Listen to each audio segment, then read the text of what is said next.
is Saturday, March the 20th, and we are meeting, the Board of Assessment Appeals is meeting to discuss, deliberate, and vote on appeals that have been heard by the board members, and I call this meeting to order.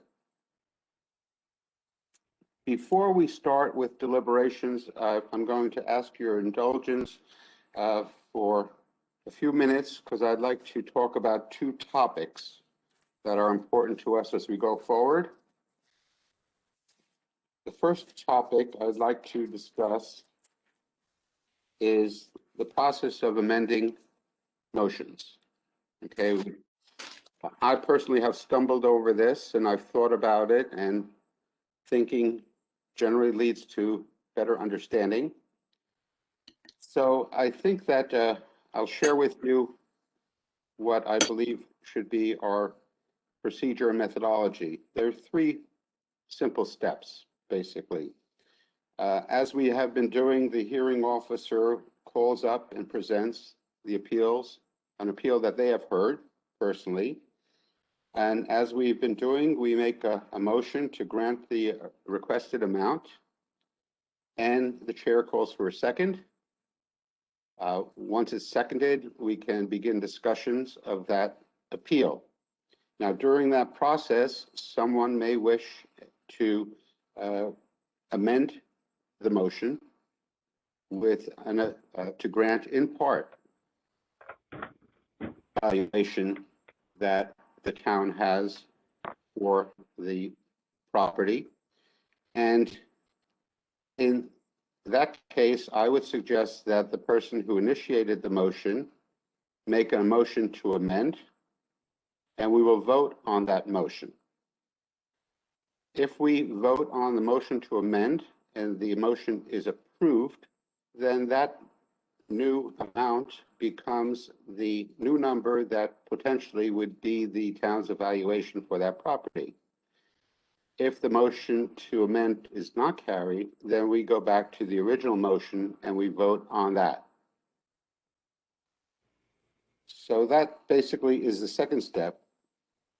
And then the third step is, well, it ties back to the second. If the motion to amend is denied, then we go back to the original motion and we vote on that.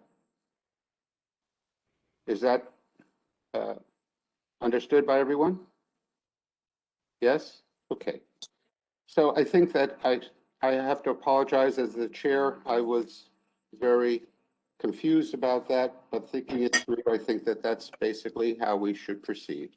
Okay. The second item I want to briefly discuss is I just want to review with everyone the role of the BAA. Okay. The BAA, Board of Assessment Appeals, meets each year to hear and decide on valuation grievances from the public. The grievances pertain to the valuations that appear on the grant list that are submitted by the assessor's office, and every 5 years that are submitted by the assessor's office after some assistance from a revaluation company. We are not involved in doing the assessments. We are not involved in the process of creating, calculating the assessments, or how the revaluation company is doing their, I should back up and say appraisals, assessments, appraisals. Our board is basically focused on town's valuations and the appraised value of the property. Assessments come in later on when the town wishes to collect taxes and levy taxes on the taxpayer. We are not involved in taxes. We're not involved in how the assessor's office calculates the appraisals for the grand list, and we're not involved in calculating the taxes, although the taxes are determined based upon 70% of the appraised value. So the two functions that the Board of Assessment is involved with are principally hearing the appraisals, hearing the petitioner and their grievances about the valuation of the personal property. And we've done very well, given the efforts and the time that all of the members have put in to conduct those hearings. And I'm happy to report that by next week, we will have completed over 600 hearings from the petitioners that we've received this year. So our next hurdle that we have to overcome is the second principal function of the BAA, and that is to do the deliberations and to make decisions on the appeals that were presented to us. This meeting is one of those sessions to do that. So in the difference between this phase, the deliberations and voting, and the hearings is, although we had 9 members of the board, and I thank you all for the hours and time that you spent, and the efforts that you spent to get us to the point where we will complete our hearings. But now we have the issue that we have limited time and participation because unlike the many hours that we could devote to the hearings, having multiple sessions going on concurrently, deliberations are done in one session with limited number of hours, and we do need a quorum of at least 5 members of our 9-member board. We vote essentially on potential changes to the grand list, to the valuations on the grand list. We do not vote on taxes. That's not our purview. Taxes are outside of our realm. We can't be discussing how taxes are calculated. That's not up to us. It's up to other town functions. We vote on the valuations, and that information changes the grand list, potentially changes the grand list.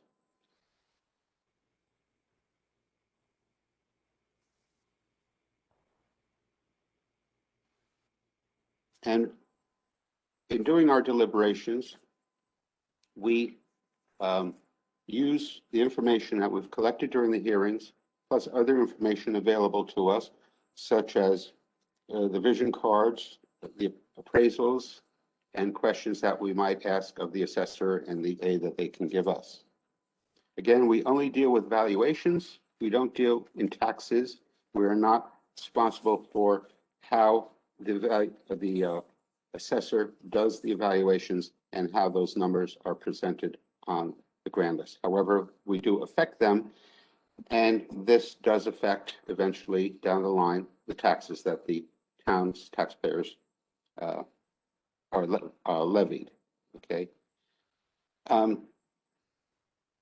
As we know, the appraised values lead to an assessed value of 70% of the valuation numbers that are on the grand list.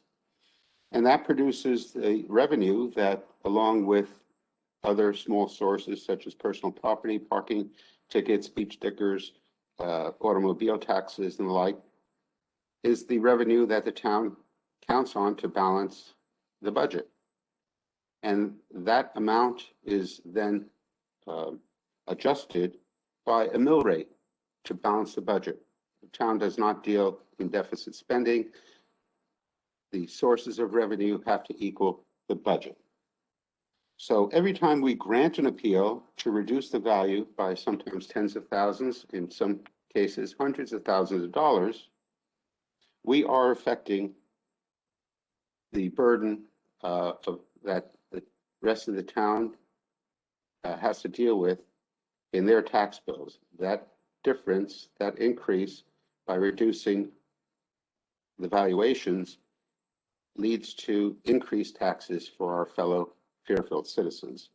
So I just wanted to summarize that, and let's keep that in mind, that we are not focusing on taxes or how assessments are calculated. We are focusing on whether or not the petitions that are being presented by the town's taxpayers regarding the valuations of their properties is just and equitable, and that's our role.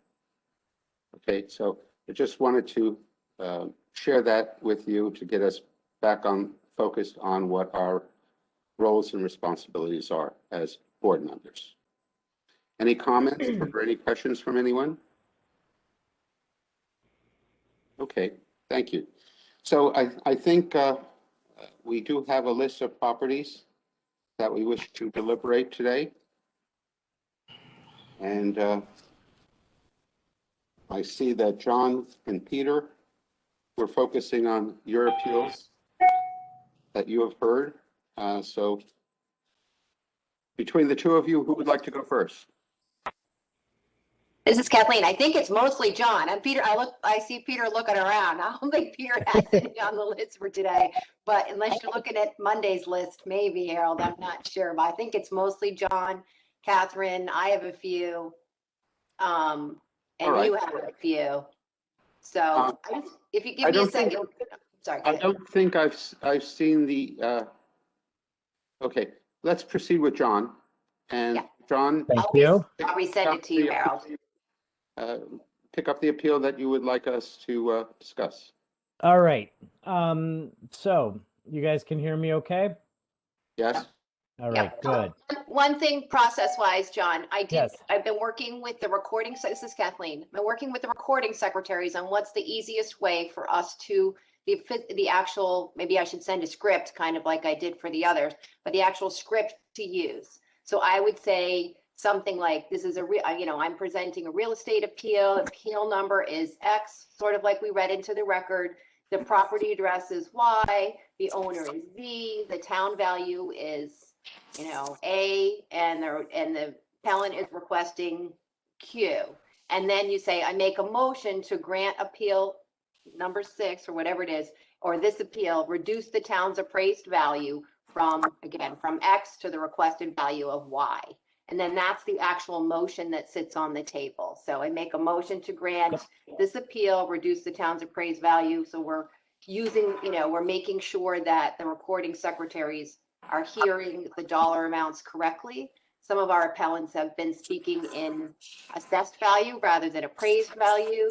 So we want to make sure, and they have the spreadsheets that are older. They may have the incorrect or not the values that the appellants have corrected in their hearings. So I think we know best what the people told us, and we just want to make sure that it gets in the minutes and that the letters are correct. So we're trying to, I think that kind of language, Prue can speak up. I think that kind of language is going to help her get started on this one, and then also help her a little bit better with the voting. And when it comes to an amendment, I have a little bit of a change in wording for that as well, but let's stick to these main ones and do it that way. So we've all said it 80 times. You probably can, when you read off the log, when you bring someone in. So I think we can do it. Man, you miss a deliberation session, you miss a lot. All right. Prue, anything to add to that before I start on my roll? Well, I just have a quick question for Harold. Do we need to do a roll call? Yes, I'd like to do a roll call, and if I didn't say so earlier, I'm calling this meeting to order. So, Prue, if you would please do a roll call of the members attending this session. Okay. Paulette Kuzo? Yep. Kathleen Griffin? Here. Peter Rupert? Here.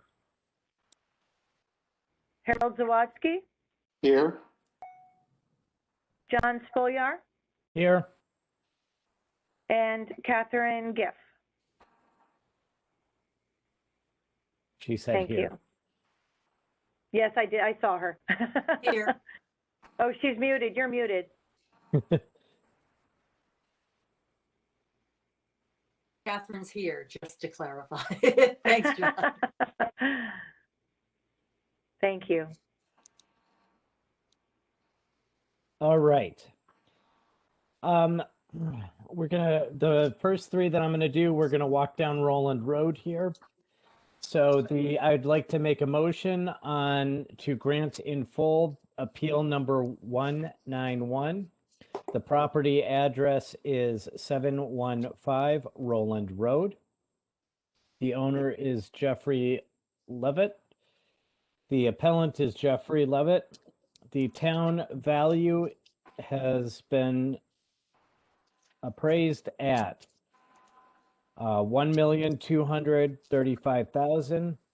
The appellant is asking that the value that we move it down to $1,154,610.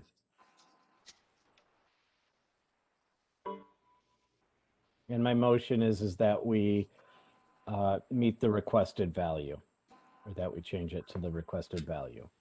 Catherine will second for discussion purposes. Thank you.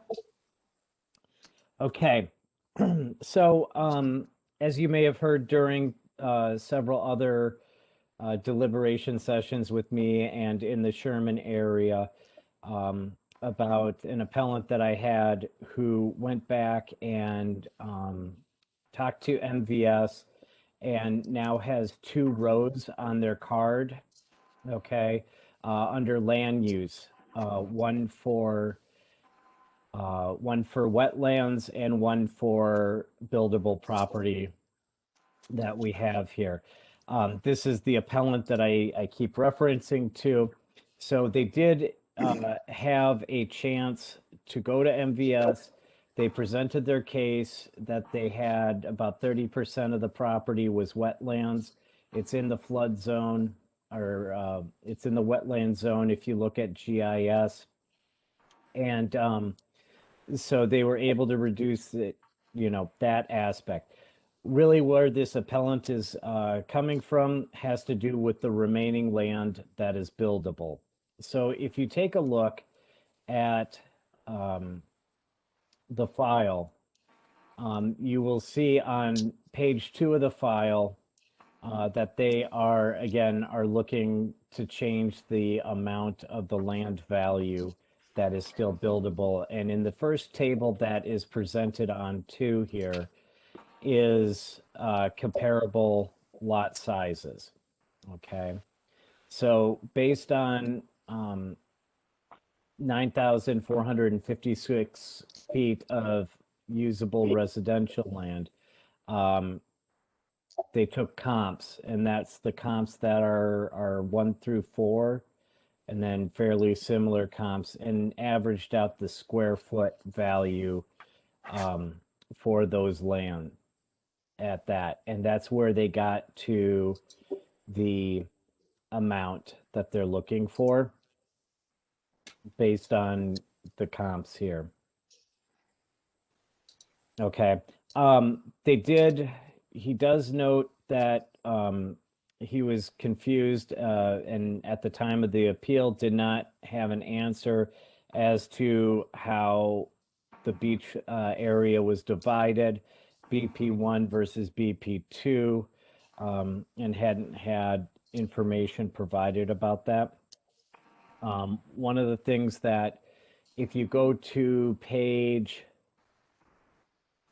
4 of the packet, you'll see a comp layout on GIS of where the comps are. And one of his arguments is that you'll notice where the appellant's property is and some of the other properties that are further towards the top of the page, that there's really no difference as far as distance to the beach, or little difference as far as distance to the beach in proximity to that. He said that the BP2s, which are, I believe, the ones again clustered at the top of the page, are not on through streets like Roland Street is. He has, or what was I going to say? So on the first grid, again on page 2, comps 1 through 5 are 80,000 less than his property on the buildable square feet. So that's that's what was presented. So are there any questions I can help answer for you? This is Harold. Looking at the vision chart, I see that he did appear for an informal hearing. Yep. Got a significant reduction as a result of that. And also, the wetland issue is being addressed by the town because it is only being valued at 10% of the town's valuation for those properties. So I think that the town has already taken into consideration the wetlands, and as a result of the informal hearing, the petitioner did receive a significant reduction. So I'm inclined not to approve this this appeal, not to grant this appeal. Okay. I will say that the argument or what they are appealing is the first row of that landline value, and the square footage, price per square footage, based on the comps provided on page 2. But I do agree with you, Harold. There was a significant reduction, and that was because of the wetlands that's addressed. For those listening at home or listening later who are on Roland, because we have had this discussion at least once or twice regarding wetlands, I think this is a model here for other people who are in that zone to work with the town and get the wetland area. And this is just my opinion, to get the wetland broken out from the rest of the buildable property. This is Paulette. I have a question. Yep. I'm looking at the field card. I'm having a hard time finding where they make their adjustment for the land. So it's on page 5 under at the bottom landline valuation section. Landline value section. Yeah, okay. And Okay, so you see there's 2 rows there, Paulette. yes. You have the first one, which is the buildable, which is the 9456 square feet, and that has the condition of 1.0. And then the second row you have there is for 6878, which is the wetlands, and that has a condition of 0.1, which I believe is the standard valuation for wetlands. So this 0.1, what does that equate to? Like we say, oh, they made a significant reduction. I don't see a significant reduction. I don't know what it was before they did that. Okay, so if you look, Paulette, I believe what Harold's talking about is at the top of that page. And Harold, correct me if I'm wrong, please, but the previous assessment history. Yeah. Yes, this is Harold. To address the question of the land valuation, if you look at the bottom of page 5 again, under the land valuation section, you can see, if you look across to the right, that the land that is valued at 0.1 or 10% equates to a land value of only $52,000, whereas the buildable land is just calculated at 100% or land adjustment figure of 100% to be $726,400. So there's a significant reduction for just the wetlands, being only $52,000 for 2/3 of the 1/3 of the entire property, I guess, or yeah. Okay. 6,878 square feet versus 9,456. And then the second part, which John was getting to, is on the top of the vision card. If we look under previous assessments, we can see where the assessed V value was taken down for both of those values to the 3 columns over under the assessed value. to reduce from 951,160 to 864,500. Mhm. That's how I read it. Okay. That's how I read it too. Keep in mind, we're really quick to say we're not going to grant an appeal. And I recognize that I don't want to give money away that I'm going to have to pay later, because after all, we all have to split up that money that we give back. I don't look at it that way. I look at what is fair. This guy has what he says is usable property, but technically it's not all usable. But there's nothing we can do about it now. I'm just making a statement that the fact that he has wetlands on his property, that is not usable. But then there's always a setback line, and you can't always use that either. That's determined by conservation, depending on what kind of wetlands, blah, blah, blah, and then they'll determine whether or not they'll let you use that. They don't always, sometimes they do. So it's more than just the wetland that may become, that's an issue with property usage. But we don't ever talk about that.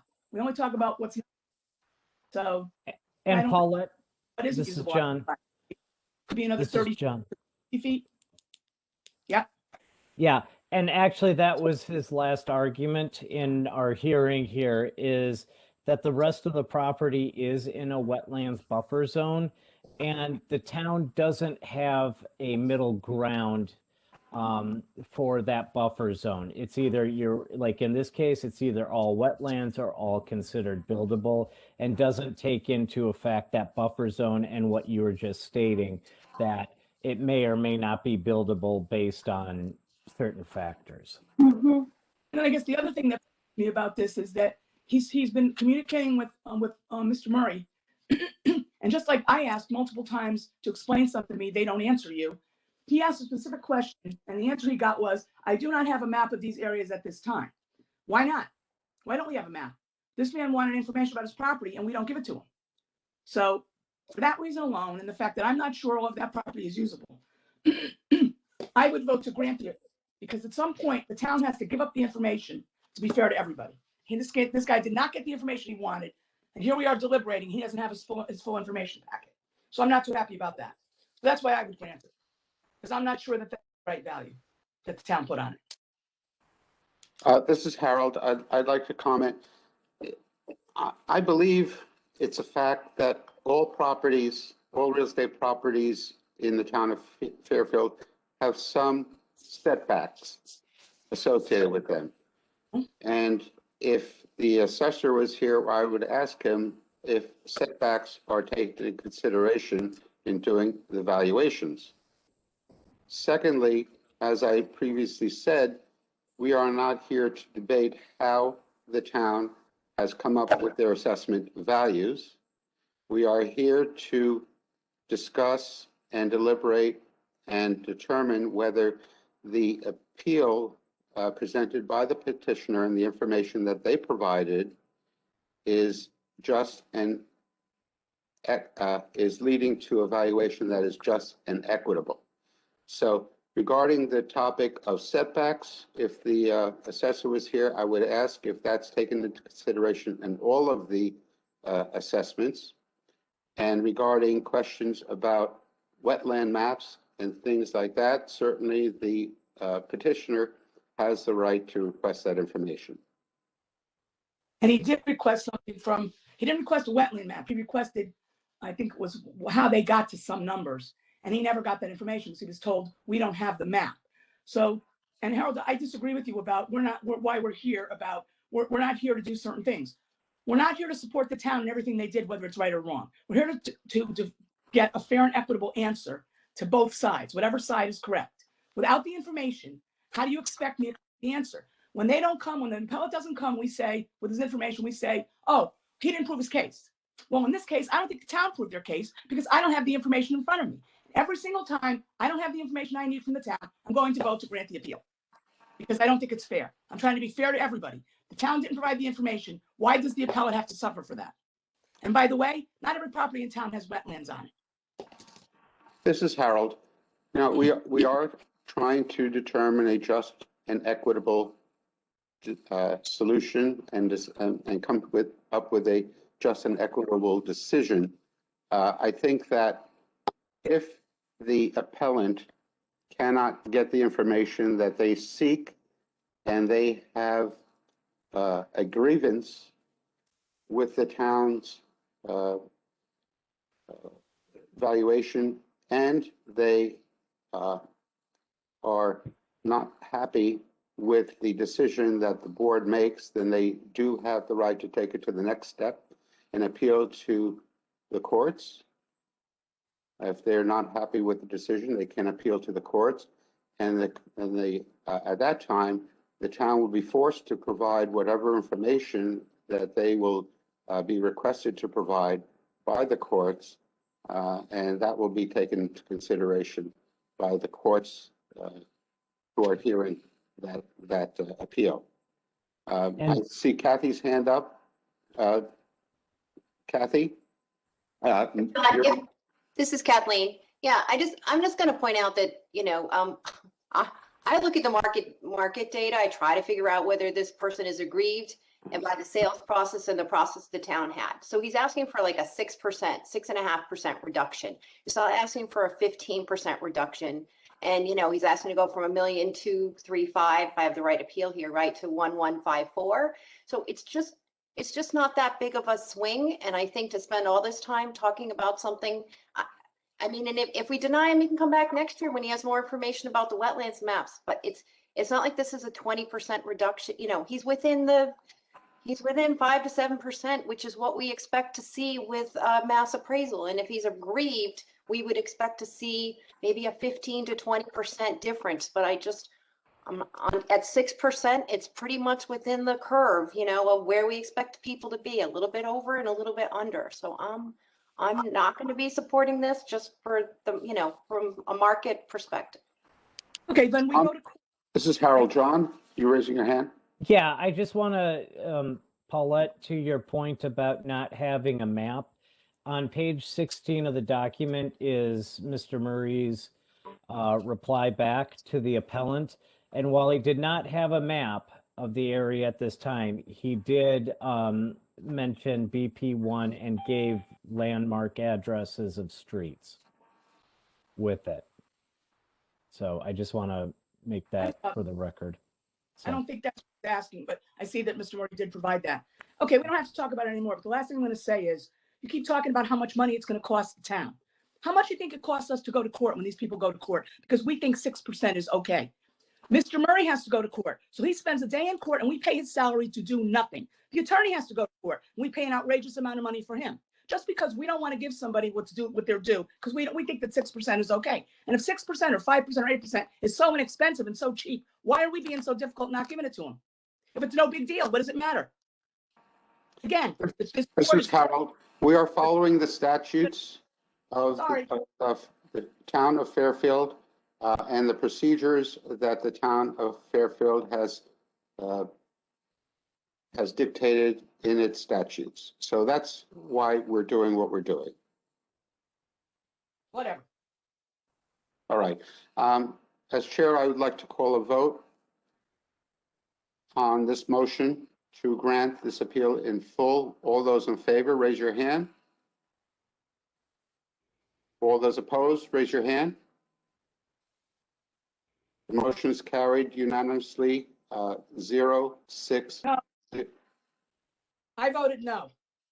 I did not vote to not grant the appeal. Okay, so you voted to grant, so it's 1-5-0.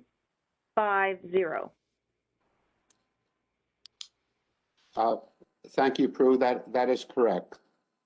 This appeal is denied. The vote is 1-5-0. Thank you, Prue. John, another one? Absolutely. All right, the next one that I would like to present to the board for review is going to be appeal number 570. Right. So I would like to make a motion to grant the requested value for appeal number 570. That is at 679 Roland Road. The owners are Frederick and Alyssa Israel. The appellant was Fred Israel. The town has the current value of $1,897,400. And the requested value, which I'm making a motion to grant in full, is $1,650,000. Do I have a second? This is Harold speaking.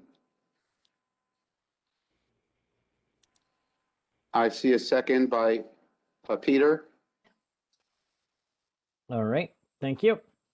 And I'm sorry, this is Catherine. I feel I know this applicant too well. I'm just going to abstain. So I'm going to go on mute. But I'm not needed for the quorum. Is that correct? So I'm going to remove myself from the vote. Is that okay? That's correct. You can stand Thank you. down. We still have a quorum to proceed. Well, Kath- this, Kathleen? this is Kathleen. I just want to say an abstention is technically a vote. So if you're going to abstain, that's fine. Or if you're going to actually go out, then that would go down to 5. But you know, we still have 6 people because an abstention is a vote. Okay, then I You know will. what I'm saying? Yeah. Okay, You're, I will stay on, but I won't. Yeah, you'll abstain. okay. But I will abstain. Thanks. Again, Okay. either way, as I said previously, as long as we have 5 members, we will continue. And you can decide how you want to vote when the voting is called. Go ahead, John. Okay. So you'll see on page 2, which is outlined the reasons for the appeal, the comparisons that are provided in the list here has him as saying that it should be at 1.65 million, the appraised value.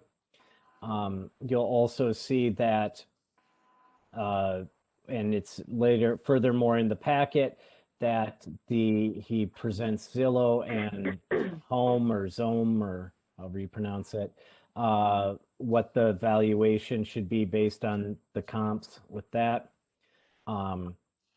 So, and then it also talks about the land value and the improvement values with MVP, or actually he uses MVP, but it should be MVS in this case. Okay.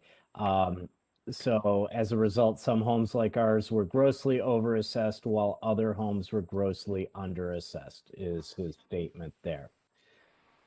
The house was rebuilt after Sandy.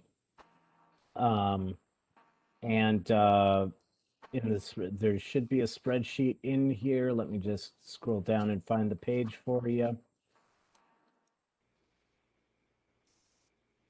Also note that starting on page, what is it, page 9, there is an appraisal of the property for 679 Roland Road. However, that was done as of 10/1/2005 in there. Just double check. Come on, Bucky.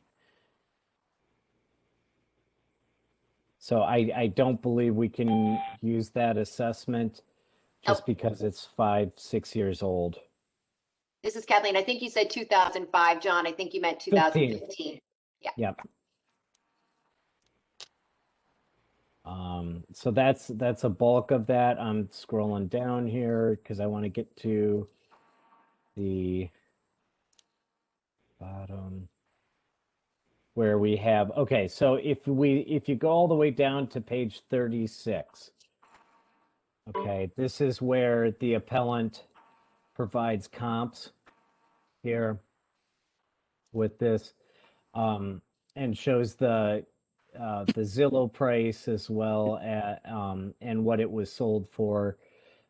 So for example, if you look at the first grid or the top grid on the left-hand side, you have the sale price, you have the Zillow estimates and the difference. Then you have the next section, which is the MVS appraisal of what it was sold for after, or I'm sorry, what it was initially for 2020, what it was reduced to, and how much the difference was. And again, the next one, you have the comparison of Zillow versus MVS and the difference with the sold price. And then we start getting into square footage with land size and square footage for home only. And then in the second grid, or the second grid below, the appellant has where he feels there are anomalies, especially with the difference between the MVS and the sold price.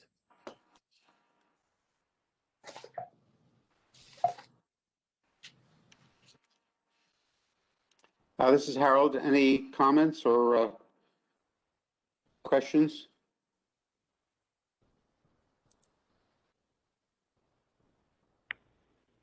This is Harold. I do see from the vision card, once again, a significant reduction was made as a result of the informal hearing to the benefit of the petitioner. And I'm not sure I understand how that summary sheet on page, 35, how that helps support his case for further reduction in comparison with the houses that he has listed. So on Harold, I do have some notes on that as well. On number 12, he feels that it's a big difference in assessment, but similar in size, lot size and square footage. It says here that the home was listed for 1.2 million on 7/2, dropped to 2 million, and then finally 1.9, and then removed with that. And then number 7, he talks about being larger, has water views, and is about the same value that he has. Others assessed are much less and sold for, so the appraised values were less than what the, appraised values were much lower than what the number was for. So like number 10 feels that it was sold, and if I go down to the next page, 36, which is 184 Edwards Street. What was it sold for?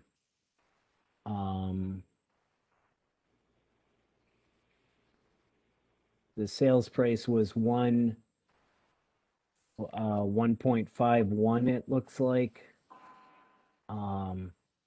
And municipal dropped it down to 165.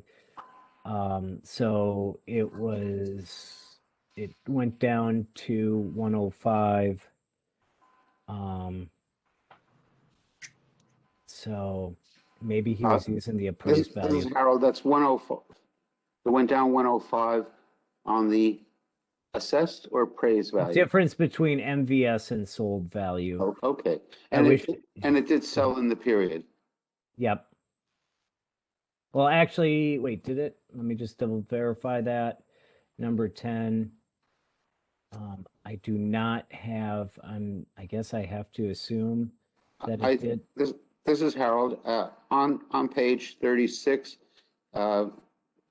property Oh, yeah. listed as number 10 at 184 Edwards, sold on 6/4/2020. Yep. So it is, it appears that he pulled these because they were all sold in that period. Correct.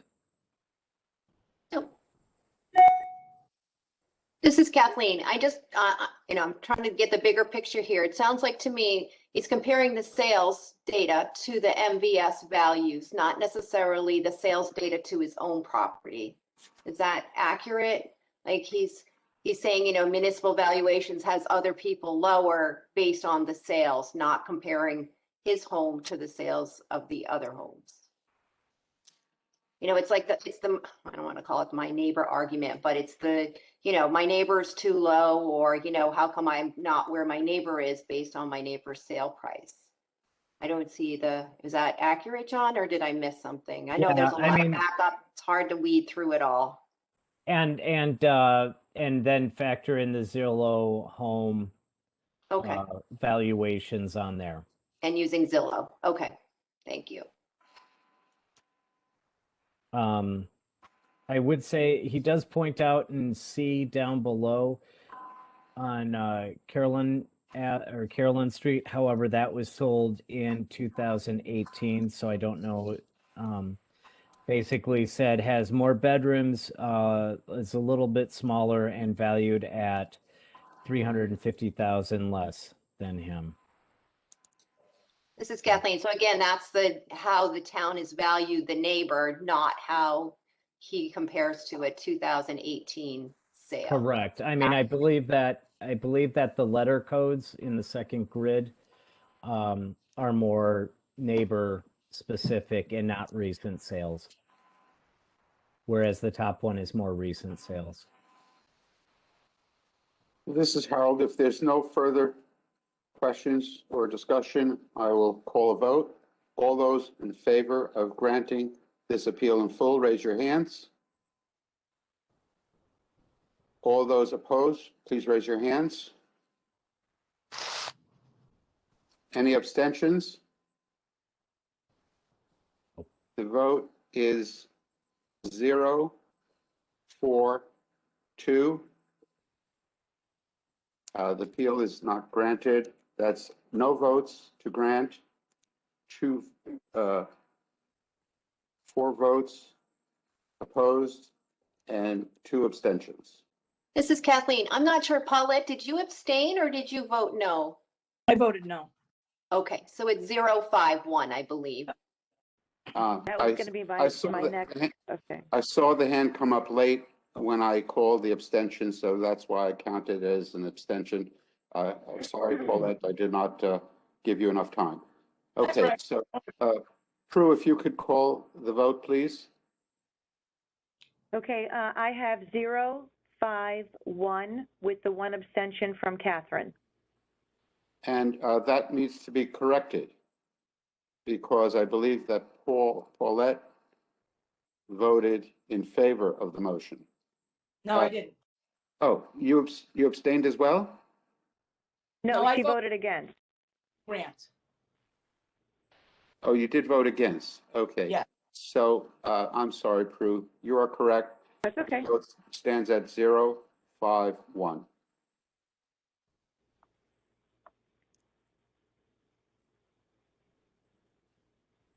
John, next one. Okay.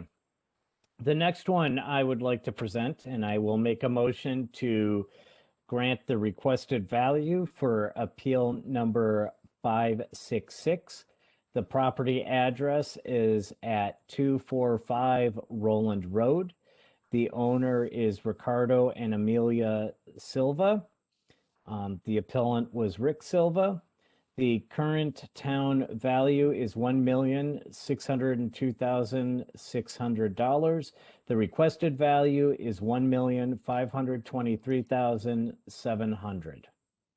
And again, I'm making a motion that we grant the requested value. Is there a second? The motion is seconded by Kathleen. Thank you. Okay. So on this one here, if you look in the file on page 2, we have comps that are close to 245 Roland. This is basically what you can see here is the square footage and amount per square footage based on the assessment or appraisal values. As it's and then with comments as far as if it's closer to the beach, when it was built, if it was one street over or not, etc. So they feel that their valuation, if you look at it here on the top, they have theirs as 427 per square foot, whereas all the comps that are listed here are below that. So he took the highest comp per square foot of 406 And that's how he got to the number he was looking for and just rounded it down to 700 from 718. Okay. Most were sold within the last year and a half. His is not renovated. It's gone up, or most of these have gone up 2 to 6% since 2015 in value. The 317 Edward Street is the most comparable, with 5 bedrooms and 3.5 baths. And again, his assessment or appraisal value came in at a 9% increase, where the others on page 2 are 2 to 6. This is Harold. Have we gotten any information as to how he knows that these properties have been renovated, the ones that are marked renovated or fully renovated? No, I don't believe those were included with any of the material, and it was not brought up of how he knew that was renovated or not. This is Harold. So is it fair to say that that is his personal assumption? I would say it's fair to say that it is, but it could be, I can't deny or confirm that they have been renovated. Okay. Did he say which one of these have sold? Did he point out the sold ones, or are they all sold? He said most were sold within the last year and a half. I believe, did Ross give us the sales spreadsheet? I believe. This is Kathleen, yes, and we also had that shore data spreadsheet that was sort of like a mini glimpse of the beach sales that we've had for a while now. He gave us the entire town with a lot more information on it. So Okay. yes, this is Kathleen. This is Kathleen. I want to point out 2 things. Again, this is less than a 5% sway in the valuation. And the second thing is, when I'm reading his argument, again, I think it's the same as the last one. He's saying his assessment is higher than the assessment of comparable sales, not that his house is valued more or less than them. So it's it's my neighbor's assessments are lower than mine. And now granted, they're properties that sold and have lower assessments, but it's still not speaking to the market value. He's not comparing the price of those sales with his own property. And so, and we know square footage of homes is, based on a lot of different things. So you can't do a 1-to-1 ratio of, living space. But again, I look at the big picture. This is about the assessments on the sales and not the comparison of his, valuation to the actual price of the sales, if I'm saying that correctly. I saw Catherine nodding her head, so maybe she understands what I'm saying. I'm not sure. And again, it's a 4.92% swing. They did have an informal hearing. And he did review anybody who had an informal, he individually reviewed them. So even though it's a mass appraisal, if you had an informal,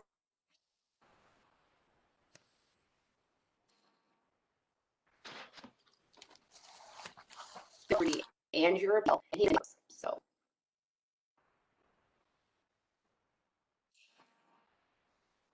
I'm just Any further looking. discussion? This is Go ahead. Harold. Any further discussion? All right, I will call a vote. All those in favor of granting this appeal in full, raise your hands. All those, I have 1 in favor of granting the appeal. All those opposed, please raise your hand. I have 5 opposed. The vote is 1-5-0. Prue, can you call the vote as well? I do have 150, but who was, I just want to go, can you please go over who did who the 5 were, please? Yes. Or who the 1? Who was the 1? Was the one is Paulette in favor. That's what I thought. Okay, I have a that's fine. question. Thank you. I just wanted to make sure I saw it correctly. All right, thank you. John, you have the next? Hold on, Paulette was going to say something, I think. I have a question for clarification. Should I assume that we're always going to use that little argument of the 5 to 7%, so so we don't even have to bother talking about them? And did we tell the appellates that they shouldn't bother to appeal if they're within a certain percentage? Because we're just wasting everybody's time, including theirs. If every time we come to one, we're going to argue that it's because it's within that curve, then why bother? Just don't shouldn't have asked them to come in the first place. This is Harold. I don't think that we are, have a rule about granting or not granting appeals based upon the percentage of difference between the town's value and the requested value. We're taking all things into consideration. And if there was more compelling evidence to support the appellate's case, we may rule differently. But given the information that we have, we are voting to grant or oppose based upon that information. So we're not following any rule. That's for sure. We're not following Okay. any problem.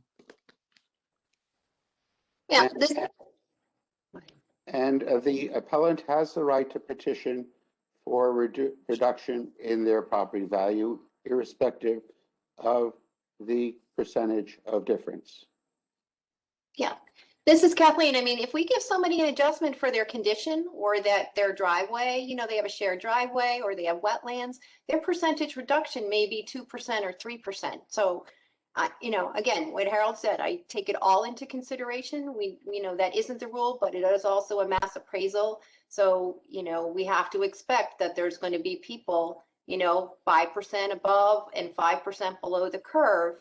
And so it's, you know, it is one of the factors to consider, but we certainly can reduce somebody 2%. I'm taking it all into consideration. That's all. In the case that they make. And this is Harold. I would just like to state for the record that I do not believe that the duty that we are fulfilling and the time that we're spending on these is a waste of time in any respect.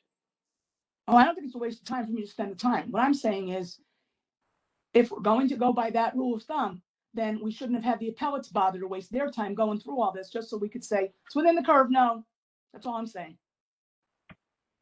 And the other thing is, we don't have, we're making decisions, and maybe it's just me that doesn't know it, but we're making decisions. The town has no comps to show us, no information of sales comps, but we hold the appellate to that standard. If you don't show me that, then we need that information. Should be the same for each side.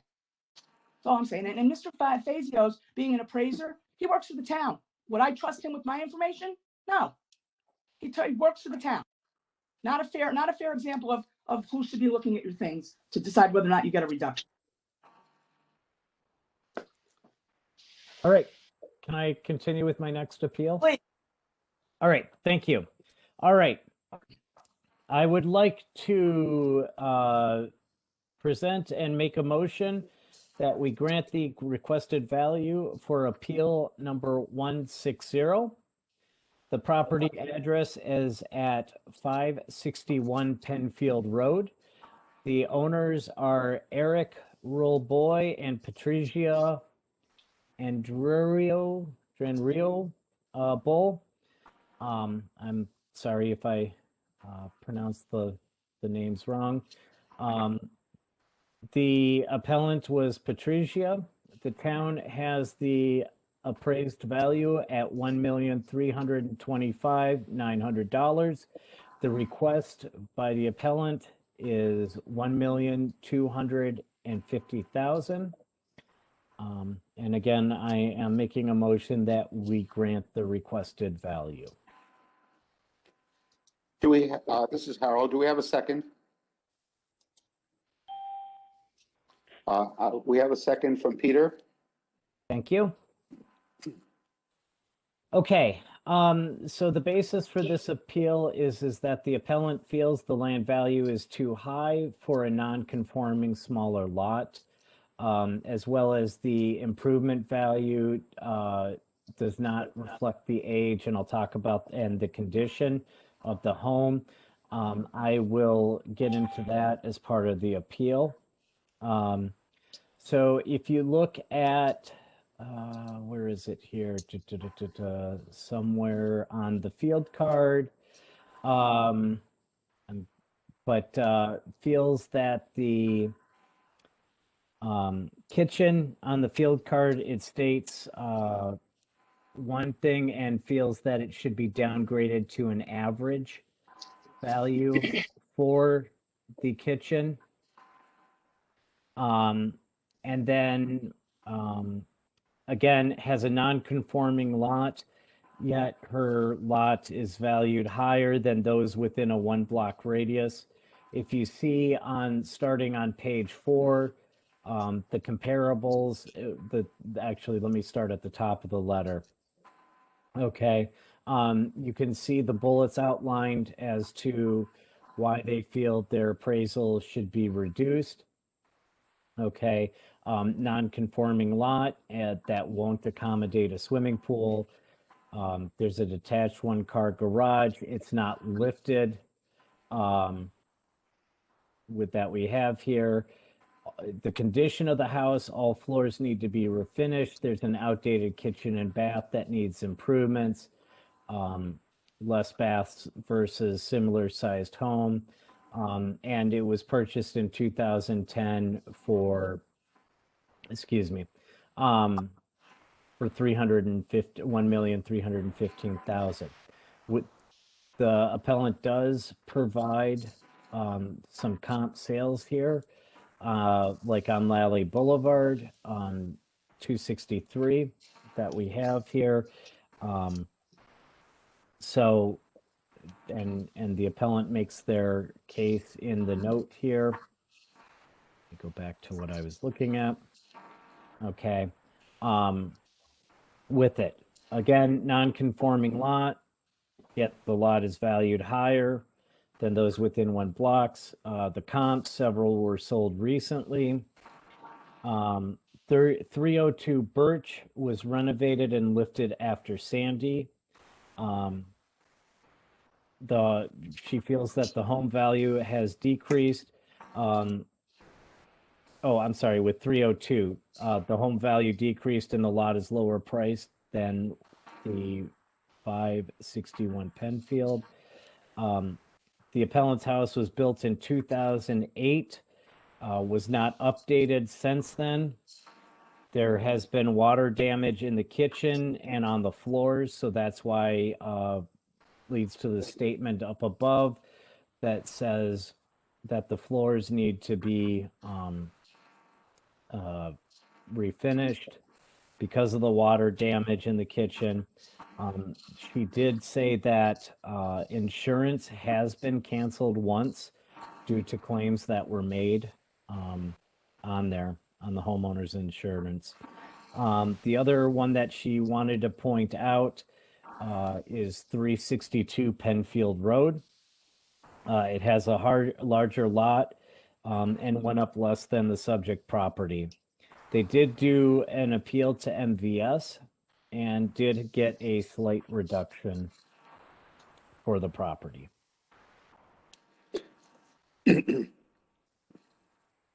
Any comments or questions from board members? This is Harold speaking. This is Peter. John, what was the cause of the water damage that they're claiming? They did not say what it was. Just there. Let me just check the appeal and see if it's in there. But I don't believe. This is Harold. While you're looking, I have a few comments. I do believe that the house was upgraded since, I think you said 1908? No, 2008. Oh, 2008. I'm sorry, off by 100. Okay, you know, I do believe that the condition factors that the homeowner mentioned are affecting the value of the property. I don't believe that the assessor's office was in to see about the condition factors. Looking at the card, I see that it does have fairly high rating a grade of 9 and a depreciation value of only 2%, leaving 98% good. And I don't know if that was determined based upon a prior full inspection by the assessor's office. So given the description of the issues that the appellant has presented, I'm in favor of granting this appeal and suggest that the assessor make adjustments to the grade and depreciation levels. Any comments? This is John. Are we able to, while I agree with you, Harold, I would like to have the assessor go in and make a physical inspection to confirm that there is the, the kitchen and the floors do need to be replaced. Well, certainly we can do that. You can withdraw your motion and we can set this aside and make a request to the assessor's office to do an internal inspection of the property. Do you wish to withdraw your motion? I'd like to get input from other members of the board before I do that, if that's the case. Anybody else? Kathleen? This is Kathleen. I was just looking, I was looking for the sales comps. 302 Birch didn't sell, so 362 Penfield did sell. So I just want to make sure that, is she comparing the sales of the couple of properties you listed? Just want some clarification on that. No, I believe in the file that we have here. Some did sell, some didn't. I know 362 did. With that, you said 332 did, but Birch didn't. But Birch was similar to their property, they feel, with it. And again, we have, to use your term, Kathleen, this is what my neighbor has. But I believe Rhonda 101 did sell, and is fairly comparable. I'm looking at the list now. Yes, it's as far as age goes, of 1.565. There. And this is Kathleen. Is Rhoda FEMA compliant? Because we know that that's a big difference in the beach. I believe 362 Penfield is. I think I just called up that card. That's not FEMA compliant. That sold for $1,745,000. So we just want to, take a look at a couple of those, and we can decide, even if the condition is poor, whether the sales comps, if she's saying those are similar to her home, except her condition is worse, is that making sense? Yeah, so with the 362 Penfield Road, she states that it's one block from the property with a larger lot that is over 2 times the size of her property, that's appraised only for $59,000 more than her property. Yet the value decreased from 2019 to 2020, while the land only increased for $51,000. It's one block. It basically, again, comparing one block away or one block difference in half the size of the property here. This is Kathleen, and it sold for $1,700,000 in the reval period, that 362 Penfield? 362 Penfield, let me just. Is that the way you're talking about, is 362 Yes. Penfield? Right, so for $1,700,000. She's Yeah. at $1,300,000 and she wants to go to $1,250,000. Correct. Okay. And with that sale around the corner, that is a non-FEMA compliant, am I right? 362 Penfield is not FEMA compliant, but it is a bigger lot. Okay. Okay. Rhoda Avenue. Let me pull up the field card, 101 Rhoda.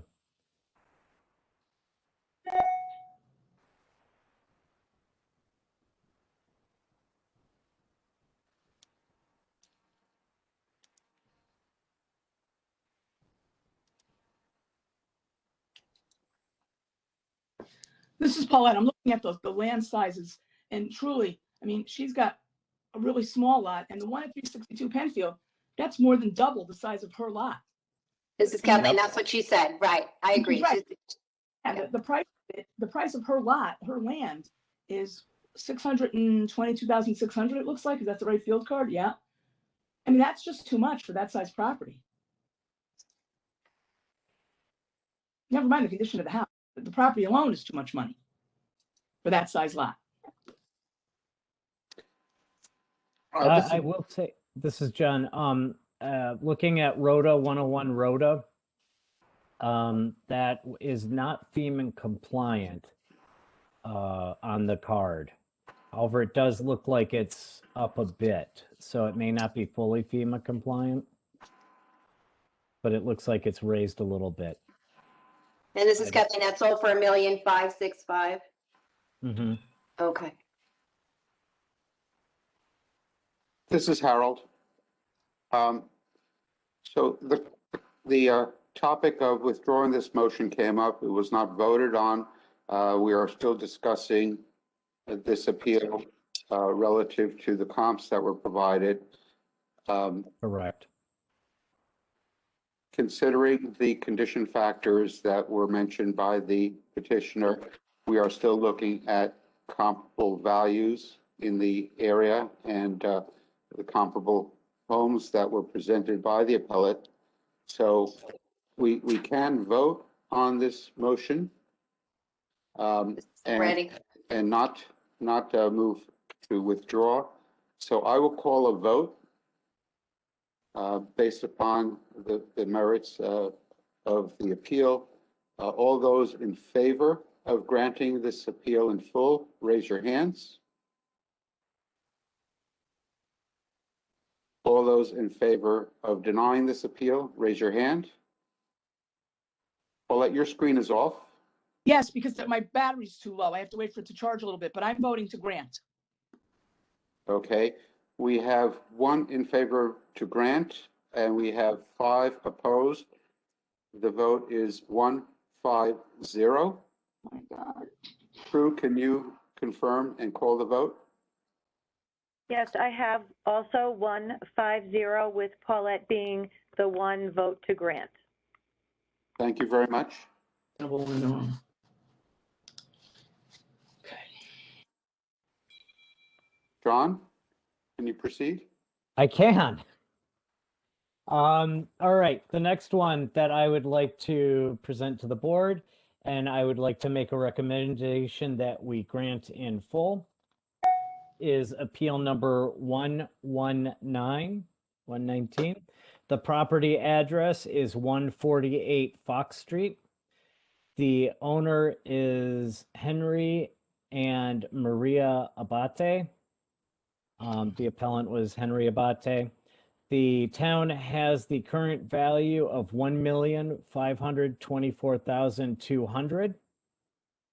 The requested value is $1,158,643. And again, I would like to make a motion that we grant the requested value for this property.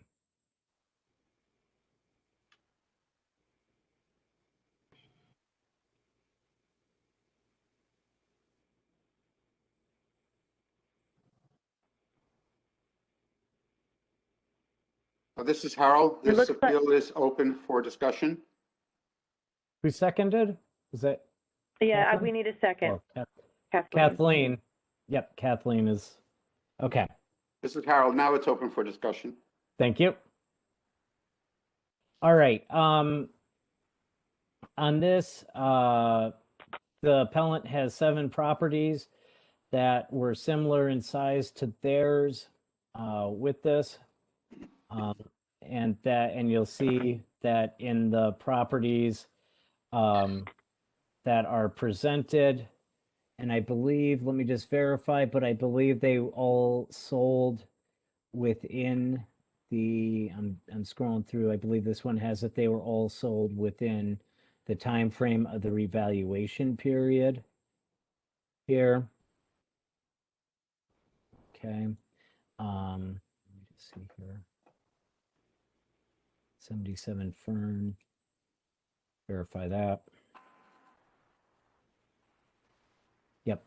I believe they were. So the appellant here has 6 of 7 had the average sales price of 1.55 million. Looked at them post reassessment, comps went down from the final sales price. So basically they were sold for more than what the assessment was, or I'm sorry, not assessment, appraisal value was. So he based his price or his assessment on the average of comps. He did feel that when he bought the house, that he ended up overpaying for the house. He specifically pointed out that 68 Fox, okay, was new and sold for 1.5 million on August 31st. I believe it had 600 square feet more, but it was reassessed at 1.37 million right after the way. And I think just for my knowledge, has 68 Fox Street come up in other deliberations? Does anybody know off the top of their head? Or was it just mine? This is Harold, no, but Yeah. I see this is Harold, but I see that 68 Fox Street sold for $1.5 million in August 31st, 2020. Correct.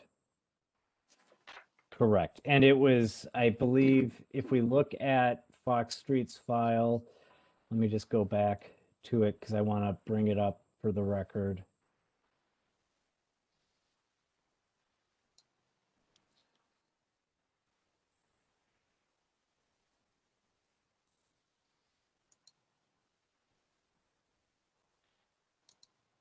Okay, 68 Fox Street was sold for 1.5 million, as you said, on 8/31, and the appellant has that. So it looks like it was demoed and brought up new.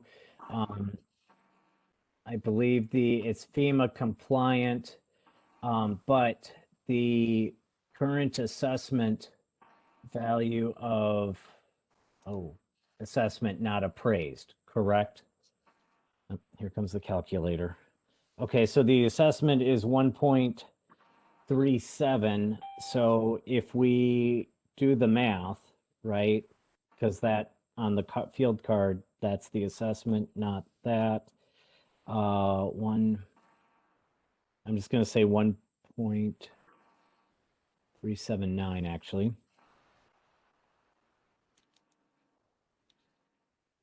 If we gross it up to the appraised, that becomes 1.97 million.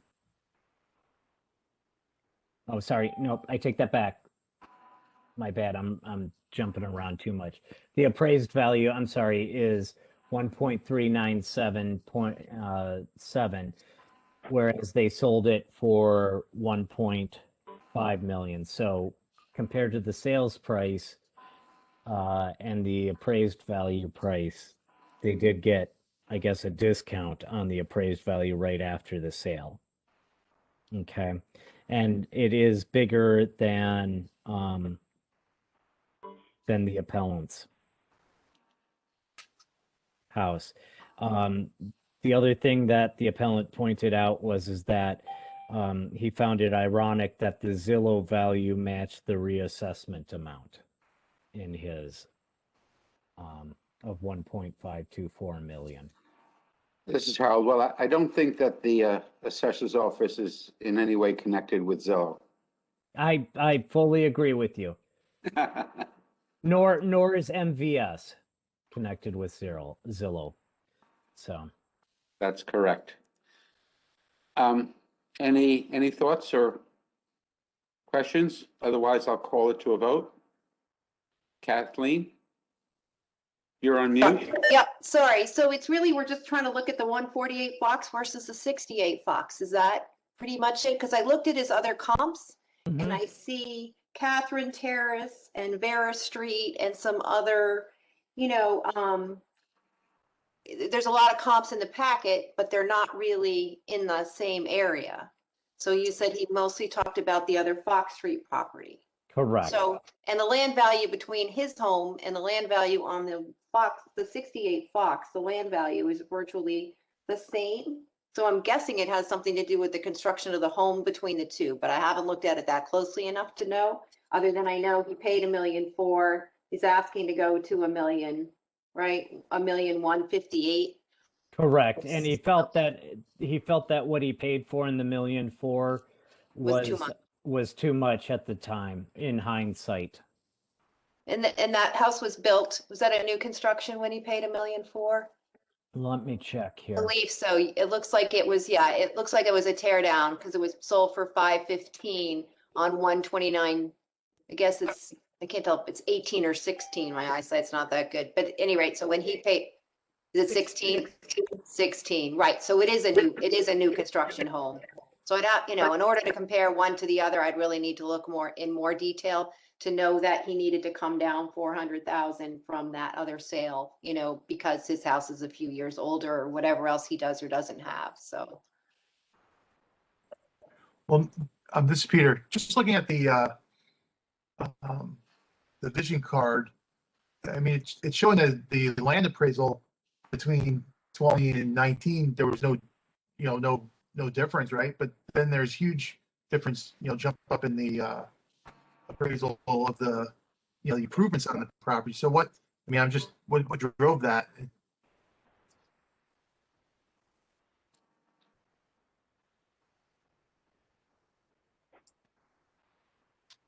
So wait, Peter, I'm sorry, I'm looking at the card now, I was pulling it up. Where's the concern? The jump from 19 to 20 on the assessments? Yeah, right. I mean, that, like, it's not showing any, there was no difference in the, the land value, right? But the improvements on this seem to have gone way up. Unless I can't answer that one. That would probably be a Ross question or an MVS Actually, question. this is Harold. I think we can see that there was new construction that took place in March of 2016, that the house was elevated from the previous building that was demolished at a cost of $12,500. So the increase in value for the dwelling it's the dwelling. as a result of that. Is it that the 2019 was using the 2015 appraisal, which had the old building on it and since then it was demoed? Is that This is Harold. I believe that's what's happening here.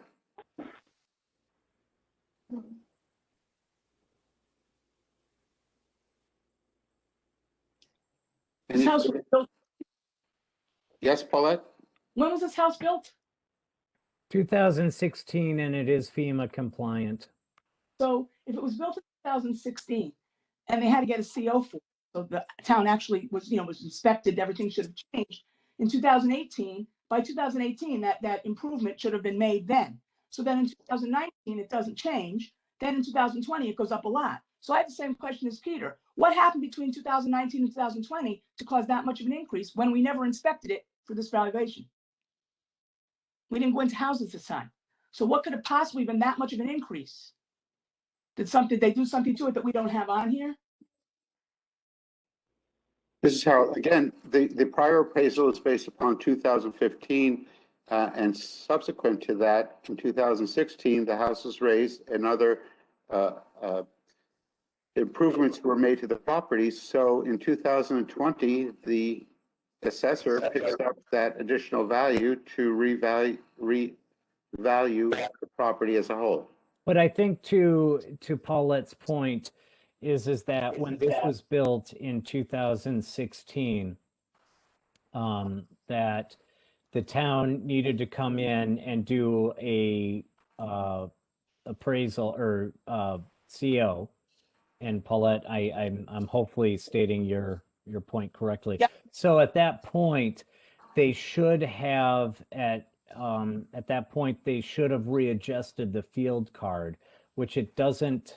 I'm looking at the field card and I don't see necessarily anything that would indicate that it was changed in 2018. Other than the CO was granted in August of 2016. So ideally at that point, they should have readjusted the value in 2016 that carried over from year to year to year. Did I get that correct, Paulette? Is my understanding of your point correct? Right, that's what I'm saying. So that by 2019, that should have been reflective of the new house built in 2016. So then what could have happened between 2019, 2020 to cause that much of an increase, unless there was some other addition put on that we don't know about? This is Harold. I wish we had the assessor here to clarify, but looking at the vision card again, you can see that the change was made based upon a reinspection of the property after the construction was done. There were two re-inspections, one on August the 4th and again on September the 20th.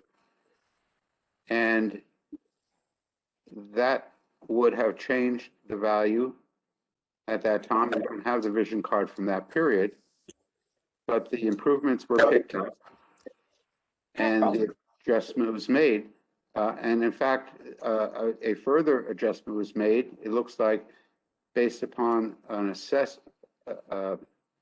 assessment change, the land actually did go down from $333,550 to $316,820. If you look at the, you probably are looking at the vision appraisal field card.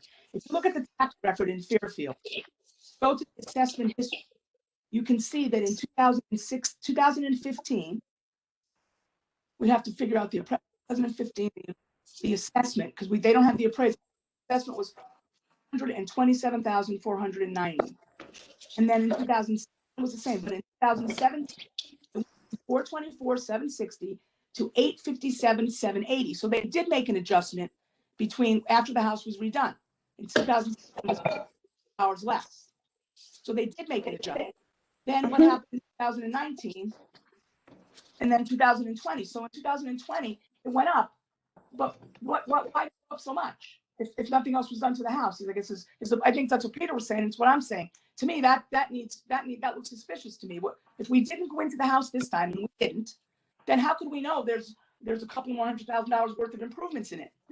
Unless, of course, something was done and we don't know it. Paulette, you make a very valid point. I agree that the prior assessed value was adjusted based upon the construction. And then there was a further increase on the property in 2020's revaluation period.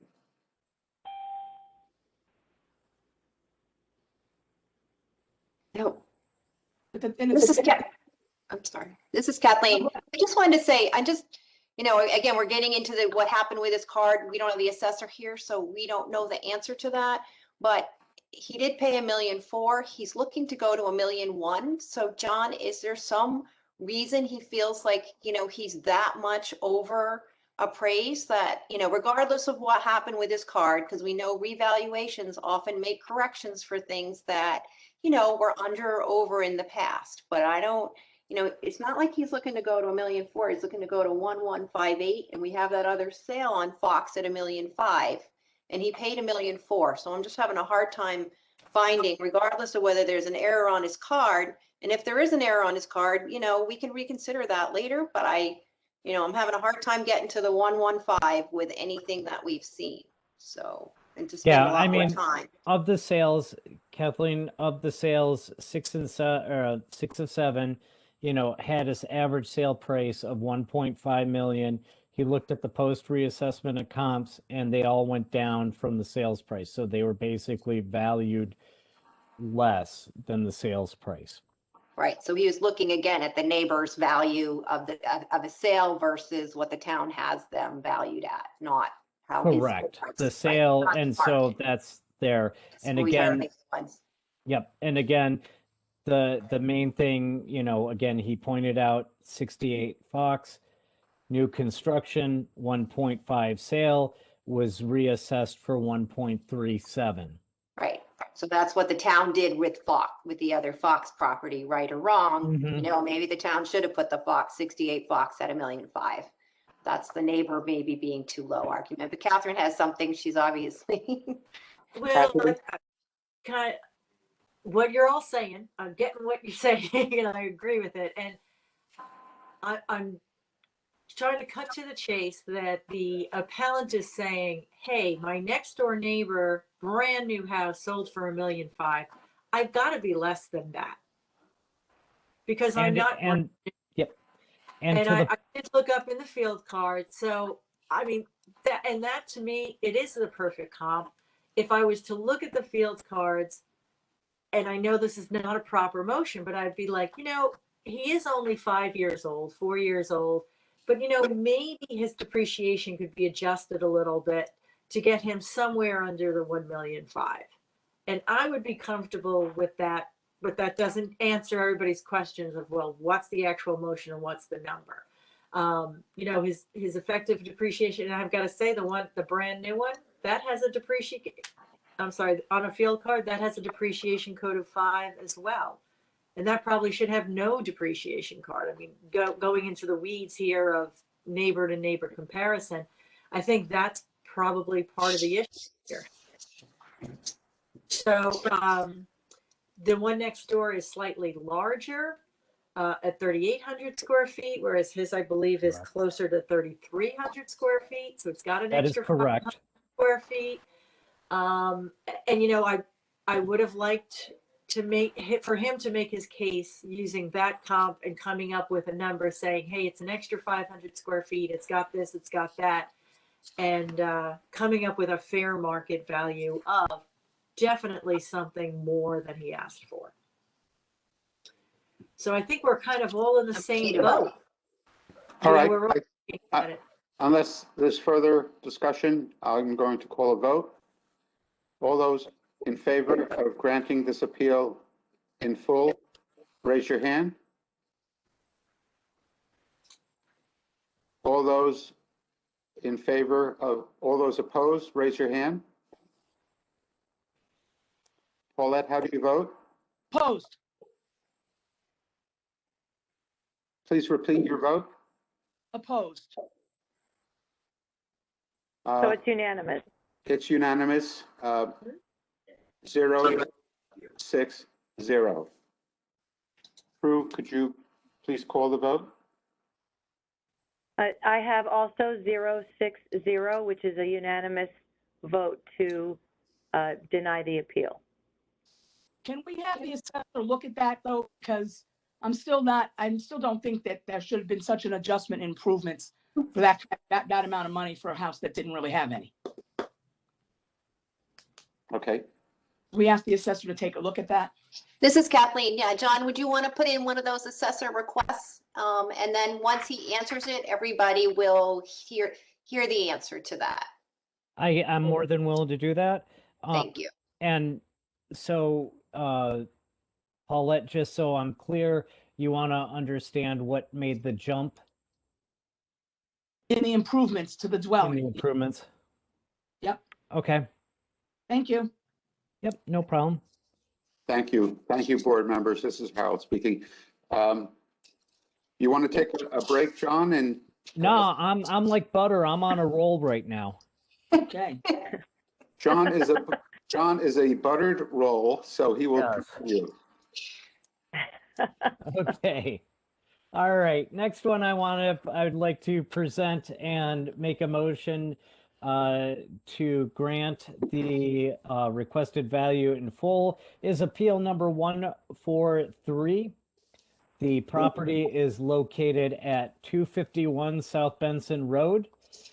The owners are David and Virginia Russo. Okay, the current appraised value of the property is $1.451 600, and the requested value is $1,250,000. Okay. So in the file, and I'd like to make a motion that we grant in full the requested value and change the appraised value to $1,250,000. This is Harold. Is there a second? It's Kathleen, I'll second it. It's seconded by Kathleen. Thank you, Kathleen. Okay. All right, thank you.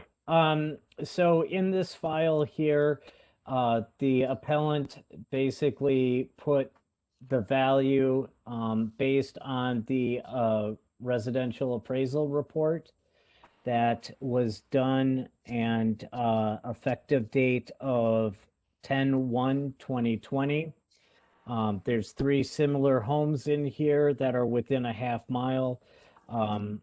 I believe they used Marshall Swift with this appraisal for the cost approach, adjustments and garages and other items. I believe, and I want to just pull this up before I state it, in the report. Yes, all 3 of the appraisals comps, were sold within the time frame here.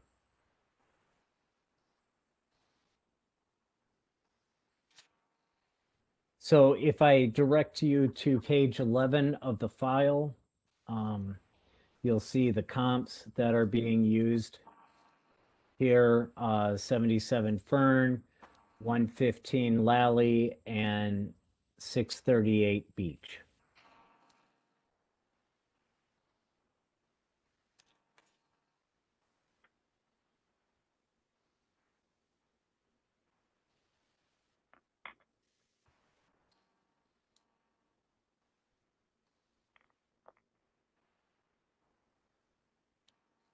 I'm looking at the file. I'm hoping that I didn't stump everybody and everybody's just looking at the documentation here.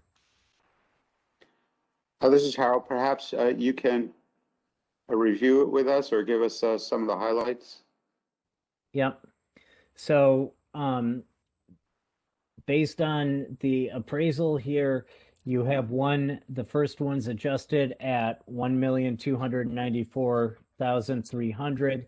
The second one that is on Lally, $1,270,400. And then the last one, which is on Beach Road, adjusted value of $1,244,000. And the appraiser, the appraiser in this case, Ali de Bonaventura, came up with the opinion value of $1.25 million based on those values. Weighted sales comparison approach is what he said that this was on. I'm assuming that that's exactly what it is based on, the adjustments up and down that are on page 11. Oh, this is Kathleen. We've seen, some of the appraisers talk about time adjustments. I'm just wondering, did this appraiser, talk about time adjustments? Is one of the sales December 19, right? One is April of 20, and then the other is looks like July or something, right? Yep. So the appellant was the owner and did not make any comment to me about time adjustment. Okay. I'm not seeing it. This is Kathleen. I'm not seeing it. Usually it's on the date of sale line. I think as we saw from Mr. Lane's appraisals, that's where he made his time adjustments. So, okay.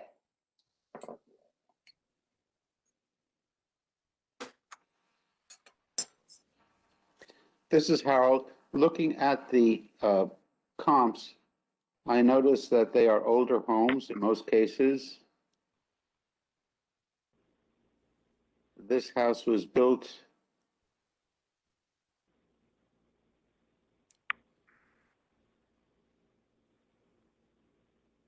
Yes, I see that, Harold, that the subject property was built 4 years ago, where the other ones are 14, 15, and 20 years old based on this.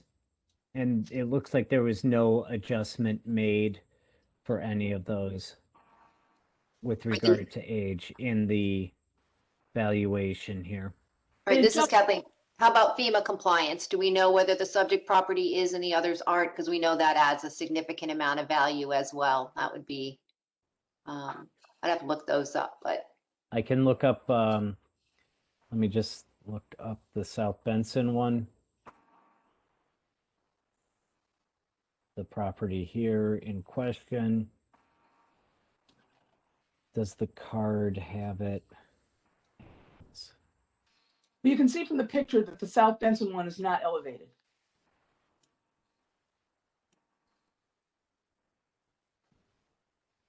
However, according to the card, it is FEMA compliant for 251 South Benson Road. But I do agree with you, Paulette, from looking at the picture. I'm not quite sure how it would be FEMA compliant, as the first floor looks like it's 4 or 5 steps up from the ground. Well, to be honest about it, it could be that where that is on South Benson. Let me see where it is on South Benson. South Benson and what? That it's Eleanor. further up. That it's further up, and so it doesn't have to be as high. Hmm. It could technically be, yes. But we don't know about the other ones. Again, they're closer to the beach. Some of them are closer to the beach, like the one on. Wow, yeah, this is Kathleen. I just looked, I'm sorry to interrupt, but I looked up 77 Fern and 115 Lally. Neither one of those are FEMA compliant. I didn't get to 638 Beach yet. I can do that.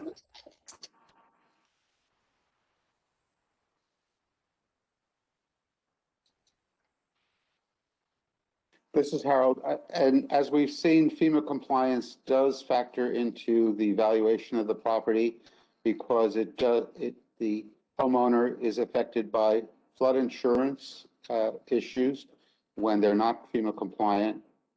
And that does also affect the value that the property has to an owner.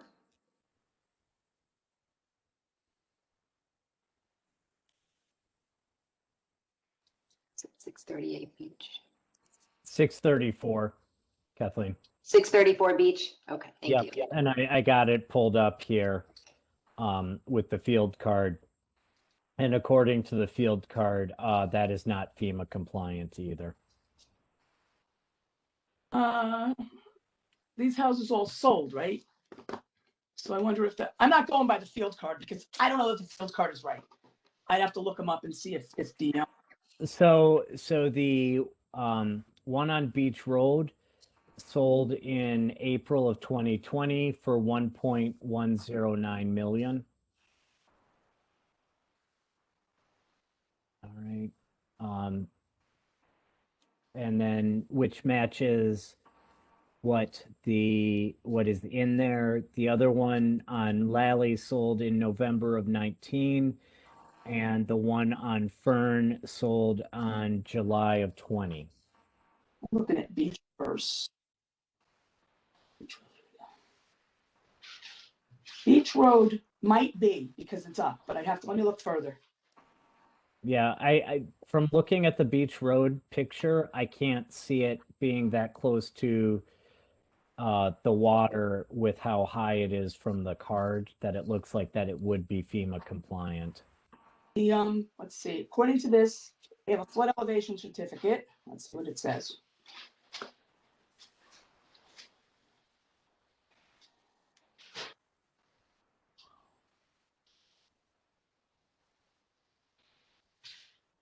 Let's see.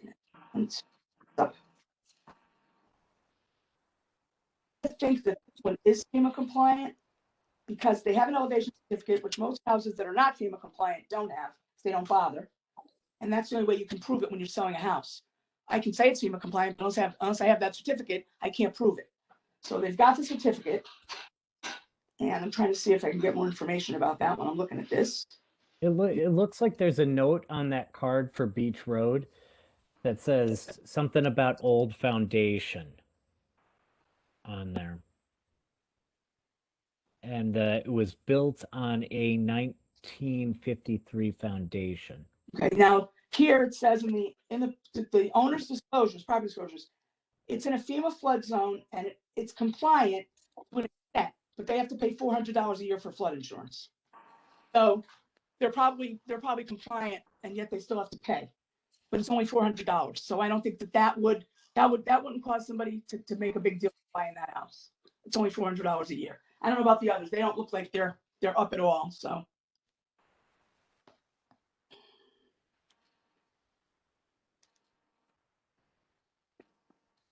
Any further discussion? If not, we'll call it to a vote.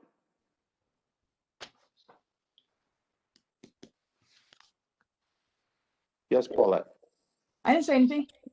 Oh, I'm sorry. Yeah, your frame on your picture turned blue. Anyone else have any comments? I'll call a vote then. All those in favor of granting this appeal in full, raise your hands. All those again, I will reiterate, all those in favor of granting this appeal in full, raise your hand. I'm raising my hand. It's Paulette. I have 2 in favor. All those opposed, raise your hand. I have 4 opposed.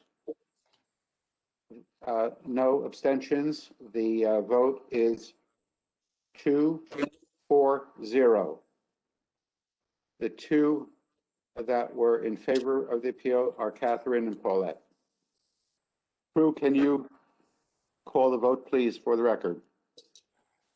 Yes, I also have 2, 4, and 0, and the 2 that are in favor of the motion is Catherine and Paulette. Okay, thank you. Well, John, we've done 6 so far in less than an hour, so I think we're keeping a good pace. Do you want to proceed with another? Is my clock wrong? Because it feels 2 like I hours, think it's Harold. almost 2 hours. Well, time feels like it's flying for me. Do we want to take a break for 10 minutes and come back at 11? Let's say With somebody else? 11 o'clock. Peter, would you be ready then to come back at 11 o'clock? Peter doesn't have any, Harold. This is Kathleen. It's you or me. Yeah, or John, if he's got a few more in that very similar range that he wants to finish up that are, in that mid price range. I got 5 mil. I've got 5 left for Sherman. So. All right. Well, why don't you take a break? And why don't we come back, let's say now at 5 minutes past the hour, 5 minutes past the hour. And Kathleen, I will ask a favor of you. Could you please email me the list of appeals that we are deliberating today, because I seem to have misplaced my list. Sure, happy to do so. Thank you. Catherine? Yes, Catherine. I have 1 in Sherman, so I could go after John, and that'll finish my Sherman off as well. That's fine. We'll wrap up your Shermans. Yeah. Good for John to go. Keep that roll going, John. That's right. saying. We're focusing on the neighborhood. Returning 5 minutes past the hour. Thank you. Thank you.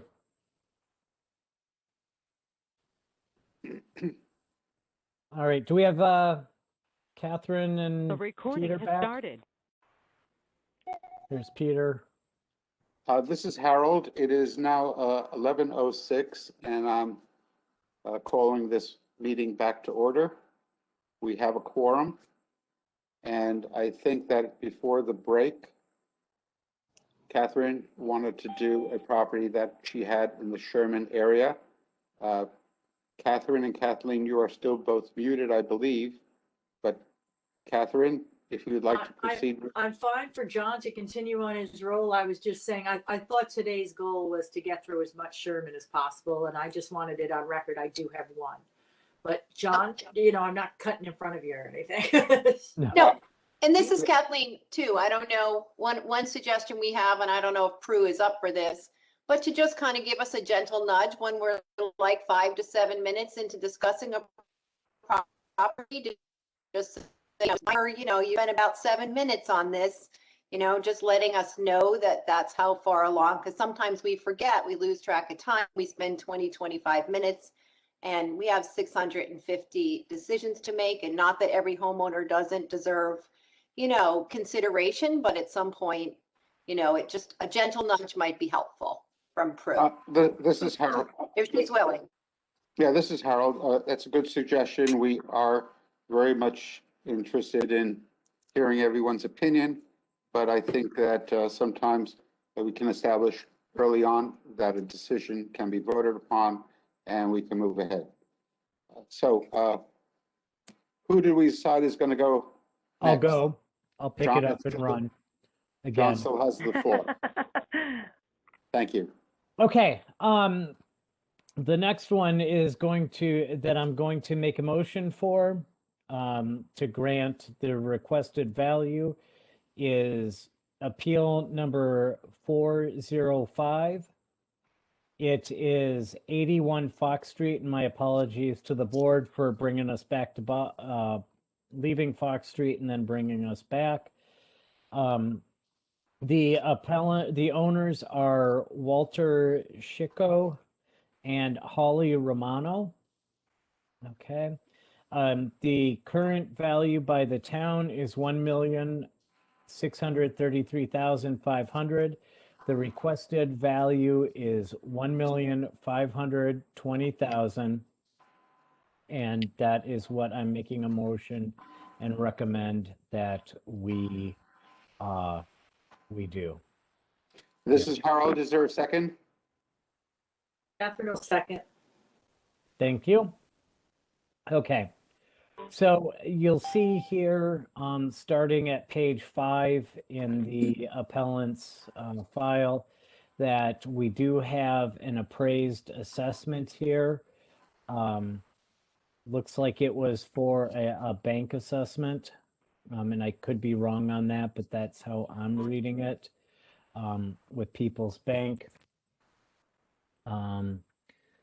Looks like it was done in March of 2020 was when it was written up.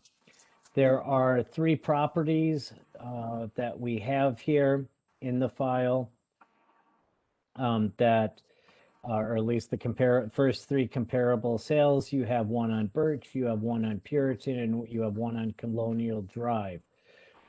When I look at the sales dates, you have 2 that were sold, the Birch Road, 81 Birch Road, and the 247 Puritan were sold 6 of 19, it looks like. And then the Colonial one was sold on 3 of 20. All right. Then there is, let me just see in the file, because there's more information in the file later down.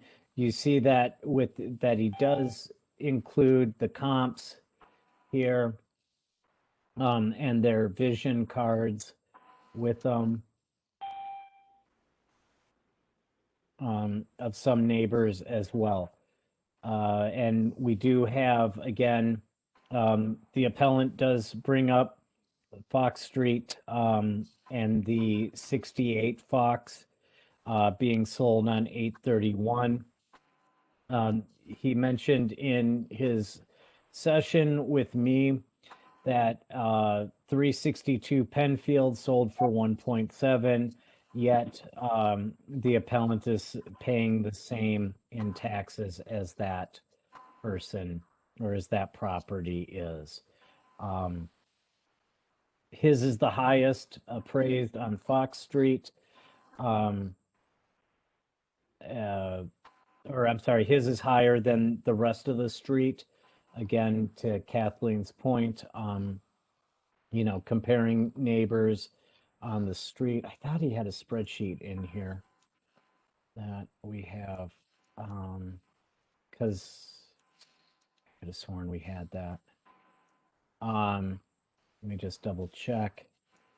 Maybe I'm getting this confused. Yes. Okay. So if you go all the way down to page 61, okay, which is the last page there, we have his comparison of Fox Street and where he fits in. Again, this is 81 Fox Street that we have. And again, 68 was sold on 8/31. The most comparable is 121 Fox Street. That's to his house as far as square footage goes and values. And you can see the taxes there. So he's paying, actually he's paying more, 31,000 in estimated taxes. This is 2021 estimated taxes. Again, mill rate has not been set. We don't deal in taxes, etc., as Harold pointed out earlier. But what the appellant is pointing out here is in the spreadsheet, 81 Fox compared to Penfield, he's paying 31,000 in taxes. The 362, which was sold, is paying 26,000 in taxes. And that was one of the points that he wanted to make in there. This is Harold. I don't seem to see cover pages for this appraisal. You stated that it was done for bank purposes, and does the appraisal, of course, the appraisal states what the value, the appraiser has come up with a value somewhere in here. Okay, so I can tell you that it starts on 5. I don't see the cover sheet as well with this. On 6, on page 6, it has general information on it. I see.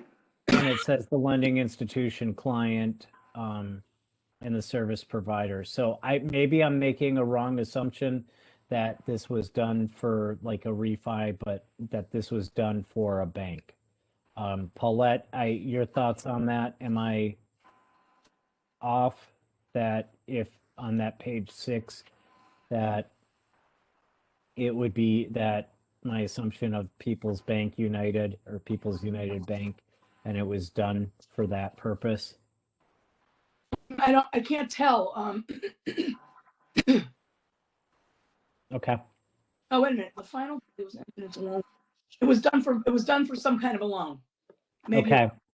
that's A probably refi. Yep. This is Harold. Something, but it's definitely done for money Yeah. reasons. Thank you, Paulette. This is Harold. I see that the effective date of the appraisal is listed on that summary sheet of 4/1/2020. And I don't see where the appraiser has taken into consideration the 1% per month additional for the value, as many banks do require. So that's 6 months times $1,300, $1.3 million, 1% of which is $13,000. And if we multiply that times 6 months, we get almost $100,000. So perhaps $100,000 should be added to the $1.3 million. It's Hi, 78,000. can I interrupt for 1 second? This is your 7-minute Thank you. I like it. notification. Yes. Thank you, Prue. Does that make sense to everybody? Well, what doesn't, they're asking, are they not? Do I misunderstand? But is he asking for $1,520,000? Correct. So he has adjusted for more than that. So I'm not Yeah. sure why we are laboring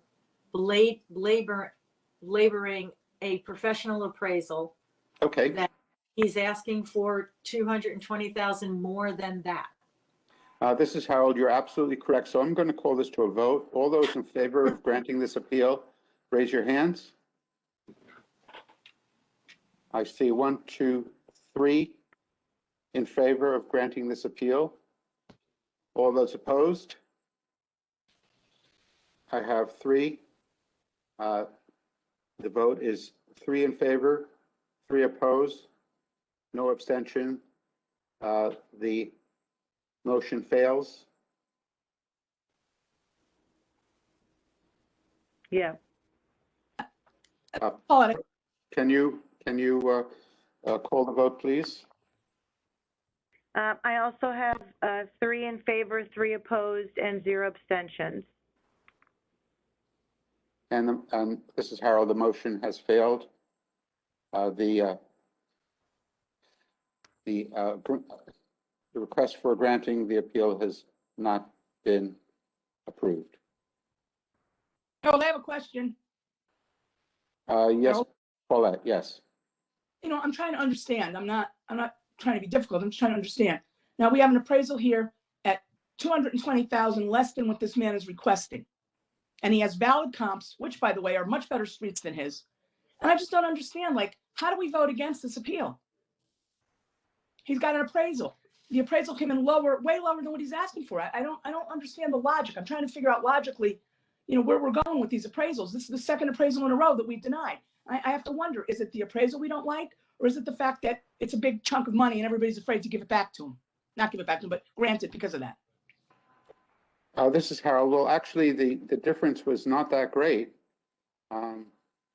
It was slightly more than $100,000 on a town's valuation of $1,633,500.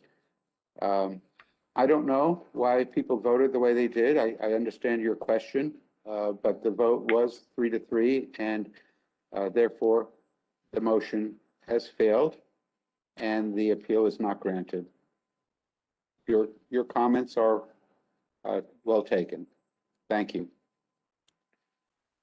All right, John? All right, down to 4. The next one that I would like to make a motion for regarding to grant full requested value is appeal number 247. It is property is located at 200 Lally Boulevard. The owners are Lori and Warren Lappa. The current value is $1,726,200. The requested value is $1,396,781. And again, I'd like to make a motion to the board that we grant the requested value. This is Harold. Is there a second? Catherine will second. Catherine seconds. Thank you. Okay. I did, I believe I sent this was one of the first nights that we were deliberating. And I believe I filled out a card for change to be made. The card says 2.5 baths and 3 full baths, but and 5 bedrooms, but really has 4 bedrooms. And because the 3rd floor bedroom has no closet and is used as an office, he feels that it should be changed there. So I need to look up the card here just to see if any changes were made to this. In here, in the in the file, there is a spreadsheet where he has comparables with recent sales in the beach. And that you can find that starting on page 3 of the file. Just to go back to page 2, this is his supporting evidence that there's no closet in the third floor room. He basically put a bed in there at one point. One of his children came home from college and was staying with him for a while. So that's why there's a bed there. So again, we've got sales data here. Most of it is in 2020, starting on page 3. He believes the square footage is higher than or dollar per square foot is higher than the average sales. He points out that at 365 Lally, that was a gut and was raised. The square footage for that is 700 or 472 per square foot. 317 is the same builder and architect as his. It's not on a corner lot like his is. And that has a square footage or per square foot value of $497 dollars a foot. Another one that he pointed out in here was 270 Edward Street. Okay. And with that one, that was a gut and raised. He says Fox isn't Lally Boulevard. He is on a corner lot. His finishes are the same as the comparables here. And he has the highest per square foot in the area, is what was stated. This is Harold. I do see that there are 2 field cards, one showing the adjustment based upon the room counts and definitions All right, great. towards the end. I think that, again, as we have seen in the past, comparing square footage with your neighbors does not provide compelling reasons for granting an appeal. So if there's no further discussions, I will call a vote. Yes, Catherine. I'm just not sure. They did make adjustments. The new field card is in there, so I see a new appraisal amount of $1,722,600. I think that should probably be part of our notes. Whether we grant that motion or use that as a substitute, I'm not sure how, but I think we need to acknowledge that. Well, this is Go ahead. The town's record is corrected and will appear on the grand list. So I don't think that this affects the decision to grant or not grant. Correct me if I'm wrong, if anyone knows better. Kathleen, I'm sorry. Yeah, that is correct. Once he signed the grand list in the end of January, any corrections, including these types of corrections, like I don't have a pool, I don't have a generator, we need to vote. That happened with one of Catherine's the other day. You denied the dollar amount, but then we had to come back and revisit it because Ross clarified the fact that he cannot change anything, like that right now. So the card corrections we do need to approve. I don't know if you remember, at the end of our deliberations, we do a bunch of card corrections as sort of a big one. He gives us a list of, 50 or 80 that have corrections, and we vote on all those at the end. But he sort of said, since this one is before you as an appeal anyway, rather than doing it at the end when we do that large block of card corrections, he recommended that since there's an appeal open, that we make these adjustments now. So that was his, This is Harold, I understand. So I'm going to call a vote to, what would be the right term? To approve the town's valuation change to, what's the number now? 1,770,000 or $1,722,200. A lot of twos there.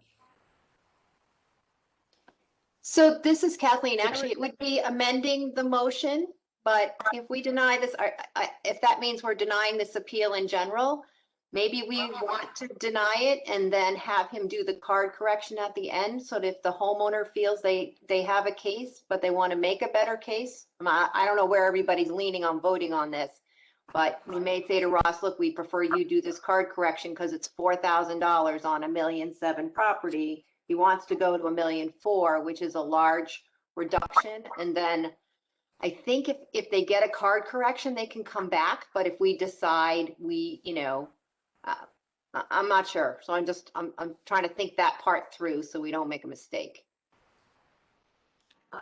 Well, this is how the card correction is reducing the town's valuation to $1,722,600. And I believe we can vote on making a motion to correct the town's value to that amount. And then vote on the original motion to grant or deny the appeal that's on the table. Is that any comments, if that's the proper procedure? Well, this is Peter. I don't know, it doesn't sound right that we would be voting on the town's value. I mean, that's the value that the town has, adjusted to. So I think it's just a matter of making a motion on whether or not we're going to grant what the reduction is that the appellant has requested. That's my stance on it. Are we in general agreement to that? Yes, Catherine. And I'm sorry to do that. Robert's rules aside, because I know that gets us kind of crazed too, but I think we do have to vote on the adjustment so that it gets in the grand list for this year, so that the appellant gets the corrections based on his 2020 value, which he'll get taxed on starting July later on. And if we don't do that, if we don't vote on those, then it won't be made until the following year, Peter. That's the way I understand it. So I think it almost has to be two motions. And Yes. I'm always afraid when the first motion is the appellant's fair market adjustment. I kind of, if the first motion could be the corrections, we'd probably agree on that and then not feel, oh my God, what happened to the appellant's appeal? So All right. I would agree with that. Motion to tables John's, can we bring it back in 3 minutes? And I'll make a friendly motion to replace that one with to approve the town corrected field card. I would suggest that John. I'll make it simpler. I suggest John makes a motion, since he is the hearing officer on this, to amend his motion to state a town value, and we vote on that to approve or not approve. Actually, Harold, I would like to make a motion to table this discussion. I'm sorry, let me see what Kathleen is suggesting as well. Okay. Yeah, this is Kathleen. I think you're right, John. I think tabling isn't a no action. Tabling just means we take it up in a minute. So I think if you want to table that motion, then I think we can put another motion on the table, which would be the card correction. We can vote on the card correction, and we'll come back to your original motion. Because if we amend the motion, then that's still just one motion and one vote. And we need, in this case, it's sounding like we want to take two separate votes, one on the card correction and one on the other, and not to amend the motion. We're just going to, does that make sense? I think we're all on the same page. This is Harold. Just to restate what I said at the beginning of the meeting as to how we deal with amendments, we do have to vote on an amendment to approve the amendment, and then we can go back to the original vote. So that does accomplish, I believe, the same thing. But Kathleen, you disagree? This is Kathleen. No, I don't think it does. I think that the amendment still makes it just one vote in the end, and we want to have two completely separate votes on this particular item. If we All were right. reducing them because we were giving them, we said, okay, they definitely are aggrieved, but they didn't come up with the right number, so we're going to reduce them by 150, then that would be the appropriate way for us to do it with, right, to do an amendment to the motion and, not grant them what their request is, to grant in part. But in this case, I think we're deciding we want it to be two separate votes in the record. That's what I'm hearing. Correct. All right, so John, Take it down and then, Okay. what do you So wish to do with this? here's what I'd like to do is I would like to table or lay on the table my current motion, which requires a second and a majority vote to pass. All right, thank you. I'm looking at my Your stoplight request cheat to sheet. table is granted. Everybody in favor? yes. Okay. All right. Now, I would like to make a motion to change the current value that is on the field card from 1,726,200 to a value of 1,722,200. Six, two. Or wait, no, wait, is it 600. 600, sorry. I'm all twisted around. Okay, let me restate that just for the record. I would like to make a motion that for property at address 200 Lally Boulevard, that we change the rate card or the field card to have a total appraised amount of $1,722,600. Do we have a second? I see Peter's hand was up first, so Peter seconded the motion. And Any now, discussion? Sorry. if there's no further discussion, we can bring it up to a vote to approve or deny the requested reduction. To the field card of the current value. To the revised field card amount. All those in favor of granting the change to field card amount, raise your hand. Paulette, how do you vote? Paulette.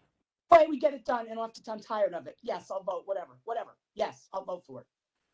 Thank you. The motion is approved. 6-0-0.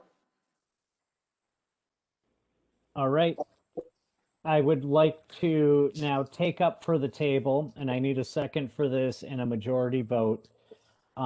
Appeal number 247 to change the request or to change the value from the newly current value of 1,722,600 to 1,396,781.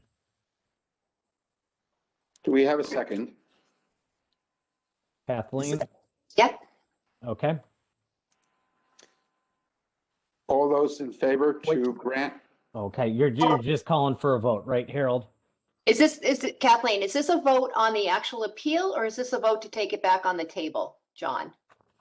Oh, Not sure. Just want to make sure it's recorded right. I just want to know what I'm voting on. That's I all. believe it's to bring it back from the table, to take from Bring the it back on the table. table. Okay, so that's what he's doing. He's bringing it back on the table. I guess with Robert's rules, if you table it, you have to bring it back to the table. Everybody has to agree to bring it back on the table.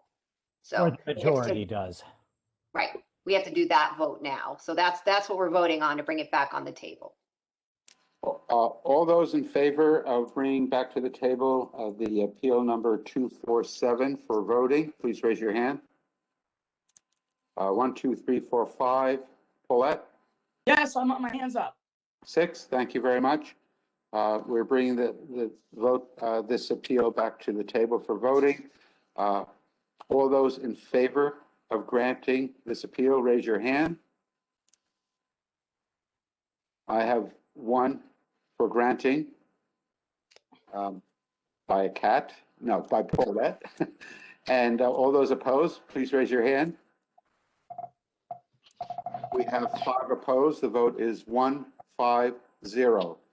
Prue, could you please call the vote on the final? Okay, I'm sorry.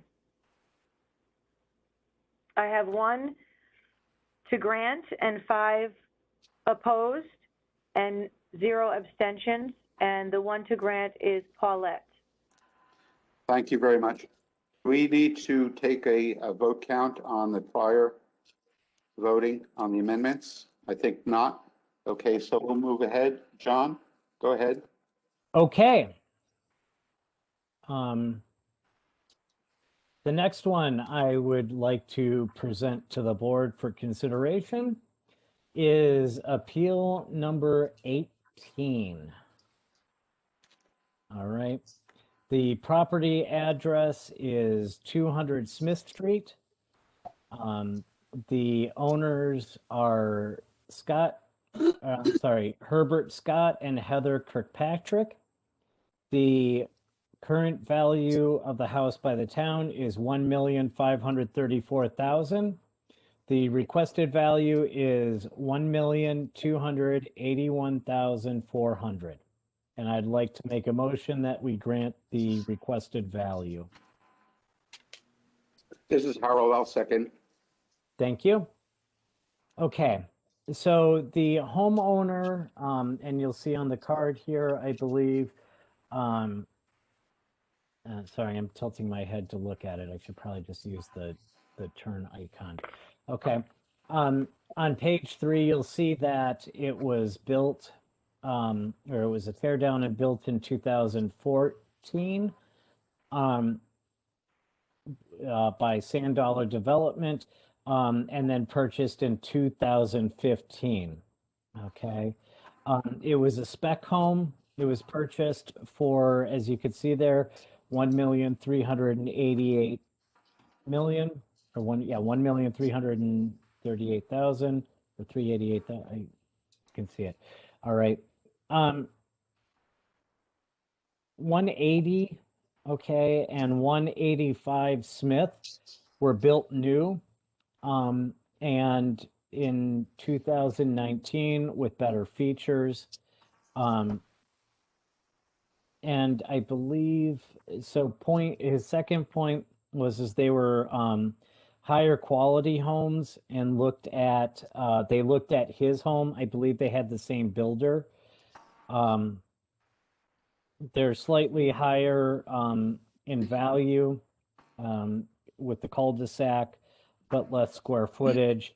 He feels his value, or he feels they are between 1.35 and 1.38 million. Again, the houses on the inside that he has here on Smith Street are better quality or have better features inside versus what what his is. Basically, what he told me is that as the house was being built, he asked them to either stop or to change what features were going to be used, and used a lesser value of features on the inside. Okay. I don't see any other, all I see is the field card and his statement here and what he pointed out to me during our session. This is Harold. Do we feel that he has provided compelling evidence for his request? Kathleen? So this is Kathleen. I'm just looking at the 2 Smith Street properties that he's comparing himself to. Again, I don't know if he's looking at what the comparables are in terms of square footage, but the sale price on those other 2 on Smith, one sold for 1.4 million February of 19, The other one sold for 1.39 million in December of 19. So I think, you know, while the town may have those other ones appraised a little lower, the sale prices, the 19 sale prices are, you know, right around 1.4 million. And those are 19 prices. So he's asking to go to 1.28, right? He's asking to go lower than those 2019 sales. Correct. This is Harold. Unless there's any further discussion on, we'll call a vote. All those in favor of granting the appeal, please raise your hand. Oh, sorry, hold up. I Hand have up. one in Sorry. favor. No, I- hand up.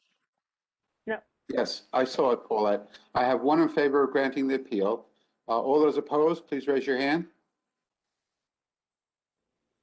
Yeah, Paulette was opposed. Paulette, are you changing your vote? No, I accidentally voted for, that was a mistake. I'm voting no. You're voting no. Okay, the vote is Unanimous. it's unanimous, 6-0-0. 0-6. The appeal is denied. I'm sorry, it's 0-6-0. Excuse me. Prue, could you call the vote, please? Yes, I have a unanimous vote to deny of 0-6-0. Thank you. Thank you, John. Thank you, Prue. Thank you. All right, next one I would like to get to is appeal number 221. And I will make a motion that we grant the requested value for this. The property address is at 67 Craig Court. The owners are William and Claire Lynch. The town has a value of $1,212,100. The requested value is $1,060,000. And again, I would like to make a motion that we grant the requested value of $1,060,000. Do we have a second? This is Kathleen. I'll second it. Kathleen has seconded the motion. All right, thank you. So the first part of this is that the appellant received 2 notices with this property. You will see on page, and they were different. So you will see that on page 11 of the packet that's submitted, that there was one with a assessment of $848,470. And then you'll see that there was a second one that was dated December 30th. I'm sorry, wait a minute, I take that back. So it's in reverse order here, I'm sorry. So on page 12, the initial one that was sent to the appellant on December 30th was listed with the assessed value of $671,160. An updated assessment was sent on January 29th of 2021, and that had the assessed value of $848,470. So there was question about why did it jump so much with what was a substantial amount in a month's time. I believe, did we have Ross explain that at one of ours about why there might have been 2? No? This is Harold. Did anyone request that of the assessor? This is Kathleen. It was a December 30th date on the first letter. Is that accurate? Yes, it was correct. Yeah, I do know at one point, I had somebody else complaining because they got multiple notices, but I think that was in the end of January when they weren't sure they had sent them out to everybody, so they resent them all again. But I don't recall why there was a notice in December, right? Because our original assessment notices came out in early December. Unless, the other thing that happens sometimes during that period, they realize that they've made a coding mistake, a coding error. They need to make some corrections in how they treated certain properties in the neighborhood. So it could have been something going on during the informal hearing and the review of, the model and all of that, that they adjusted without looking, at what happened with the other Craig Court ones. It would be difficult to say, but again, what value did he end up with? Did he end up with a good value, after he got the 2 notices? And certainly we can ask the assessor to provide some clarity as to why he got 2. But at the end of the day, we still want to, look at this and see, is the market, did they get it right after all those corrections? Or get it Okay. close enough? Well, Yeah. it definitely went up by at least over 100,000 in the assessed value. Mhm. Okay. On that one.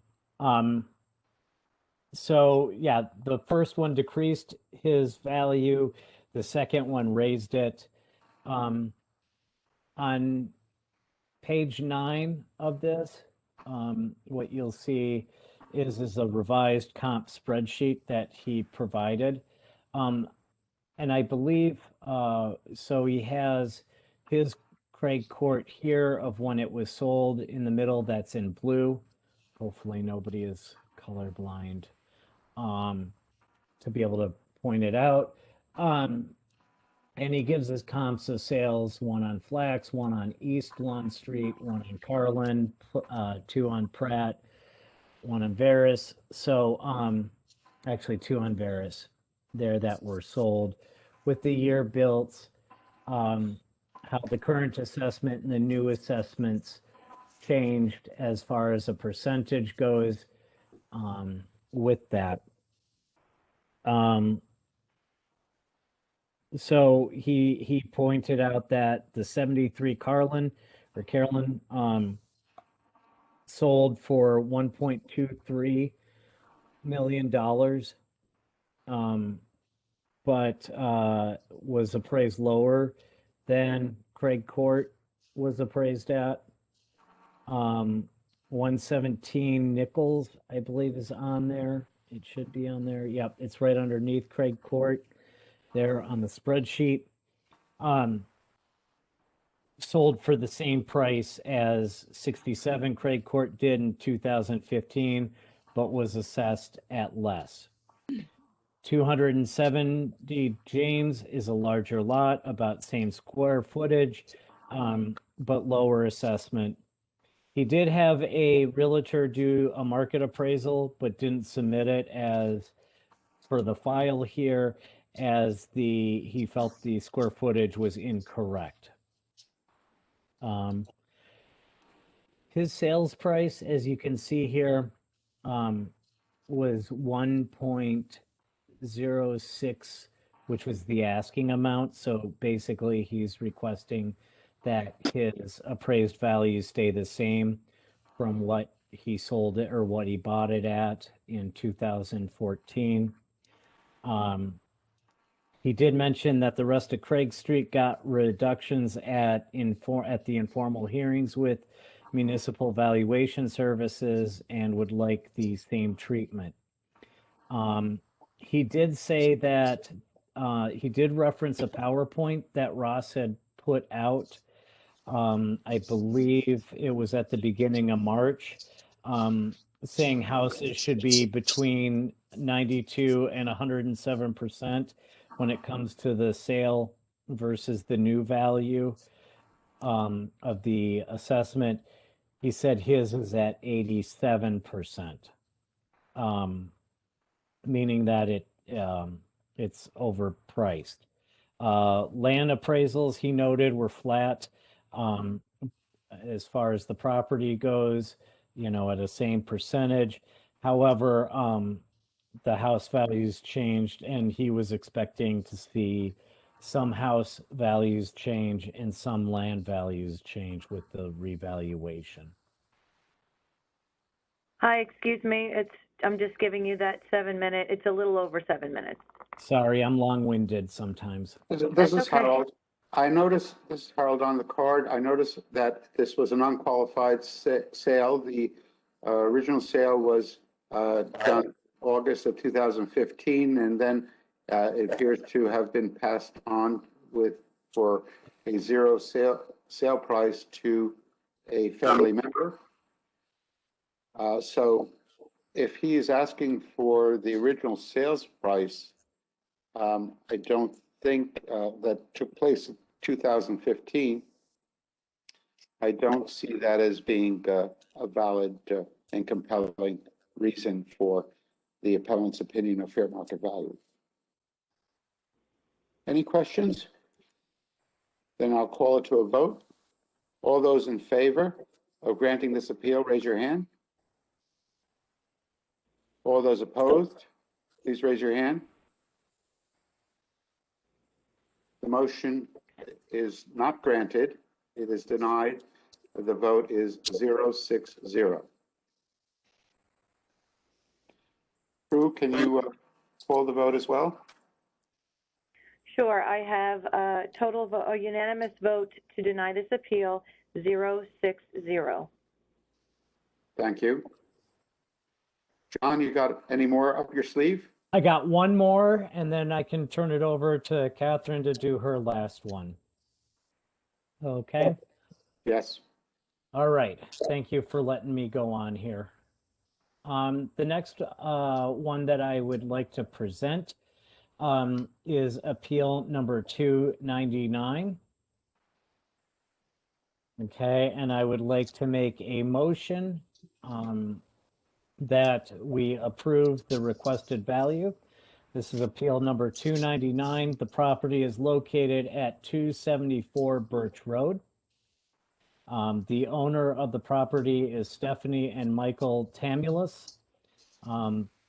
They were both in attendance for the appeal here. The current town value is $1,652,300, and they are asking for a reduced value of $1,485,000. This is Harold. Do we have a second? Call out your name, please, because sometimes I'm looking at the information and I don't go back to the screen fast enough. So who is This seconding Peter, the I'll motion? second. Peter has seconded. Go ahead, John. All right, thank you. So you'll see starting on page 2, the outline for the reason of the appeal.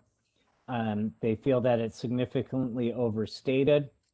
Point 1, or the first point here about why it is, they feel that their field card is overstated with the square footage that is there, and we can talk about that. Really, the third floor is really where they feel it's overstated.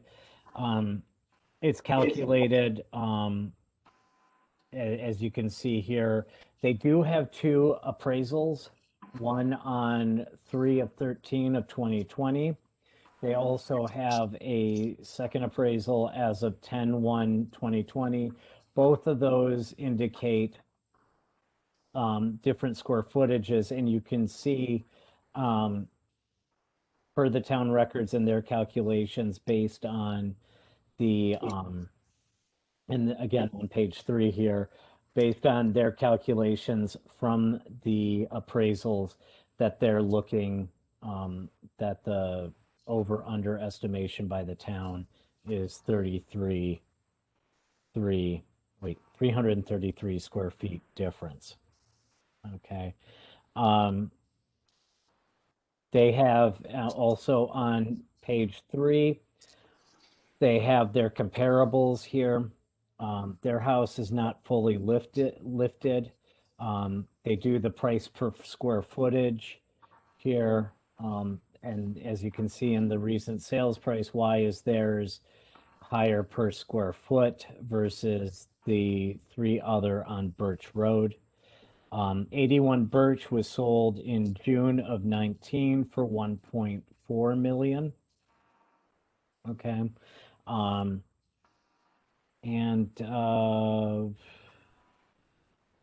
Theirs is built before Sandy as part of their appeal.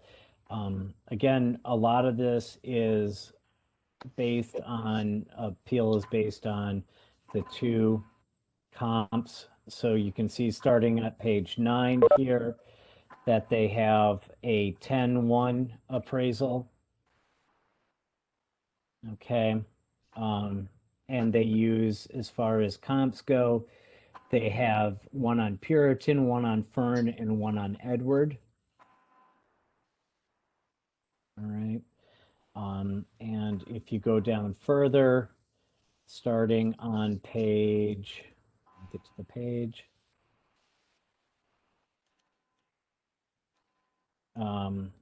Starting on page 26, they have the second appraisal. Again, looks like it was for Citibank on 3/30 or on 3/13/2020. That appraised value for that one is 1,485,000, which is their asking price here that we reduce it to. The comps on that one, they use 81 Birch Road, one on Fern and one on Eunice.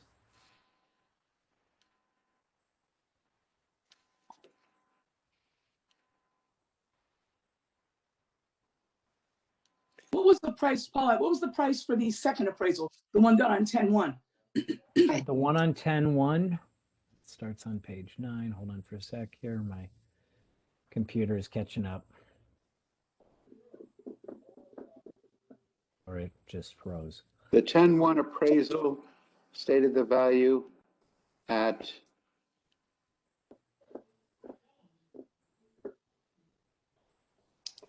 Oh, here it is, 10-1. They don't have it on the cover sheet, but I believe the value that I see on it's the page same. 12, 1484325. Is that correct? I see on page 11, at the bottom of page 11, indicated value by sales comparison approach, 1,485,000. Again, the asking price.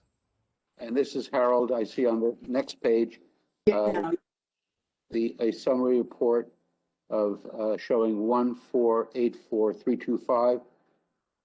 That's a calculation based upon the cost approach. So they're similar.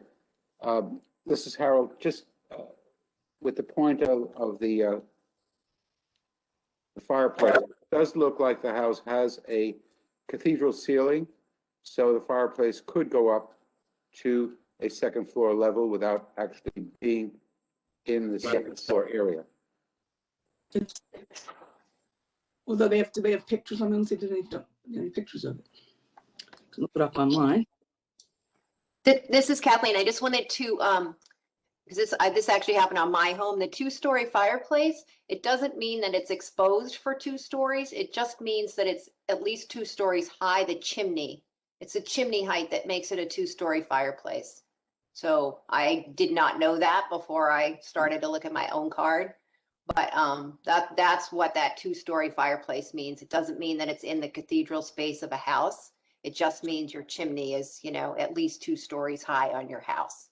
I don't know why people would have a 1-story chimney anyway, unless maybe that's the gas fireplaces, which are valued less than the, the full masonry ones that go up and you can see them from the outside. And this is Harold. Yes, those can be vented on the floor where the fireplace is. That's true. So any further discussion, or I'll call this to a vote?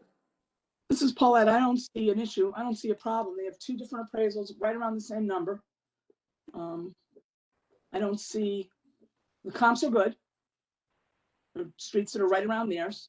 So I don't really see an issue with approving this. I would be approving it. Okay. I will call The vote, all those in favor of granting this appeal, please raise your hand.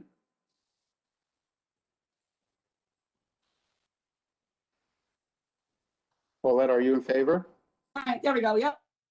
All right, thank you. The vote is 4 in favor. All those opposed, raise your hand. 2 opposed. That's Harold and Kathleen opposed. The motion is, the appeal is granted. 4 votes in favor, 2 votes against, no abstentions. Prue, could you please call the vote as well for the record? Yes, I have the appeal is granted, 4 votes in favor, 2 votes opposed, and no abstentions. And Harold and Kathleen were the 2 votes opposed. Thank you. This is Harold. I see that Ronique Patel has joined us. Ronique is a board member. And hi, Ronique. Thank you for participating in this deliberation. So from, you can vote on the motions as they're being presented. Thank you. 1, 2, 3, 4, 5, 6, 7 gives us a quorum of 7. You know, actually, Harold, I'm going to drop off now. All right. Peter is leaving this meeting. Thank you very much, Peter, for your participation. And we have a quorum of 6 members present. Have a good day. Thank you, too. Bye, Peter. Bye, Peter. Thank you, John. I'm done. Somebody else can present. Oh, this is You're Catherine. cooked. 1 second. Did not appear, the 421 Lally Boulevard. Did we want to vote on this no appearance, or do we just want to wait on that one? That was one of those kind of sheets I asked the Catherine Napolitano, the BA clerk, to get us together. They were scheduled for 3/3 at 7:45 p.m. with you. And I have in my notes that they did not attend, so. I have 2 of those, one for the beach area and one for the beach area and one for Sherman. That did not attend.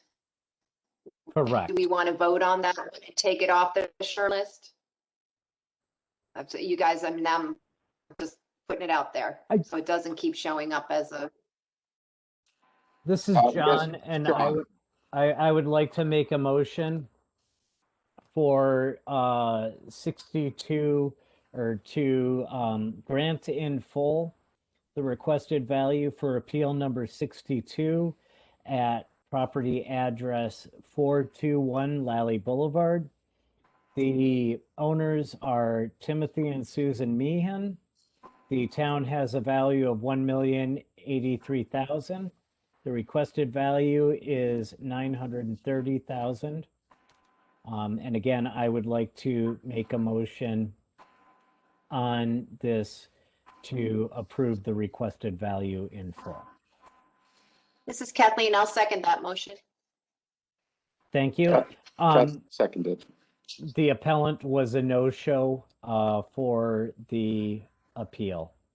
So I don't have anything else to add to this other than what is in the file for this. This is Kathleen. I'll just add that according to state statute, if the person does not appear, we cannot, we are not allowed to grant their appraisal, even with COVID. We gave them the option of a phone interview, but if they didn't choose the phone or the in-person, then technically, that's neither of that is an appearance, can't even speak. So just wanted to clarify that. All right. So is this an appeal that we need to vote on, or is it a de facto denial based upon not appearing? Could I ask if we reached out to them? Did we just make a phone call to confirm that they did not appear, or that they didn't reschedule, or thought it was a phone interview? Was there any follow-up done as to why they did not appear?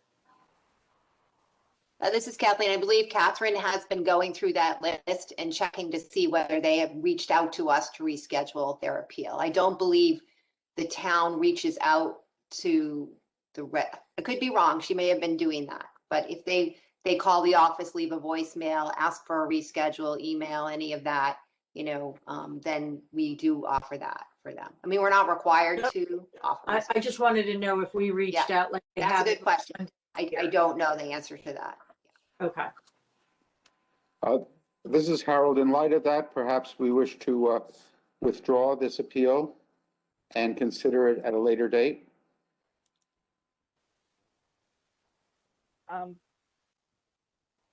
I would say, this is Harold again, I would say that we have been very diligent about reaching out to appellants who have not appeared to try to reschedule them.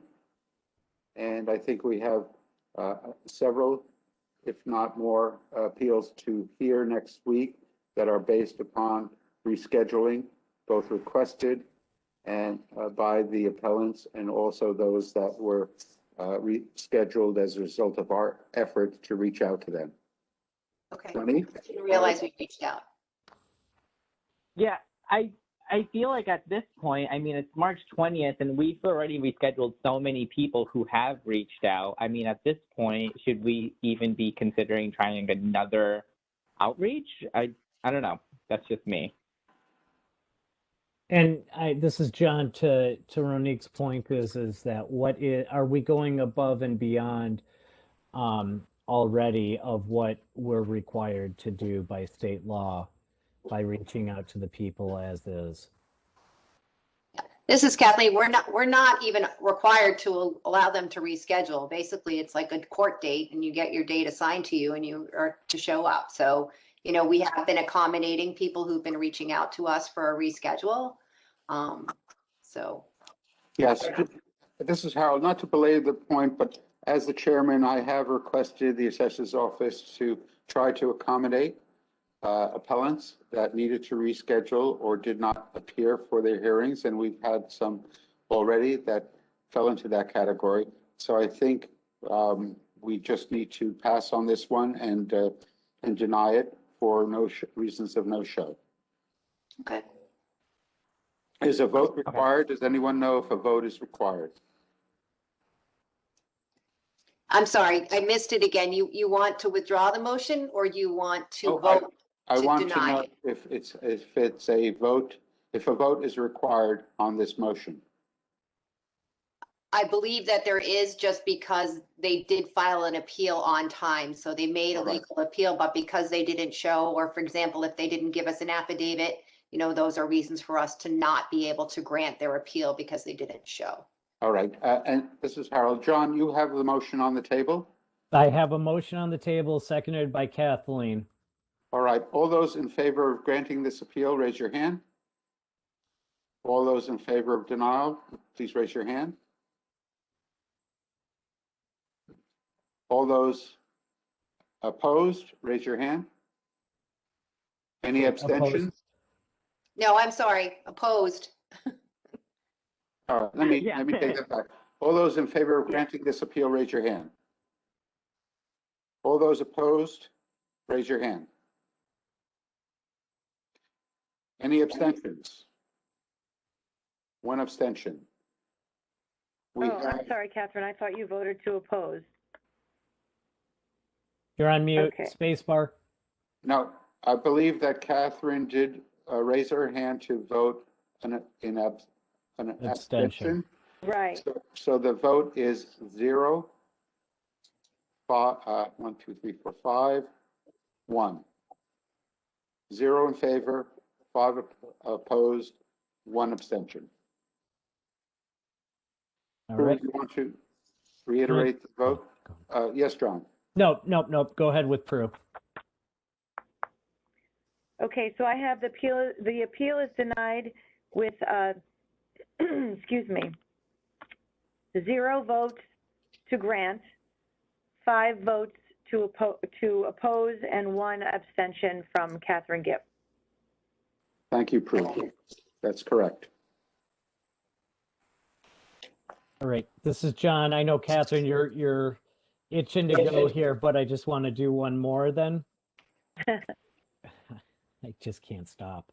Okay, I would like to make a motion that we grant in full the requested value for appeal 628.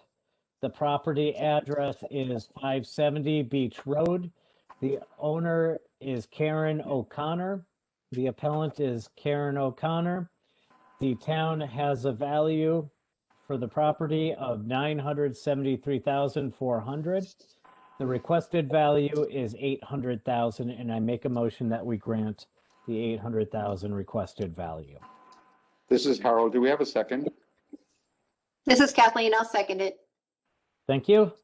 The appellant was a no-show for this, and to my knowledge has not rescheduled a meeting to be heard. And that's all I can give you. All we've got is what's in the file, no other information. All right. Is there a second? This Yeah. is Kathleen. I think I seconded. Thank you. Yes. So I will call a vote. All those in favor of granting this appeal, please raise your hand. All those opposed, please raise your hand.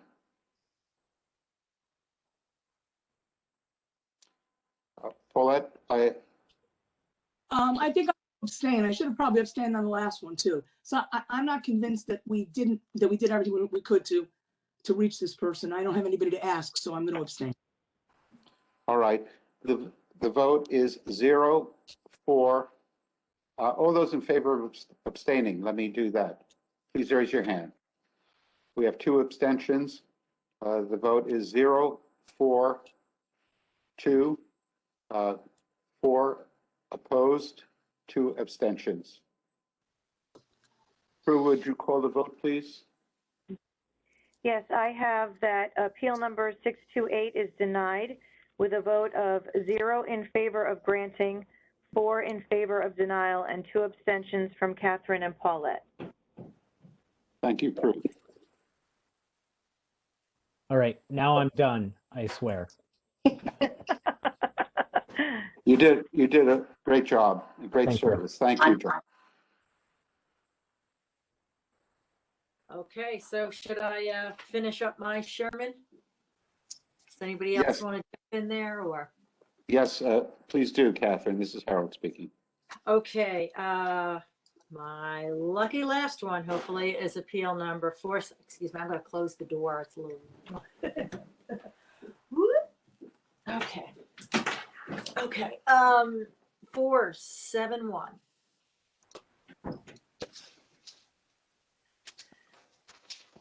This is for property located at 33 Edward Street.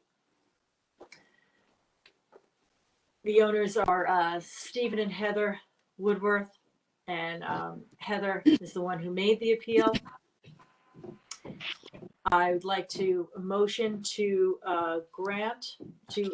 I'd like to make a motion to reduce the town's value of $2,110,900 to $1,750,000.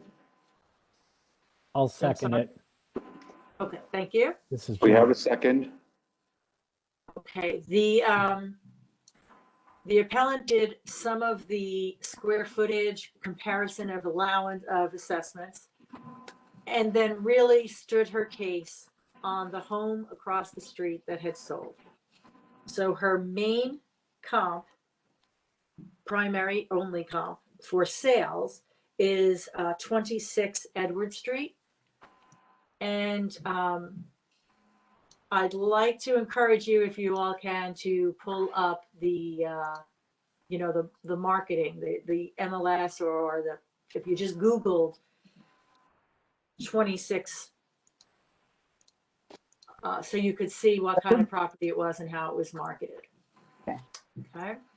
So going down the list, the subject property is 4,100 square feet. And the comp is 4,700 square feet, almost a difference of 600 square feet. The subject property is 5 bedrooms to the comp being 6, 3 baths to 4 baths.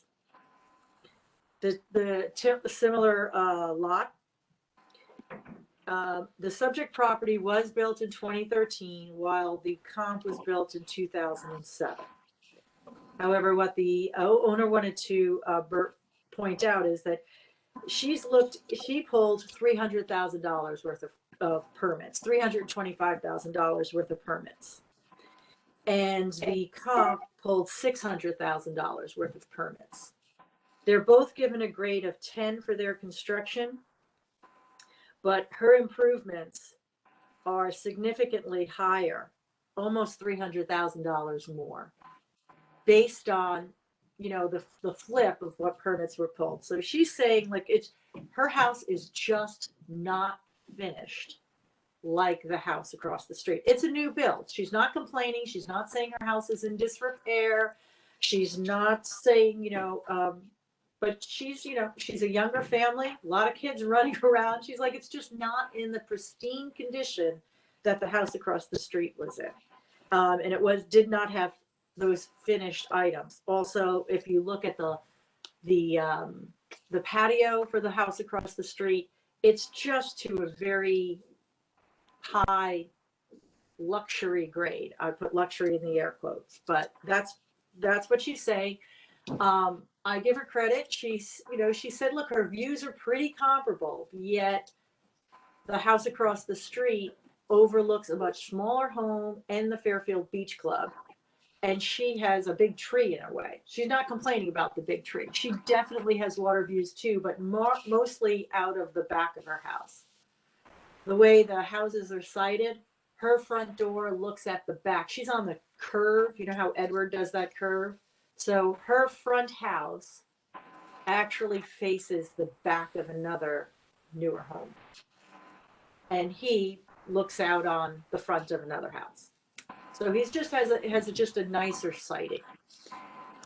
And that's really her significance. So she's saying if that sold for $1,895,000 in August of 2020, she cannot be assessed at over $200,000 more. She thinks she would sell for less. She thinks she would sell for $1,750.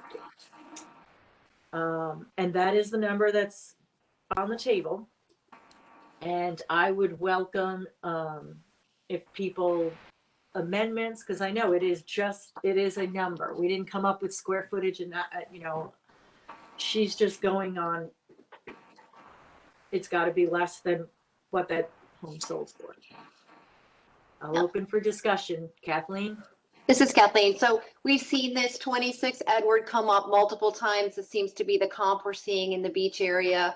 You know, at $1.9 million, that tends to be on the lower end that everybody wants to go to. So, you know, we've looked at the MLS listing for the 26 Edward, and it doesn't mention anywhere that it's FEMA compliant.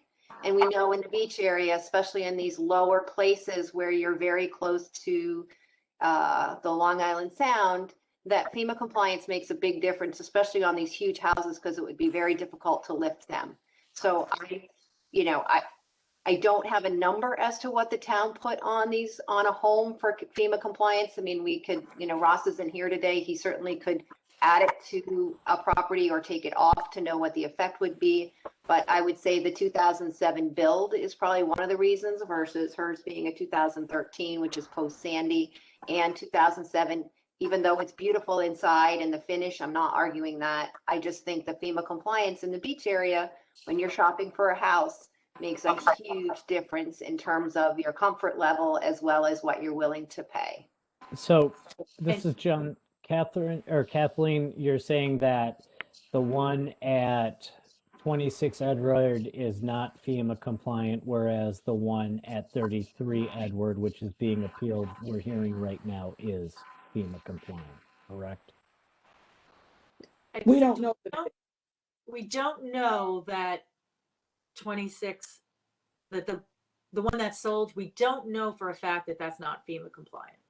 Okay, we know it's that not it's not on FEMA the town, and we know that it was not marketed as that. However, it is elevated, and it was built.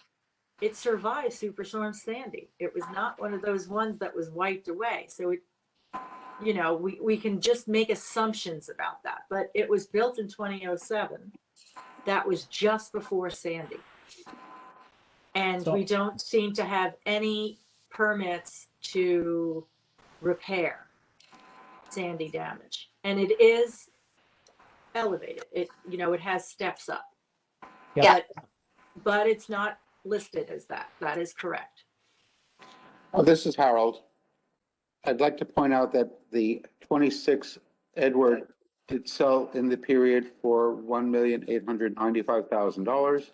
It does have approximately 5,000 more square feet of living space. It is, appreciation code is comparable. It's a 4-bedroom, 4-bath, 1/2 bath. And yet it is valued by the town less than the subject property. This is Kathleen. Are you looking at the value of the property that the town has 26 Edward at? Or do you want to look at the sale price? The Okay, town has the appraised value at $1,853,000. right. This is Kathleen. So we try not to look at the town put on a property because it might be too low. But the sale, it's close to the sale price of $1,895,000. So the town may have gotten it right. But I just want to correct, I think you said 5,000 square foot difference. It's about a 500 square foot difference. Am I right? I apologize. Yes, that would take it into negative numbers. It's 500 square feet. I stand corrected. Thank you. So And is I there any further? want to, I'm sorry, Yes. one other piece of Kathleen. information that the owner had brought. I personally, as the hearing officer, did not want to go down the whole assessment comparison. This is what my neighbor is at.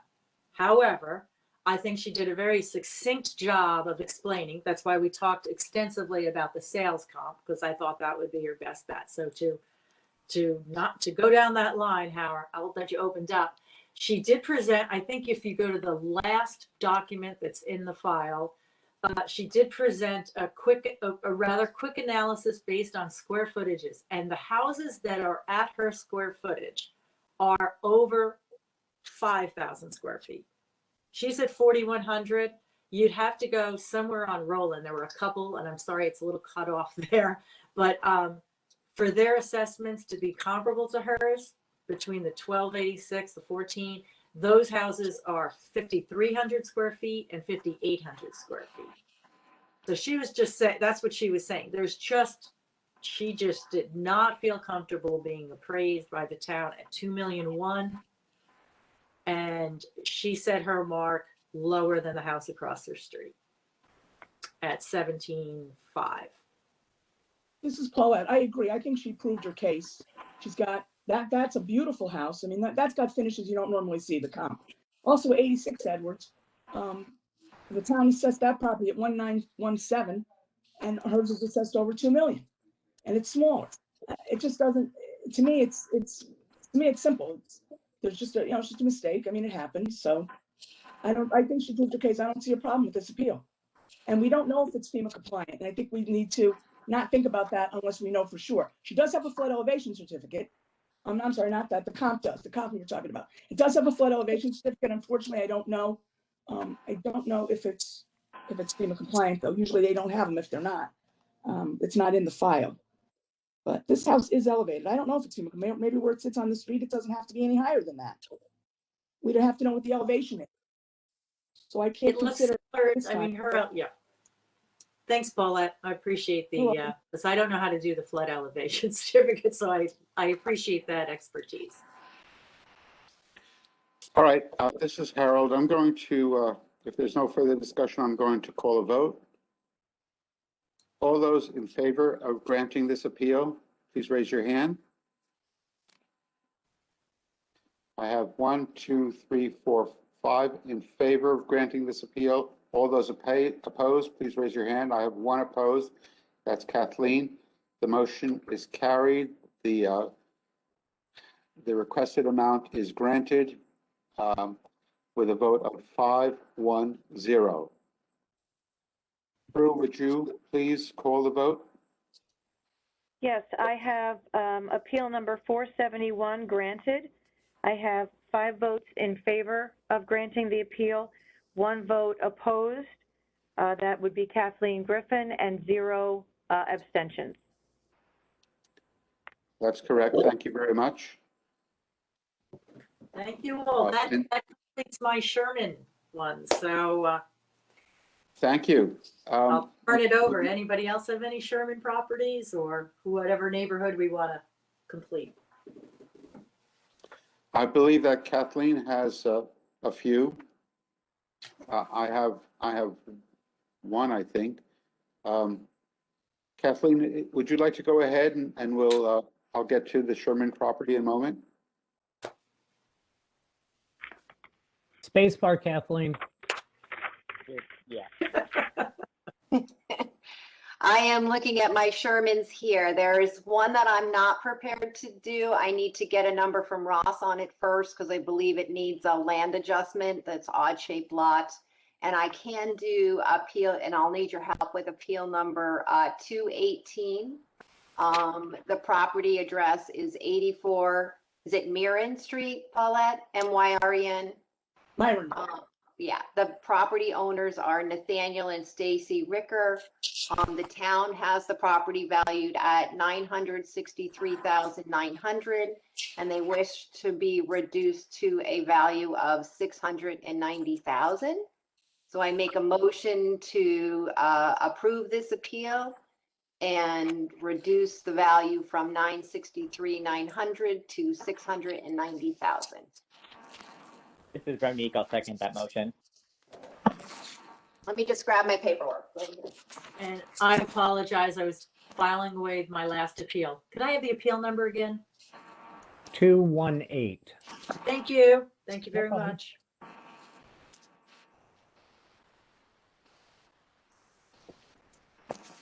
Okay, so this is a somewhat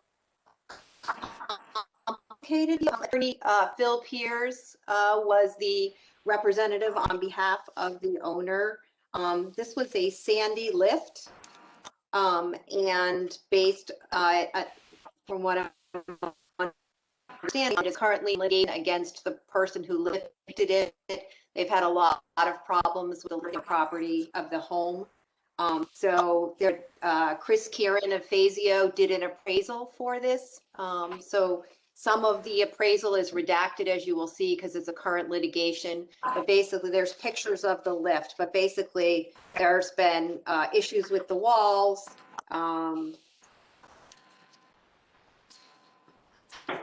Sorry, I should have looked at my notes before I said yes. The appraisal was done in August of 2019. They used the diminutive value to come down to a lower number.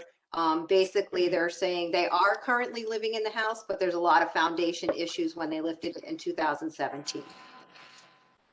And so Chris Kieran has a very methodical and detailed appraisal of the property, basically taking it down to the land value, and then also the amount of the, what it would cost to demo the property. But they are still living in the home. So the 690 is what the appraisal value was after everything was done. It is I believe it's a split, 4 bedrooms, 2.5 baths, 3,200 square feet. So in his appraisal, he did look at other comparable properties to try to bring it down in terms of the land values and all of that to come to that. And the appraisal was done in September of 2019. 2019. So, Kathleen, this is John. So are they basically basing it off the land and saying the house is worth nothing? Yes, that's what it diminutive was to be sort of to take it down, and then what that was going to cost to do that. And it looks like they looked at some of the other properties on the street when they came up with the data. So highest and best use of the property, they did get some estimates to try to repair it. And I believe, very close or whatever, that it's not really repairable. They, in order to fix it, it's going to cost more than it would to take it down and rebuild it. So use the cost approach in the appraisal. Who did the appraisal? Chris Kieran of Fazio, Oh. Kieran and Fazio, because they're appraisers as well. So this was done, prior. Okay, I'm good with that.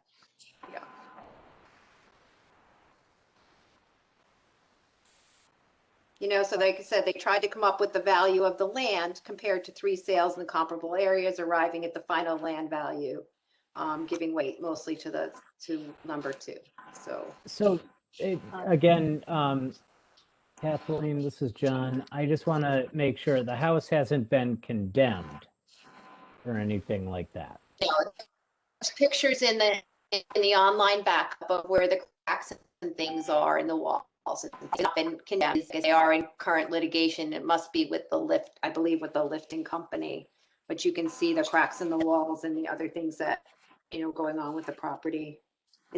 I believe he said it has settled beyond the acceptable degree of deflection and will continue to do so. So is there a risk that, say, in the middle of the night, the thing could just fall apart, or no? Well, this is Kathleen. That's why I asked him, are they living in it? And he said, yes, they are. And the photos show, that it is, from the pictures, they are in there. So I'm looking for some direction on, where you want to go. The land sales he used were 257 Colonial, 43 Puritan, and 85 Rhoda. And again, this was done in 8 of 19. So go ahead, Paulette, were you going to say something? I'm going to say that, we even, whether it's condemned or not, we can't, they're living in it. It's their house. But if we're looking at market value of homes, this home has no market value because nobody's buying it like that. So they would never be able to sell it. So it has 0 market value because of the dwelling. The land though has a value, and that would be what somebody would be buying in a case like this. So, and if Fazio did it, they certainly have been doing all the other ones.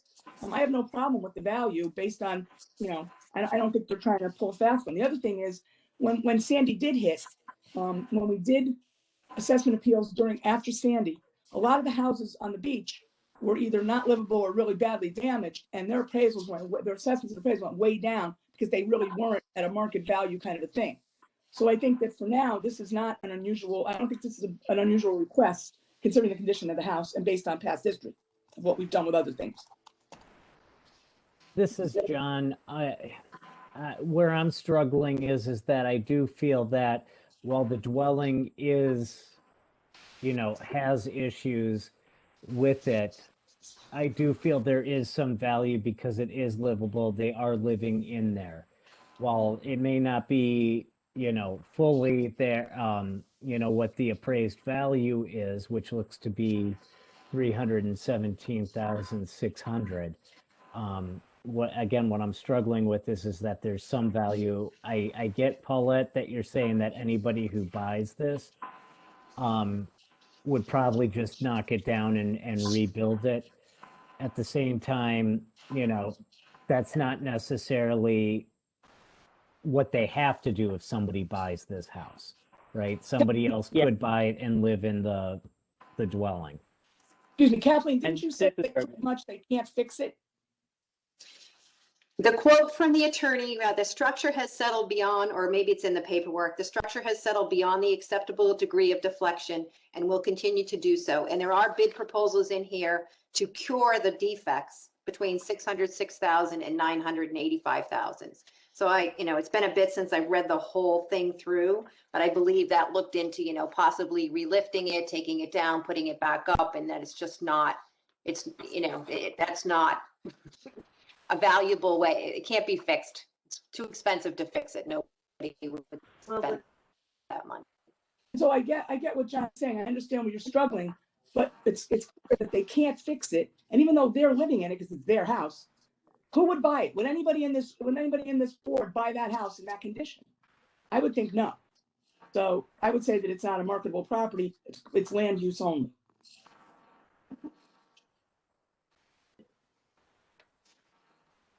Hello, just Catherine, a go question. ahead.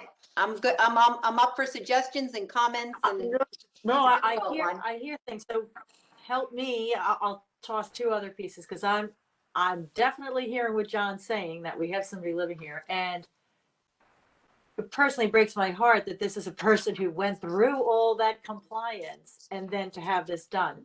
So there's somebody's going to pay to fix it, and it may not be them. I would hope that it would not be them. I think it's they're suing somebody to fix it. I mean, if this was not in a lawsuit, which obviously it is, but aren't they going to have it fixed by the people who did it? And they're arguing over the acceptable rate of deflection, which I've taken a look at this. I'm seeing 2 cracks and a really beautiful home. I was expecting to see like massive leanings, like a Tower of Pisa in the piling. Sorry, Renee, your turn. No, I completely agree with your sentiments. I mean, essentially, it is going through a lawsuit, right? And I'm also thinking if that house were to burn down tomorrow, the insurance companies would pay for the dwelling. So I do think there is some value to dwelling, but I totally get what people are saying. If they were to put it on the market, right, they would have to redo the whole structure. But it doesn't seem like they're giving up on this because they've tried this project. So for the next, I don't know, I'm struggling with it. Yeah, this is Kathleen. It is in litigation, so there were several questions I asked him, and he could not answer it because it's a pending lawsuit. But it's the foundation is defective, the footings are defective. So it's as much as you see the house as well, it's also the foundation pieces that are the floors are not level, those types of things, because the foundation is not good. So it's not like they can just replace the pillars and things, the whole bottom and everything. So that's he did mention that part of it as well. This is Paulette. That's Okay, I'm okay. just doing a time call. Thank you. Thank you, Prue.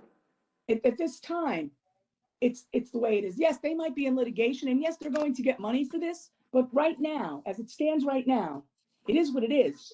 And we're not giving them money. We're reducing their value for the condition it's in now, just like every other property we look at.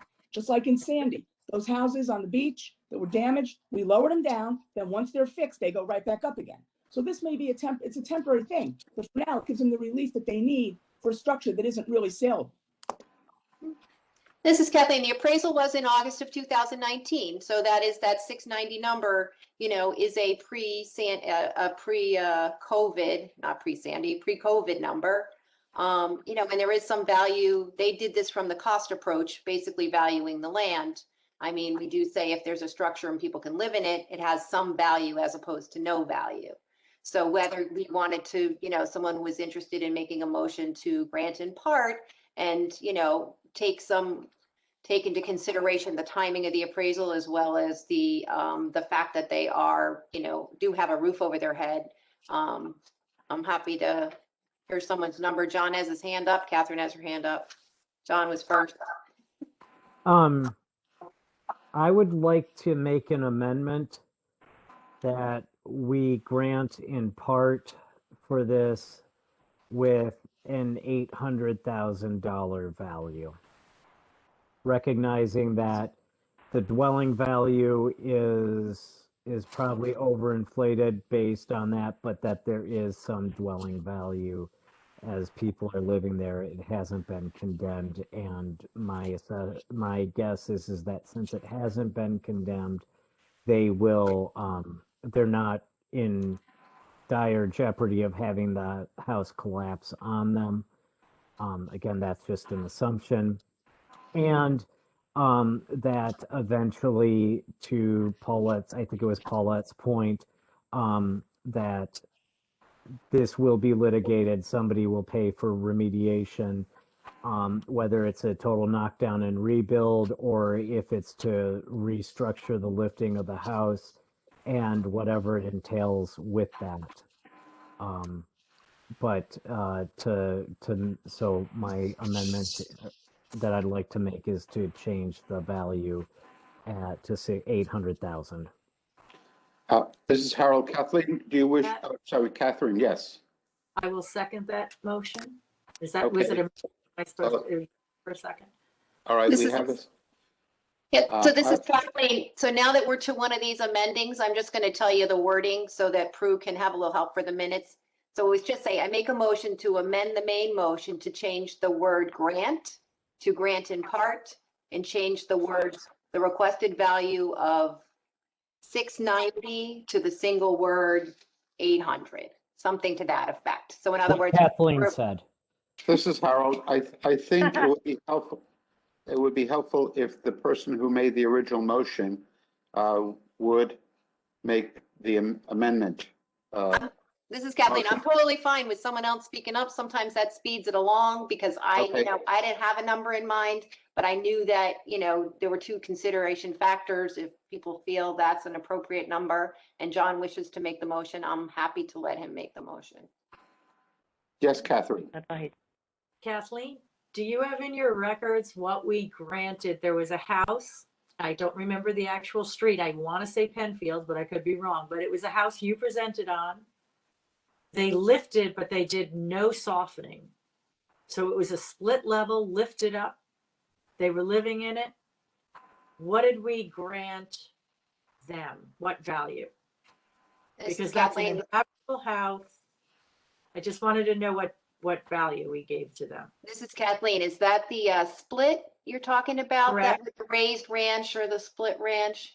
It was just raised. It was raised. I think it was a split level. It was yellow. I don't think that matters. Yes, let me find that one. I do. And we granted in part, they lifted, but they did nothing to architecturally enhance the pillars. Yes, that was 619 Penfield Road. Okay. Let's see, we deliberated, granted in part on March 9th. To what? To did we- 810, to 810. Okay, that's good for me. Thank you. I just wanted to know. So Yeah, she requested 700. She was at 960. She was at 960. She requested 700 and we went to 810. okay. That And, house was not damaged. The house was in normal living condition. It was not damaged. that's right, Paulette. That's correct. And I think So Kathleen, our next step is to vote on the amendment. All those Correct. in favor of the amendment to reduce to $800,000, raise your hand. Paulette, your hand? nope, Nope. We have 5 in favor to grant the amendment. All those opposed, raise your hand. 1 opposed. No abstentions. The vote is 5 in favor of granting the amendment to change to a value of $800,000. 1 opposed, no abstentions. Prue, could you call the vote? Sure. So appeal number 218 is amended to grant the motion to approve the amended amount to grant in part the value of $800,000. I have 5 in favor, 1 opposed, and 0 abstentions. The 1 opposed is Paulette. Okay, this is Harold. Now I will call the vote on the original motion with the amount now at $800,000. Doesn't the amended motion take over the original motion? This is Ravneek. Yes. Yes, Yeah, this is Kathleen. It's the motion as amended is, I think, the correct words. So the motion as amended to The motion. reduce from, yeah. as amended. All those in favor? Now, John, yes? No, I was gonna say, I'm in favor of Of that. reducing the All town's those in favor of granting this appeal in part to $800,000, please raise your hand. Wait, so is this a revote or? No, we're voting on the amended motion. On the original motion as amended. Motion as amended, yes. So we're voting on the 800 number instead of the 690 number. And the last vote was for 800 too, wasn't it?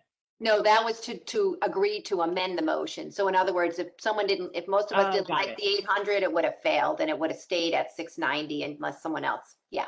I know we have All to right, take thank 2 you. votes. We're trying to do it the right way. It would take a little longer, but we're getting there. Okay, got it. All Thank you. So this is Harold again. All those in favor of granting in part to $800,000, raise your hand. I have 1, 2, 3, 4 in favor of granting the motion. All those opposed, raise your hand. I have 2 opposed. The motion is carried, and the appeal is granted in part to a value of $800,000. Prue, could you please call the vote for the record? Sure, I have Appeal 218 granted in part to 800,000. 4 were in favor, 2 were opposed, and 0 abstentions, and the 2 opposed are Ronique and Paulette. Thank you very much.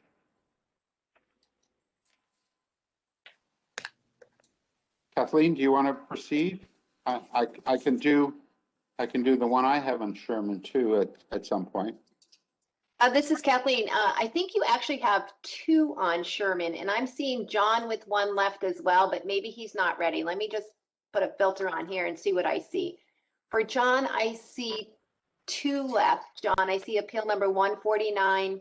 Oh, I'm sorry, the other one's Turney. So I see appeal 149 left for you, but it looks like you may have just heard it on St. Patrick's Day. Is that accurate? Yes, The it John might be. Sullivan. Which one was that one? Sure, 149. It was John Sullivan. It looks like you heard both of his, one of them in the Turney district and one in the Sherman district. So you have those 2 left. Well, I should Yep. say one is Turney, but I see 149 is the only other one you have left in Sherman. And then Harold, I see 2 for you. Appeal number 275, 124 Edward Street, and appeal number 384, 644 Roland Road. This is Harold. That's correct. I have them. Okay, so if you're prepared to do either one of those 2, we can do those 2 left in Sherman, then I just have 1 left, and like I said, on my bad for not asking for a card correction or a new value from the assessor for my other one in Sherman, so.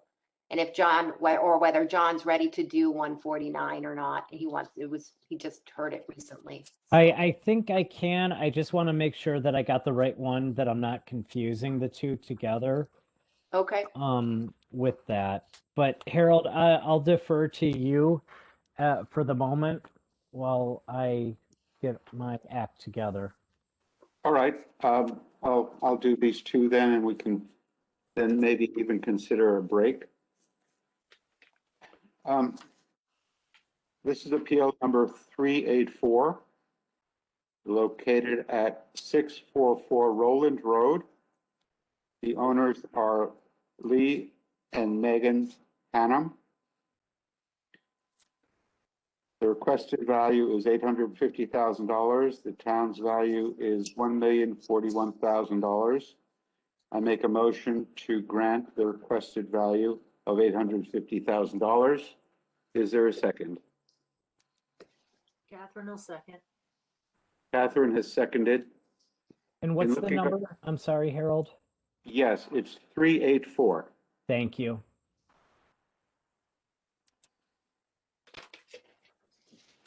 Okay, the appellant came in and presented as comps various properties by showing MLS listings. I think that's the proper term. To show that these properties were sold in the period at substantially less amounts than the subject's property.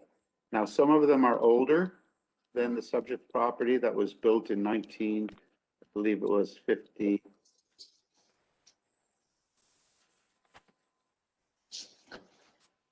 I'm sorry, it's 1951. There were some modifications to the home that a second story was added. It was raised. It does have an in-ground vinyl pool. The appellant did approach and was heard by the MVS and did get a significant reduction. I believe it's significant, in my opinion, of almost as a result of that informal hearing. However, I think that their statement that their assessment is now 23% increased over their previous value and almost a $240,000 increase. And they were wondering when they came in why their property is being appraised at $200,000 to $400,000 more than the comps that they presented. The home is raised, it is FEMA compliant, and they also asked about the town's designations of the B1, B2, B3, at which time I directed them to the assessor's office for clarification. So I think that although the comps were just presented as MLS sales listings, that they can be considered to be comps for this property. I don't know if everyone agrees with that, but I'm inclined to grant this because of the significant increase that these people are facing and that Was there this a motion? property is facing. Yeah, Harold, did you make a motion? I don't remember. Yes, he did. Yes, I Yes, did make he a did. motion and it was Oh. seconded. Okay, I'm sorry. This is Kathleen. Harold, can you tell me, what are the comps? I just want to know, because theirs is a colonial and they are FEMA compliant. I just want to make sure that the comps that they're providing are also, colonials that are FEMA compliant, similar age, style, all of that. When we're Sure. looking at the comps, because they don't have a little chart of their comps, right? They just sort of No. attach to the MLS listings. Okay, Yes, we have 79 Oyster Road, okay. which is listed as a colonial. We have, let me go down the list, 186 Puritan Road, which is listed as a Cape Cod.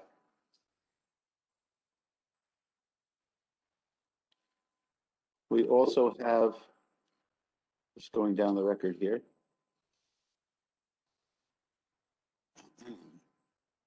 108 Fern Street, listed as a colonial. And again, these are listings that were presented during the hearing. We have 333 Roland, which is listed as a colonial.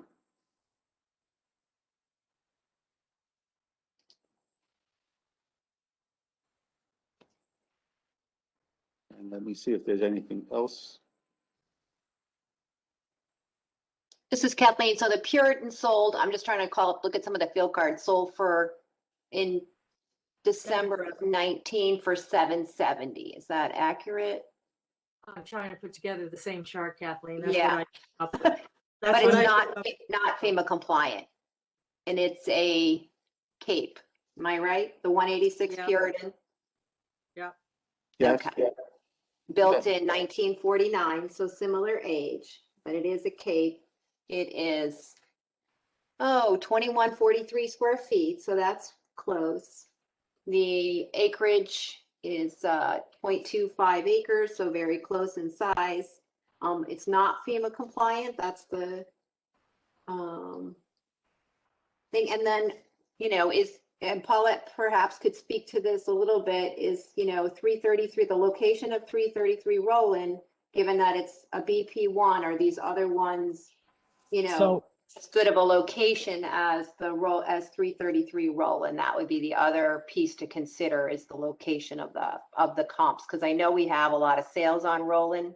So I see 120 South Pine Creek Road in there, but I wouldn't use that as a comp for Roland Road. this is John. Kathleen, I'm looking at where, the subject property is a block away from Fairfield Beach Road, whereas 333 is 3 blocks away from Fairfield Beach Road. I don't know. I'm assuming that that has to do based on another appeal we heard earlier today with what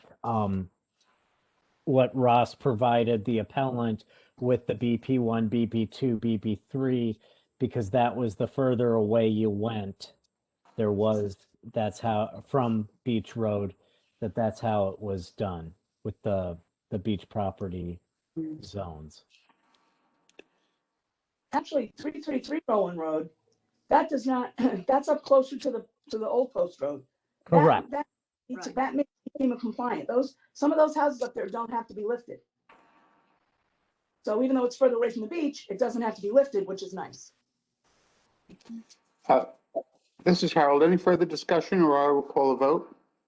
This is Kathleen. Just one other question. Do they have any outbuildings or pools or anything on the subject property? The owner has an in-ground vinyl pool, Okay. and there is an outbuilding as well.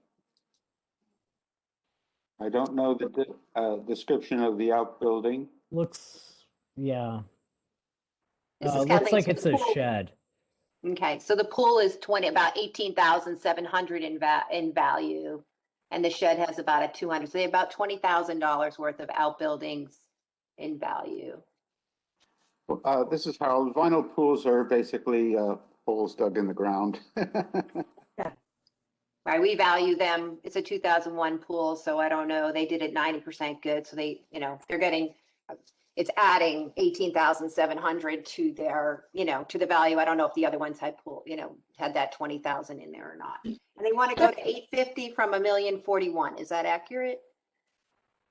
That is correct. Okay. Oyster Road has an in-ground pool, the beautiful patio around it. Yes, that's true. Some of the properties that they have pointed us to for comparison purposes do Yep. have pools, at least one. Same square footage, it has an extra bedroom. The pool looks beautiful in the picture here. Is Sold it FEMA without- compliant? This is Kathleen. Is it FEMA compliant? It can't really tell because it's Yeah, hard the to tell. card doesn't say 79 Oyster, right? The card does not say that it is, but. But we know that's not, we know we can't go by that. That's not a guarantee. They don't, and here's why I say they can't know if it's FEMA compliant, because they would have to know the elevation of that street, of that particular site. And then they'd have to get a flood elevation certificate to prove where the house sits, to know if it's FEMA compliant. So they can't just blanketly say that without those things. That's why I disagree with it. Yeah, this is Kathleen. Is it a raised ranch though? Is 79 a split? They're calling it a colonial. They're calling it a Yeah. colonial, but I'm looking at the picture on the field card. It looks like a split to me. I see basement windows and the door in the middle. So I'd have to look at the sales to know whether the town has that wrong, on Okay, that ma'am. card. Now, usually you can see by Maybe these. Oyster- This is, Roland, it is Oyster, but it's like, it's sold for what, $675? Mhm. No, it's sold for $675. Right. $675. No, I'm just asking, is it a split? I don't know, the town, the style comes from the field card, so unless somebody changed it, it should show what the field card shows. Right, what does the MLS show? Colonial. But it also shows the back of the house because that's where the pool is. Can't really see from the front. Yeah, Okay. the front, I see what you're talking about, Kathleen. This is John. Where it does look like a split from the front on the vision card there, because there is steps up and you do see the basement windows in the front. Oh, but I see 2 stories now that I'm looking, 4 bedrooms, 3 baths. Another picture online shows that you do walk up, but then it looks like there's 2 more stories. this is Harold. Kathleen, this is Harold. What property are we discussing right now? One of the comps? Yeah, I'm sorry, I Correct. was looking at the Oyster Road comp. Okay. It sold for 675. That just seems really low. That's why I'm wondering why Okay. that it sold so low. But okay, I hear you. I would like to call a vote. I would Yeah, I like to call a vote. We've had sufficient discussion and points of view. All those in favor of granting this appeal are $850,000 requested amount. Please raise your hand. I have 2 in favor of granting the appeal. All those opposed, raise your hand. 4 opposed. The motion is not carried. The vote is 2-4-0. This appeal is not granted. Prue, would you please call the vote? Sure, I have appeal number 384 is denied with a vote of 2 in favor of granting, 4 opposed to granting, and 0 abstentions, and Harold and Paulette are the 2 in favor. Thank you. I can do one more before we take a break, or we can break and come back at 1:20. How does the group feel? Let's finish off yours, Harold. Agreed. All right, the next one is a appeal number 275.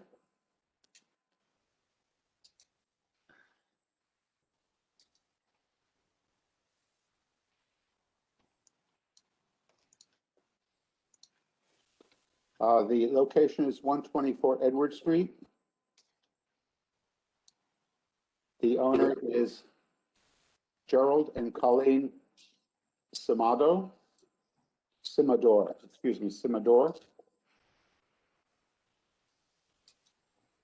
I make a motion to grant the requested appeal for $1,800,000. The town has it valued at, well, we'll get into that. Do I have a second? This is John. I'll second it. John has seconded. All right, the town has, we do have an appraisal that was prepared by Greg Lane, and he was presenting on behalf of the appellant. We have an affidavit authorizing that.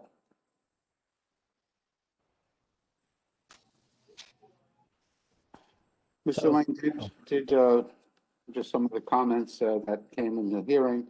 He did reference to Mr. Fazio's podcast that it was okay that, well, that the town had gone back to as early as January 2019 to do its calculations. The owner has also changed at the hearing. The homeowner also wished to change their market value opinion to reduce to $1,750,000.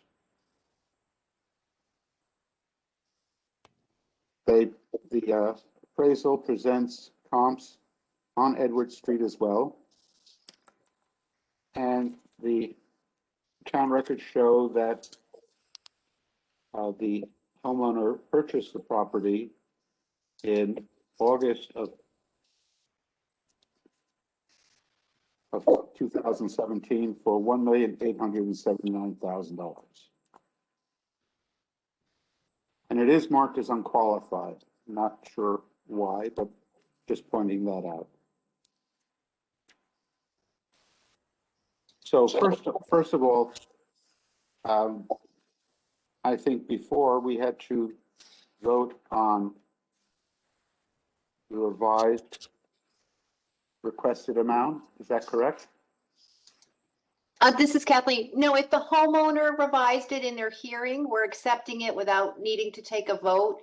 If we are changing what they asked for, then we are amending our motion. You know, if we decide we're going to change their requested or whatever, the valuation to something different than what they requested, then we would do an amendment. So I think it's fine. It's just, we've had this issue when people changing the values. There's a few different spreadsheets out there. So I would just ask all of you, as Harold just did now, to, mention the fact that it was originally at 1.8 and it went to 1.750, and we're going to have to pay, I want to try to pay a little closer attention to that, because I think that might be some places where we need to make sure we're stating the amount the homeowner asked for, because in some cases they raised it when they came in, they realized they were too low. I don't want to disenfranchise them by, in this case, he lowered it, but by not, giving them the opportunity to give us a higher number. All right, this is Harold. Yes, we have in the appraisal, on the second page of the appraisal, the owner's opinion that was presented by Greg Lane,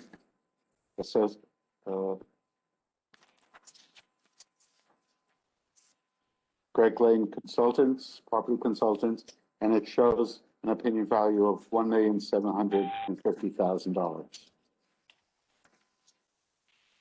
Okay, well, we've been dealing with a lot of comps for Edward Street properties. Anybody have any questions about that? And I do believe that Mr. Lane did account for time adjustments as well. I'll just mention that. This is John. I would agree with that, since he does have plus debits and credits for the date of sale time for each of the 3 comps on Edward. Any questions regarding the comps? This is Kathleen. Harold, can you just read the comps out? What are they? Another? Comparable one is 184 Edward Street. Comp 2 is 160 Edward Street. Comp 3 is 26 Edward Street. And comp 4 is 365 Lally Boulevard. If you need pricing information or sales data information, I can provide that as well.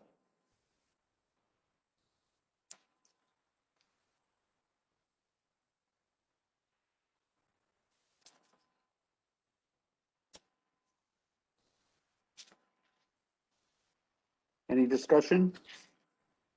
I just looked up all the comps. I was just really surprised that I'm okay with the comps, because at 184 Edward, 160 Edward, 126 Edward, and 365, I thought it was funny that they all were 4.5 bath, and I was just like a little suspect, and it checks out, and they're all within the same, like, similar vicinities. He did time adjusted. He didn't make too many adjustments as far as grid quality. So, and they're all very similar. I'm kind of okay with these comparables. So, Ronique, is your concern that a half bath would allow the bath water to run out? No, I just was convinced that it was wrong. Okay. I mean, Just I was like, how are they all the same? Okay. So I will call a vote. This is Kathleen. I just want to comment. I'm just looking at the land. I didn't look at the main one yet, but I see, 26 Edward has the same lot size. The other guys are 0.15. This is a 0.28. So it's a much bigger lot. So as long as you see, did he do an adjustment for the size of the lot? Well, that's what I'm saying, because 0.2 acres versus 0.15 acres, he went up 5, he gave the other 2 people $5,000 adjustments up for the smaller lot size. So he did not, that's a pretty small adjustment, given that it's the lot is twice the size. So I'm just curious to know, is that where the town's at? Is it, is the town land value on 184 and 160? Only a $5,000 difference, or is the land significantly contributing to the 124 Edward Street value? That's all. That's the only question I have. I would, this is Harold, I would certainly say that is a factor for the land values, although the 26 Edward Street is similar acreage, it's 0.27, whereas the subject property is 0.28. All 4 properties are Fema compliant. I would like to call a vote. All those in favor of granting this appeal to the requested value of $1.8 million, please raise your hand. This is Kathleen. I think it's 1750, right, Harold? Thank you for mentioning that. Yes, the revised requested amount is 1750. 5-0. All those in favor, please raise your hand. We have 1, 2, 3, 4, 5 in favor. All those opposed, please raise your hand. I have one opposed. The motion is carried 5-1-0. Prue, could you please state the vote? Sure. Appeal 275 is granted in the amount of $1,750,000. And the vote was 5 in favor, 1 opposed, and 0 abstentions. And the 1 opposed is Kathleen Griffin. Thank you, Prue. It is now 11 minutes after 1. I think we can take a break to 1:30. Do we have a quorum to continue for a period at 1:30 to, let's say, 2:30? Oh, everybody's going to hang in there with us? Okay. Prue, thank you very much. You can stop the recording and we will come back at 1:30. Yes, and this is Kathleen. Okay. John, will you be prepared to do your 2 John Sullivan ones, do you think? One is No. attorney, which I have. No, okay, No. that's fine. I'll do my attorneys. Yeah, Okay. all right, Thank you. All right. thank you. This meeting is in Session is no recess. longer- All right, this And I is don't have any Harold. reroute either. This is You don't Harold. have any? Okay. We are reconvening our deliberations meeting today on Saturday, March the 20th. The time now is 1:31 p.m. So I think we're going to start off now with some appeals that Kathleen has heard. Kathleen, you want to proceed? Yes, this is Kathleen. It looks like Paulette is back as well. So I'm going to move, there's 4 on the list to attorney, and I'm not as good at navigating the list when I'm presenting, so help me with that. I think I can do these. Let's see. Well, I do have one on attorney that was a no-show, but I believe I got an indication just Friday afternoon from Catherine that they may be trying to reschedule. So that's appeal number 4.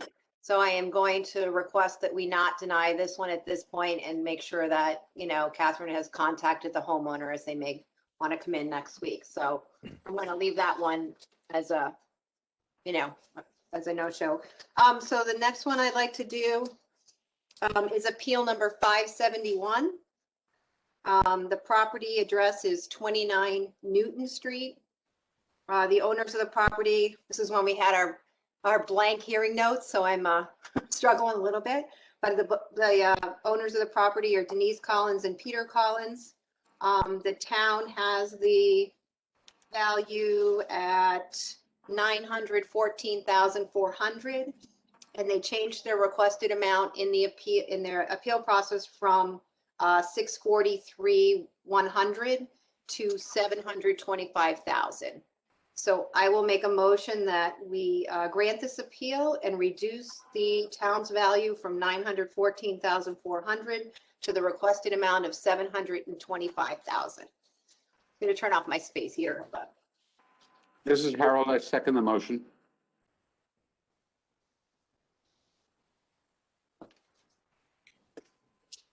Any discussion? So I'll present the appeal if you like. Their basic premise was that they compared their property at 29 Newton Street to 2 other almost identical properties. I believe they were by the same builder, kind of redone at the same time. One is at 99 Cambridge Street and 88 Newton Street. And basically their argument was that those other ones are appraised significantly lower than their home. And that's where they came up with the original 639 number, is that they wanted to or 643. They wanted to be put where their 2 neighbors are. So I can tell you a little bit more about them if you like, but in short, I did speak with the assessor. He's indicated there were a few homes in that area that were redone and that they did not necessarily catch all of that. Not the homeowner's fault, but that they may have not been recorded properly. And that's why the values on those other 2 properties are significantly lower. For example, And by the way, the Collins bought their house in 2015 for $999,000. It was a spec house. So it was done, nicely for that reason. So they may have additional finishes in there, but the 99 Cambridge Street, the town has the value at 643,100, which is where she got the value. It sold for 900,000 in June of 19. And again, the year built on that particular card is 1951, where the subject's properties build year is 2015. So that may mean that the assessor's office did not catch that this was basically a tear down redo in 2015. Thus, that might be why the town value is so low at 643 as opposed to the 900. And similar with the 88 Newton, that one didn't have a recent sale price, but the town has it at 724,900, and again, has a year built as 1951, and according to the, appellants, same thing there, that was also a redo and was probably just not caught by the assessor's office. This is Cap, yeah? John? This is John. Quick question for you. So if I heard you correctly, 99 Cambridge was sold within the reval period, but 88 Newton was not. Is that correct? Well, just outside the 99 Cambridge sold in June of 19, so that's slightly before the reval Slightly period before, for okay. 900. Right, and then the 88 Newton, I don't know if it would have been a transfer or the owner did the work, but it's basically, I think there was some stories and additions in some point in time, but she sent pictures of that one saying But again. no sale. on No that one. sale, no, not on the 88 Newton. Mm-mm. Okay, thank you. No, she was, like I said, she sent me, she did a comparison sheet. I don't have the backup up, but there's actually a page in there where she does a side-by-side comparison of the three properties, shows what they look like from the street. And again, listed the 88 Newton, no, maybe 88 Newton's on them. It might be on the market because she did include a description of from Redfin of when it was sold. Feels like it belongs in a magazine. It Yes, was. I see that Yes. there. Right, but the property, the field card isn't showing a sale for 88 Newton, so maybe it's listed, I'm not sure.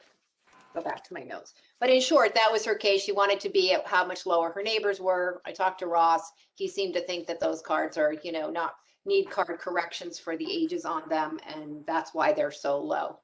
And this $900,000 sale as a neighbor probably doesn't support, in my opinion, doesn't support a 725 ask value. This is Harold. I see from the petition that the requested amount is 643,100. This is Kathleen, right? She changed it she and her husband changed it during their hearing to 725. She came up to 725. All right. Is there any belief that the original amount would have been their opinion of the assessed value instead of the appraised value? This is Kathleen. No, she got the 643,100 because that's what the town has as the appraised value on the 99 Cambridge Street property. The town has that one at 643,100. That's where she got the number from. Her neighbor's a town value. I see. Thank you. All right. Any further comment? If not, I'll call a vote. All those. Just a Yes, question. Catherine. Kathleen, what's 99 Cambridge on the market for? There's just so much. Just give me a few of those pieces of information. Sure. I don't know if 99 Cambridge is on the market now. It did sell for 900,000 in June of 19. 900 June 19. Okay. And she said they're identical. Mm-hmm. And 88 Newton. There's a lot of pictures in here of 88 Newton. That's not right. It must be on the market. I'd have to check my notes again because I pulled the field card. There's no sale price. So if Paulette might be able to confirm whether 88 Newton is on the market. Oh, but that's where I was just concerned, which one was sold, not concerned, confused. I just wanted to clarify for my own. But Yeah, I better don't, sold. I'd have to, Okay, I'm good to, yeah, she wanted to be in line with her neighbors. That was her, okay. with her neighbor's town assessment, not her neighbor's sale prices or Okay. list prices. And I'm good. Sorry for the tangent. No worries. This is Harold. I would also like to mention that looking at the pictures, the children are not included. Okay. Would that This is Kathleen. increase the value or decrease the value? Depends on your stage in life there. Yes. I did want to add that they did feel that the grade on their home was too high because it was a spec house. So they did some really nice things to it. But again, she didn't give me any sales comp to show me, that what she should be at, with a lower grade or anything like that. So. Oh, sorry, wrong house. This is how, once again, the requested amount, the homeowner's opinion was 700 and what number? 25,725. 25. All right, I will call a vote on this appeal number 571. All those in favor of granting the appeal to the requested amount of $725,000, please raise your hand. All those opposed, please raise your hand. The appeal is denied 060.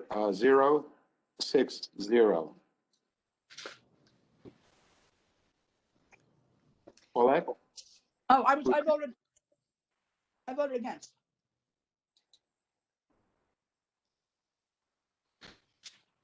Could you repeat your vote, Paulette? I voted to deny the appeal. To deny. Yes, the appeal is denied. The vote is 060. Thank you. I did see your hand.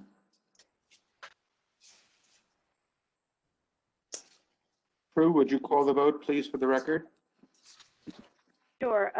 Appeal number 571 has been denied with a unanimous vote. Thank you So very much. 060. Thank you very much. Kathleen? Sure. I'm just trying to get the town values and the appellant values from the spreadsheet because these were day one when we didn't have our new and fancy hearing sheets. Hold on. So, okay. So the next appeal I want to do is number 35. The property address is 43 Shoreham Terrace. The owners are Ryan, I think it's Ryan Crane. And well, I can't expand it here. Shoot. And his, now I just messed up my whole spreadsheet. Okay. What else got the name? Kostuic, I think it's Patricia Kostuic. Kathleen. Patrick Kostuic and Ryan Crane. And the address is 43 Shoreham Terrace. The town has the property valued at $457,700. They're requesting a reduction to $430,000. Before I make this motion, however, I would like to make a motion for a card correction on this property because during the hearing, the field card says that they have a garage, but they do not. And if the garage was removed, they thought that the value might come down. So the garage is valued at $7,800. So I believe, I don't think I printed it out, but in the backup for that item, if anybody has it up there, you can see what the new town value is. It's the $457,700 minus the $7,800 for the garage. This is Harold. I see the town's value now stated as $449,900. That's what my math says as well. Thank you, Harold. So yes. So in trying to keep with getting the card corrections taken care of first, I'd like to make a motion to let's see, I don't know if we want to say adjust the card or for appeal number 35 to reduce the town's value from 457,700 to 449,900 to remove the garage from the value.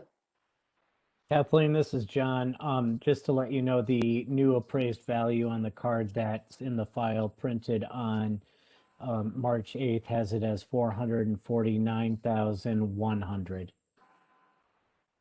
100. Okay. Did I do my math wrong? Someone else say 900? Well, that is the card that I was looking at that was printed 3/2/21 at 7:49 PM. You say, John, that in the record, there is a later card? Yes, there is. It's page number 23 in the file. So second to last page. That was printed on March 8th, 2021 at 11:58 a.m. This is Harold. Thank you, John. So that is more recent revision of the card. So the price, the value, excuse me, is 449,100. I'll second that motion for Kathleen. Thank you. All those in favor of the revision, please raise your hand. The revision is granted to the town's value of 449,100. Unanimously. Any discussion regarding the original motion? Well, this is Kathleen. That was a separate motion, so I think we just need to make sure that Prue has the vote correct on that particular motion, that card correction motion. Yes, Prue, would you please call the vote on the card correction motion? Okay, so I have a unanimous vote to revise the field card from the town's value of 457,700 to 449,100 to reflect the removal of the garage. Thank you, Prue. So now we're discussing the motion to grant the appeal. Can we make a motion to grant? I don't think we did. Kathleen, did you make This that is motion? Kathleen. there's No, no I don't motion. believe we did. So now I'm going to use the revised value that we just approved. So I'm going to make a motion to grant this appeal and reduce the town's value from 449,100 to the appellant's requested value of 430,000.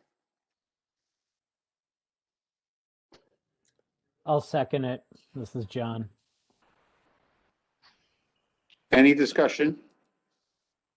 I do. Kathleen, in the notes here on the field card, at least for on the March 2nd one, let me just go down to the latest one that's there, but there was something about a certificate of occupancy or a CO on 3/19/2000. Looks like it was prorated. Do we know what that was about? Was that with the, looks like the rear deck, maybe? This is Kathleen. Yes, actually, I was going to say that the current owners purchased the property in April of 2020 for $450,000. So I believe that CO, they probably fixed the deck shortly before they put it on the market. That's my guess. You know, or maybe as part of the sale, Paula can probably speak to that more. Maybe it needed to be fixed in order for the owners to buy it. They probably never got one, and then when they went to do their title search, found that there was no CO, so they made them get it. But but if it's over 9 years old, they won't give you a CO. So I'm trying to find where you're saying that, because Yeah, this is Kathleen. It says date completed March 19, 2020, when they're looking at the building permit record, but the inspection date was actually 4/29/2020. They valued the rear deck, it looks like, or it was pulled for $3,000. Yep. Yeah. Okay. So basically their request to come to 430 was by looking at another home that had sold on the street and wanting to be as low as that neighbor. 51 Shoreham sold on July 2nd, 2020 for $490,000, but is appraised lower than their property. So they wanted to come down to the appraised value of 51 Shoreham. And it has a garage and they don't, it sold for $490. However, they did purchase this home for $450,000 in the reval period. And it's 51 Shoreham. I should have looked at this again. I don't know. Is that the one that's under construction? No. I mean,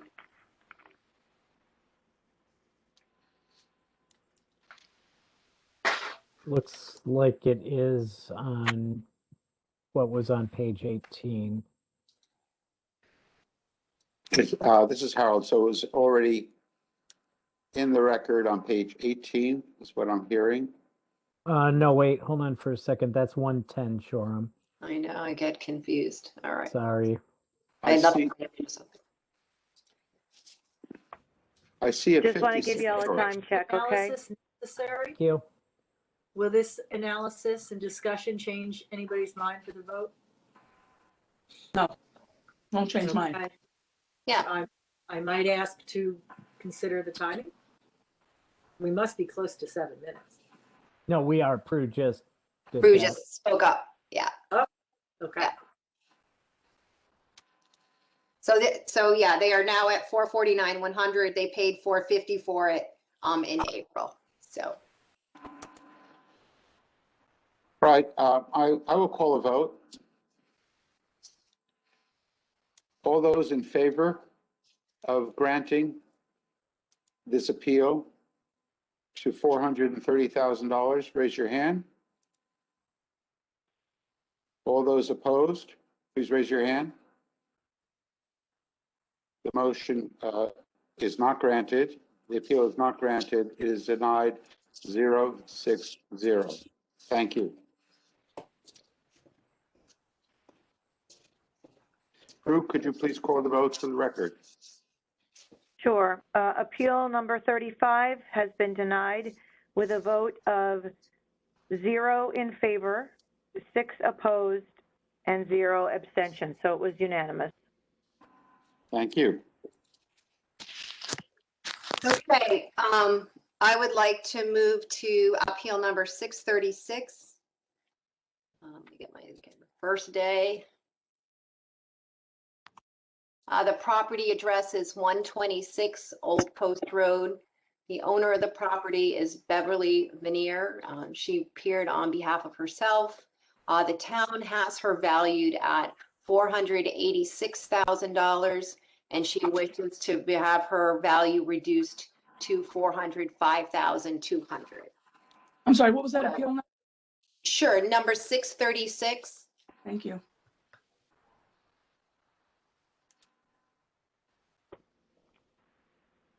I'll second the motion. I'm sorry, yeah, let me make a motion, sorry. So this is Kathleen. I will make a motion to grant this appeal, reduce the town's value from 486,000 to the requested value of 405,200. I'll second it. This is John.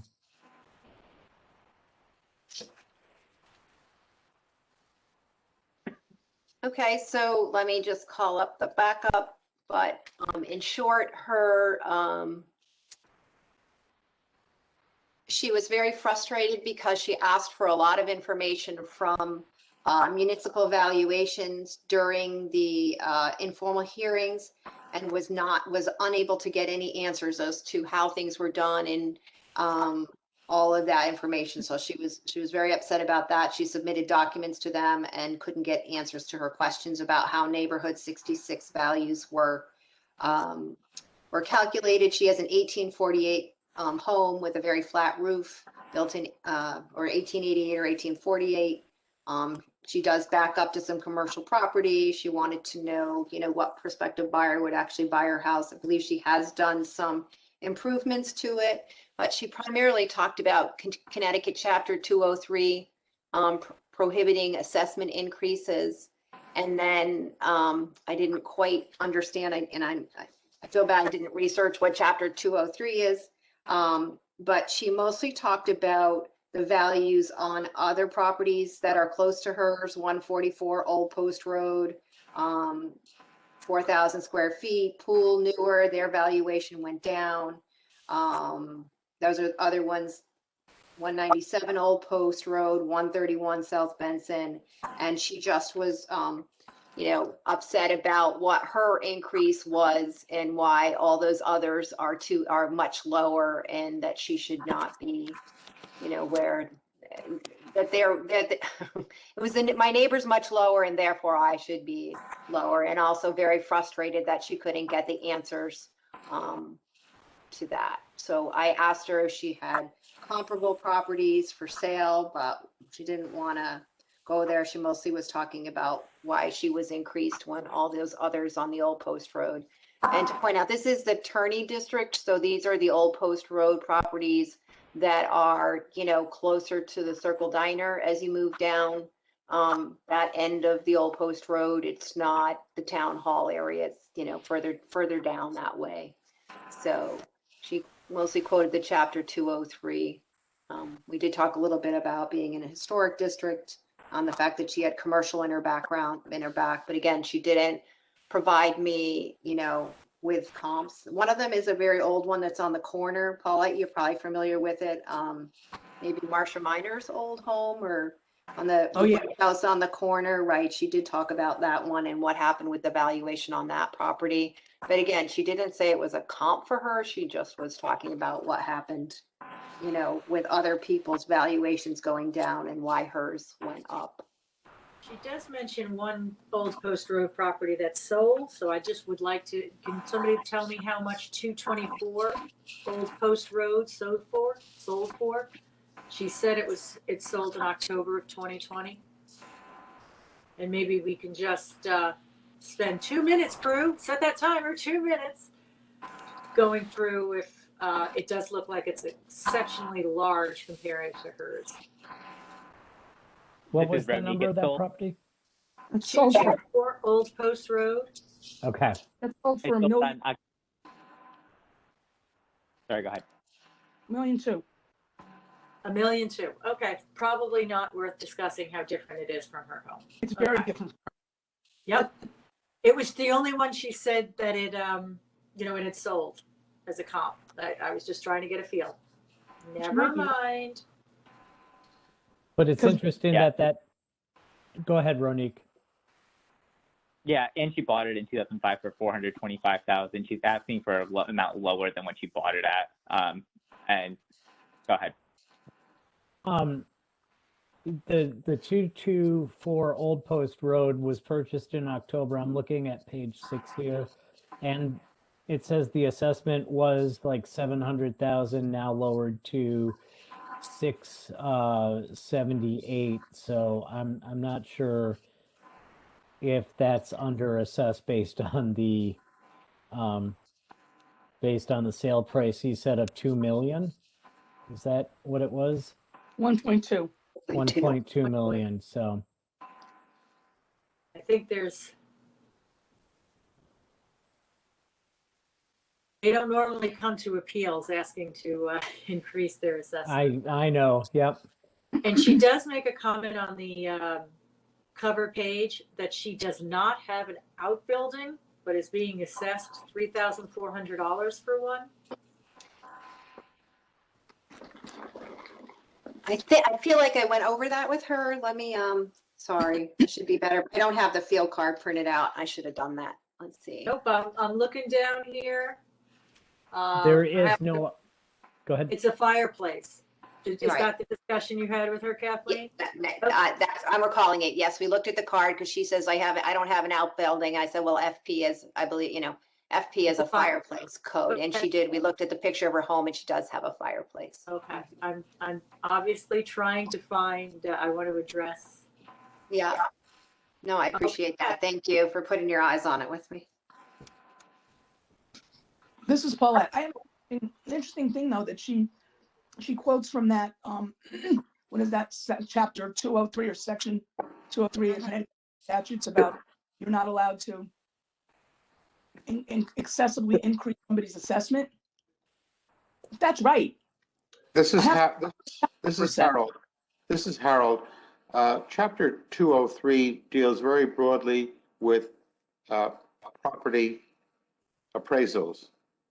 Mhm. And there are many, many subsections in there. But it deals in general with the rights that the municipality has to conduct property assessments and appraisals.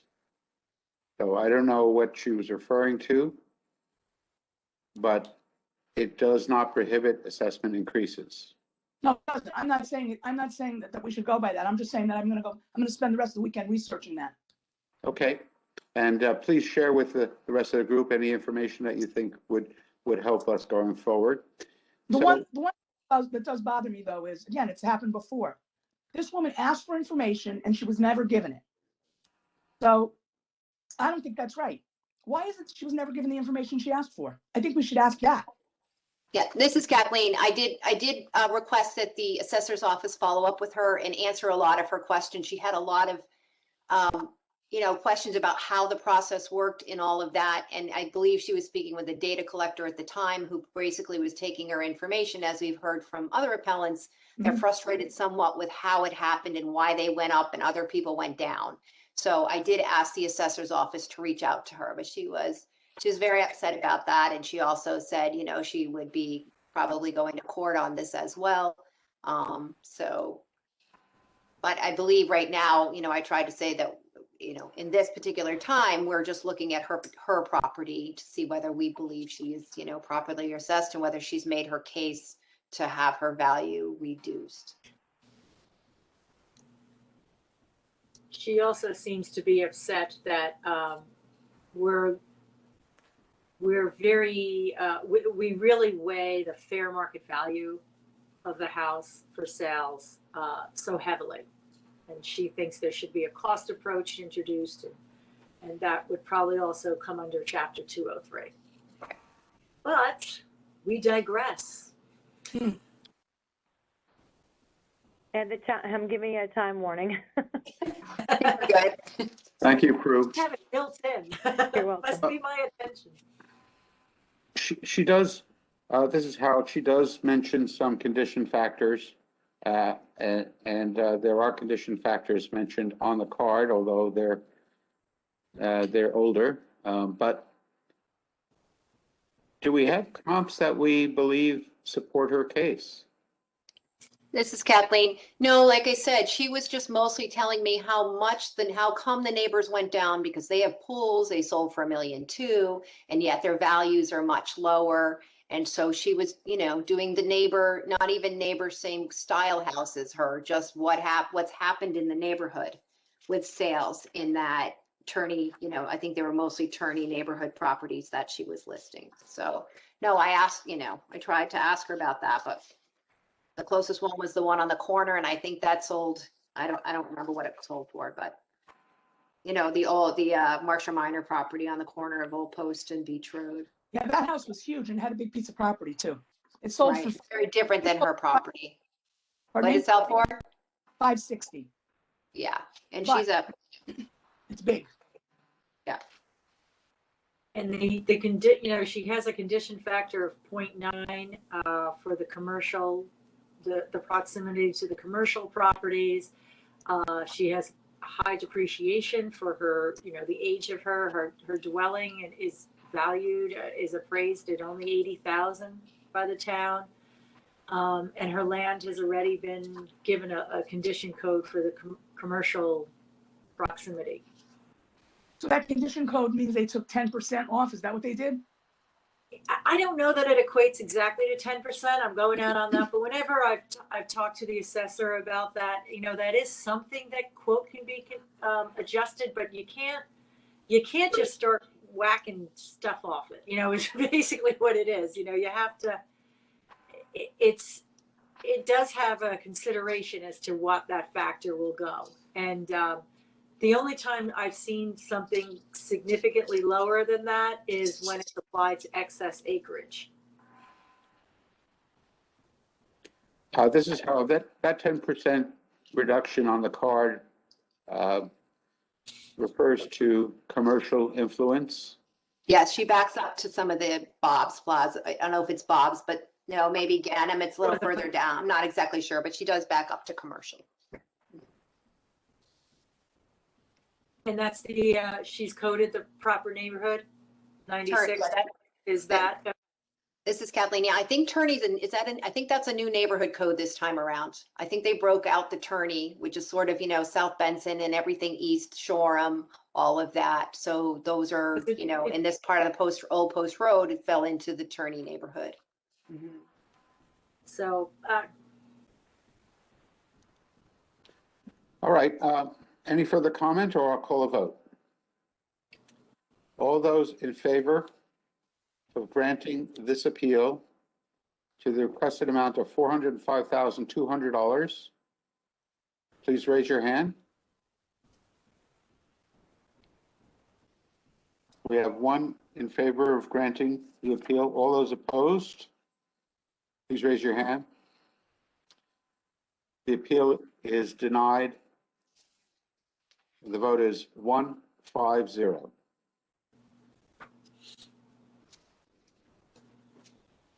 Thank you, Kathleen.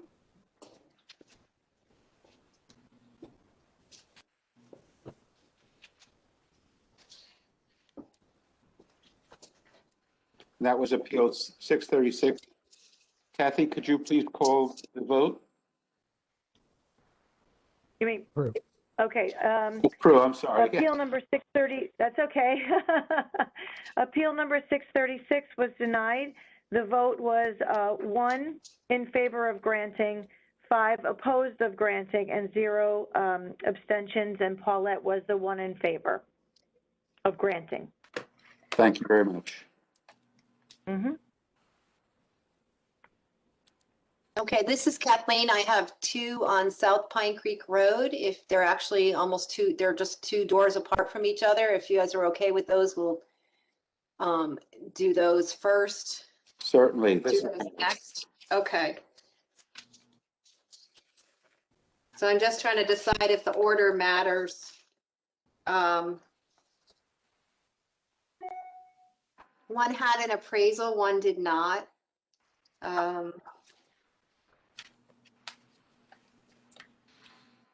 We do the one with the appraisal first. That's appeal number 226. The property address is 1190 South Pine Creek Road. Oh, sorry, I have the wrong one. Sorry. The one with the appraisal is appeal number 5, 1120 South Pine Creek Road. The owner of the property is Christopher Spearing, and I believe there's another name on the card as well. The town has the property valued at $851,200. The requested value is $770,000. And I will make a motion to grant this appeal and reduce the value from the town's value of $851,200 to the requested value of $770,000. This is John. I'll second it. The motion is seconded. Kathleen, please tell us a little bit about this property. Sure. So this particular property is across from the, it would be helpful if you called up the GIS so you can see where these properties are. I did kind of do a little map so you can see. I don't know if I can share my screen and show you the map. Let me see what I did with it. But basically, on South Pine Creek Road, we have the lots as you're heading up from the beach on the left-hand side. And then there are also, the lots on the right-hand side beyond the par 3 that back up to the marsh. And so in terms of land value in those areas, we just need to keep that in mind that, the lots on the left do not have those wetlands and marsh in the back as compared to the ones on the right. So give me 1 second. Let me see if I can find that. Things that might be helpful. This is Harold. There is a map showing where the comps are on page 27. Show us better.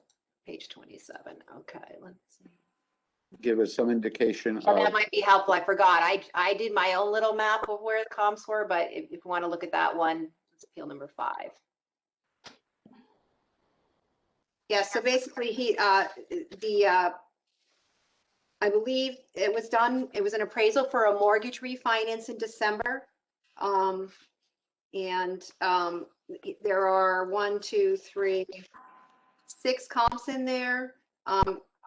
2 of them are on South Pine Creek Road, so I thought that those would be the better ones to look at.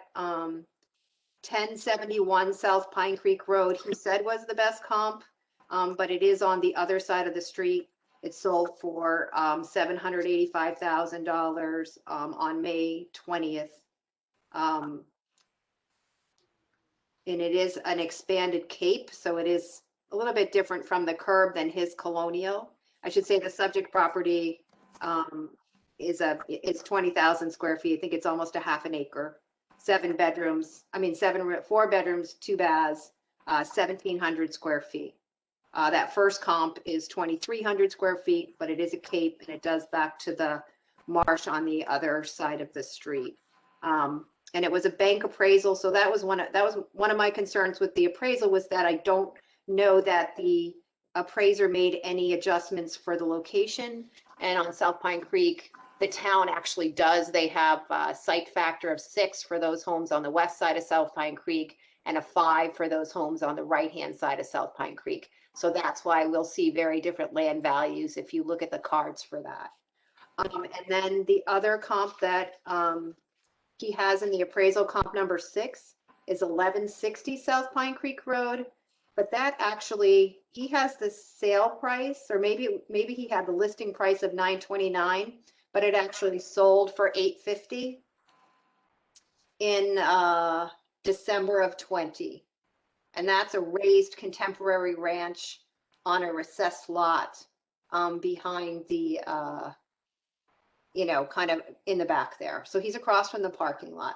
But those are, he has one other comp that backs to the, there was another sale over that backs to the marsh as well, on the other side of South Pine Creek Road.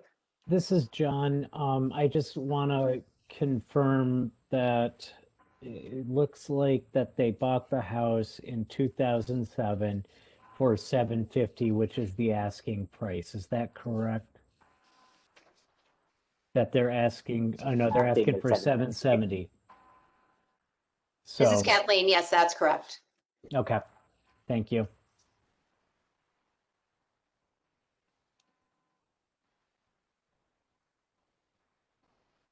And I'm just trying to find that little map. I don't know if anyone is able to, let me see. Share it with you. Oh, I've done too many minutes. I can't find the darn thing. Let's see.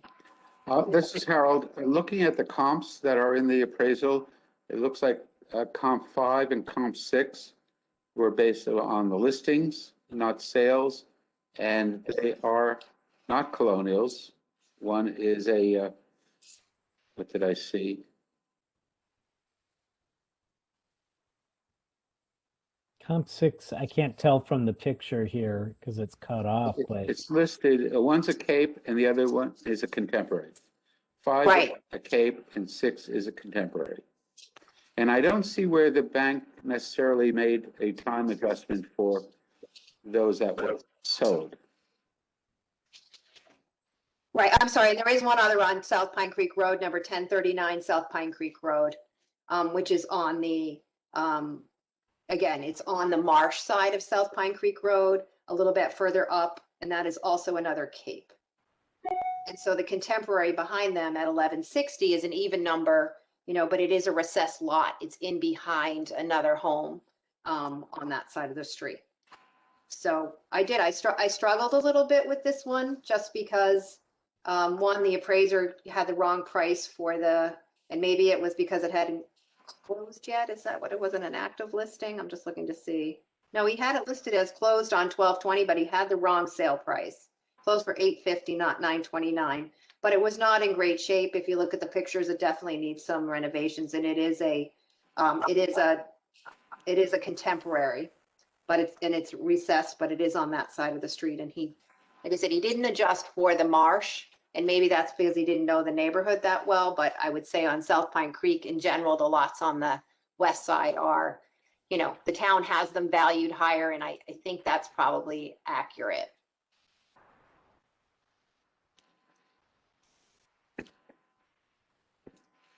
Any You're comments? muted. I'm looking for a little help here.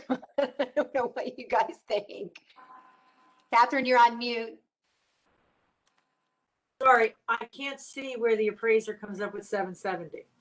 That just missing from there? I mean, I just don't see that very pertinent piece of information. This is Kathleen. Yeah, I don't think he included the entire appraisal. I think he just pulled out the pages that he wanted us to see. Let me see. I don't know. But I mean, don't it seems- see where the appraiser says, I've done this and I'm coming up with 770. Yeah, I have that in my, I don't know. You're right with that No, one. I'm saying the owner may have said it, but does anybody see it in the appraiser?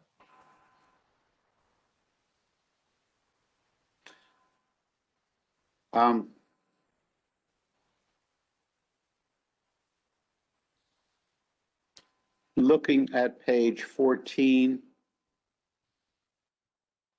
there's numbers related to the comps.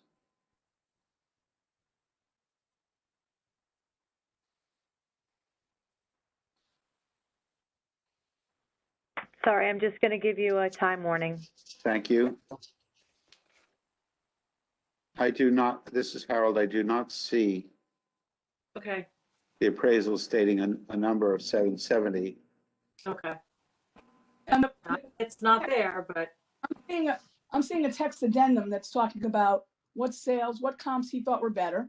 And it says, he's got something on here for 779, 790. He's got a whole bunch of, he's got a whole page of description as to why he came up with those numbers.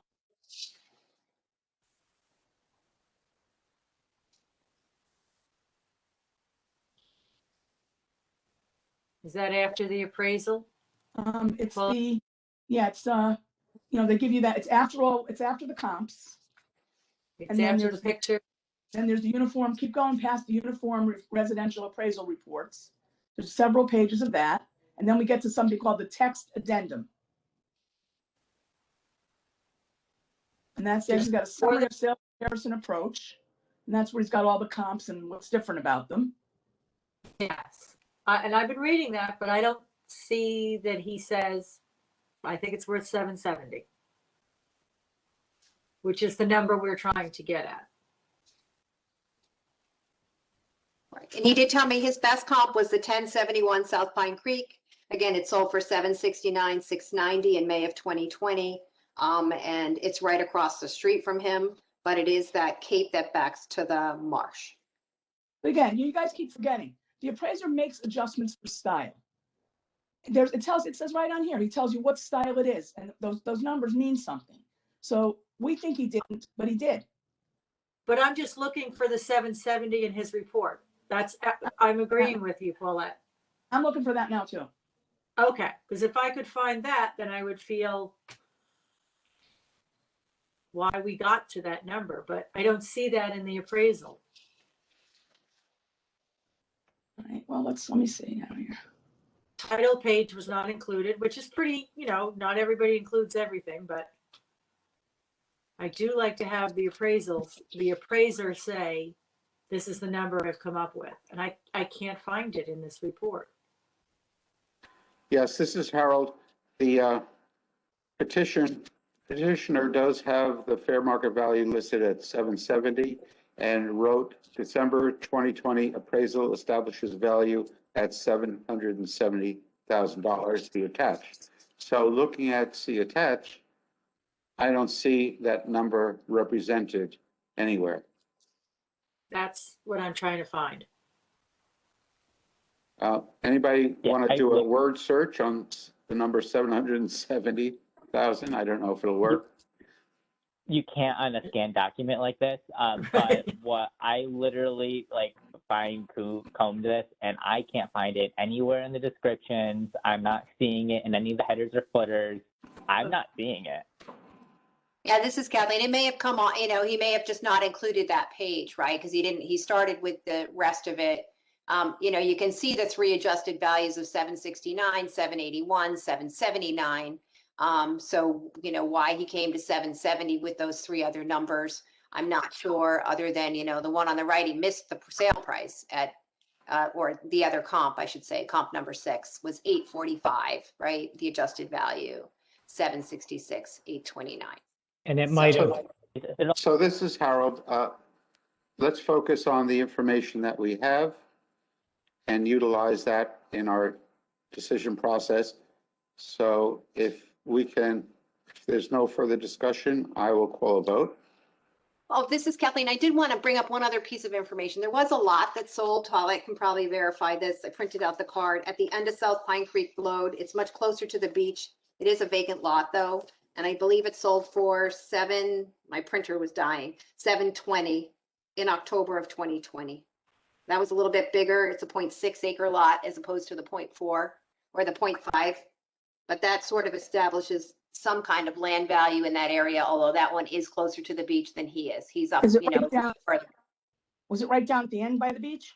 Yes, the one that's the Munson, right, or whatever, off the thing. Yeah, that's sold for 720. So that helps, that's obviously higher because it's closer to the water and it's a little bit bigger at 0.6. But most of the homes on that west side of South Pine Creek, if you look at the neighbor properties on GIS or whatever, most of them have been, tear downs or whatever and rebuilds that are bigger because they're nice big lots. They're almost a half acre lot on that side of the street. So, he has a lot of value in his home. So I'm just trying to figure is 770, correct for that colonial, and based on, the other two comps, two of those three comps are across the street. That's all. And they're different properties. They're right in the marsh grass. So it's definitely not, they're going to have a lot more setback issues and things than, well, that's what I questioned was, the two odd number comps, were they actually the best comparison for the value of his property? We've been on this one for a while. I'd like to call a vote. All those in favor of granting this appeal, please raise your hand.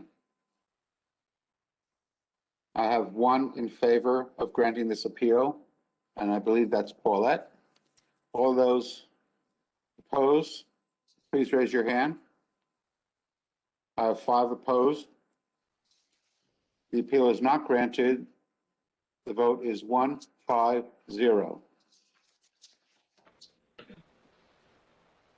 Prue, could you please call the vote for the record? Yes, appeal number 5 has been denied with a vote of 1 in favor. That was Paulette, 5 opposed and 0 abstentions. Thank you very much, Prue. Okay, so maybe I should have started with the other one first. Anyway, so the other one right there is 2 doors down or 3 doors down. It's appeal number 226. The property address is 1190 South Pine Creek Road. The owner of the property is Joy Nazaro. The town's value, $781,600. The requested value is $640,000. So I make a motion to grant this appeal and reduce the town's value from the $781,600 to the requested value of $640,000. This is Harold. I second it. Okay, so this one, she did not have an appraisal. The way she went about trying to value her home and get to the 640 number, again, it's one of these larger lots. This one happens to be across from the golf course as opposed to across from the parking lot. She looked at all the raised ranches in town and gave us a list of what the raised ranches were selling for. And she said the most expensive raised ranch that sold was for $600,000. But in her list of raised ranches, she lists Andrassy Avenue, Brookside Drive, Vera Street, Mayflower Circle, Pansy Road, Lindemere, Green Acre Lane. There was one on Pine Creek Avenue that I looked up that did sell for $580, a raised ranch, but it's on like 0.01 acres down by the water. So I didn't feel that, I was trying to find them in her location. And then the second thing she did was and she has a letter from a real estate broker So, looking to value the town's land. So they looked at properties that are within 1 mile of the subject property with similar living space. And then they used the town's, the assessed appraised value given to the land by the town to come up with what they thought that the land would be worth on her property. So again, she kind of picked it, you know, she used the ranch approach to value her home. She used the land approach to value her land. And some of the land values that she used, again, were on the other side of the street. So that's when I started to look at, okay, how come her land, which is at what, where's the field card? Her land alone is at 662, where if you look at the land at some of the other ones that are on the marsh side of South Pine Creek Road, they have a much lower land value in the 4s and 5s, and that's because of the site index code. You know, here's one, 901 South Pine Creek has land value of 474. So I think when she pulled a lot of the land values to come up with that, she was, you know, or the broker was, again, they were looking at, you know, all of the land values in the South Pine Creek area. Comparison of selected neighborhoods, smallest living area, no renovations. So this is John. So I'm looking through this. Is it correct to say that a lot of the ranch ones that she has in here, the raised ranch ones, are not in the same neighborhood as this one? That's correct. I don't believe that any of them are, other than Pine Creek Avenue, which is technically the Pine Creek neighborhood, but it is down the street. You know, if you go down South Pine Creek Road, take a left, but that's a very small lot down there. It's a small house on a small lot.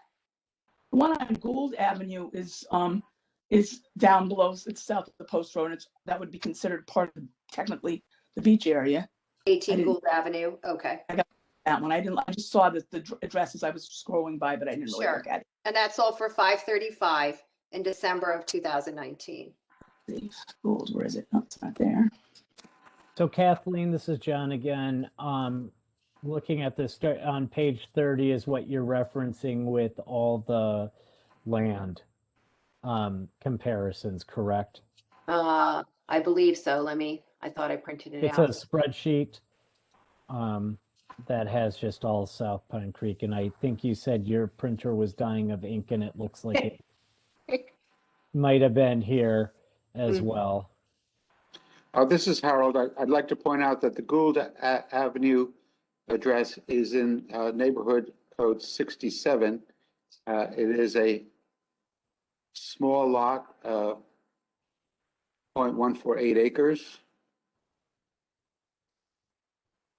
And it's sold in the period for $525,000. And you're right, Harold. The only thing is you have to remember something. The assessor made up these neighborhoods that have no meaning to most of us. The average, even the real estate agents and even the appraisers, they don't know that he picked that as a different neighborhood. We have no way to know that. He just made those neighborhoods up because it was convenient, but it's not real. These are basically all in the same area. Gould, Well, I would Pine- say that the neighborhood codes are public record, and well, yeah, but they don't mean anything. Like they're just invented. They have no meaning in anything. again, as I would say, this is Harold, I would say that we are not here to question the methodology that the appraiser or the revaluation company used to come to their calculations. The grand list is made up of properties and neighborhoods across the entire municipality of Fairfield. If we start to delve in and question the methodology and the process that's used and how it was calculated, that just is not in our purview. You're right, that's not. But we have no problem doing that to what the homeowner brings in. We have no problem ripping their appraisals to shred, making all kinds of innuendos about what we think is real, even though we don't know it. But we won't do it to what the assessor does. Makes no sense to me. But what do I know? I'm just trying to be fair. I understand, Paulette. Thank you. I really understand. I don't think you do. All right. Yeah, so, I'm sorry, this is Kathleen. John, you were correct. On page 30, when they look at the land values of the other properties, that's where they break out the land value, right? So that's where they were looking at, why is the land at 901 South Pine Creek 474 when her land is 662? Why is the land at 927 South Pine Creek 463 when her land, again, is higher? So I think they used that chart to try to come up with a land value. They used the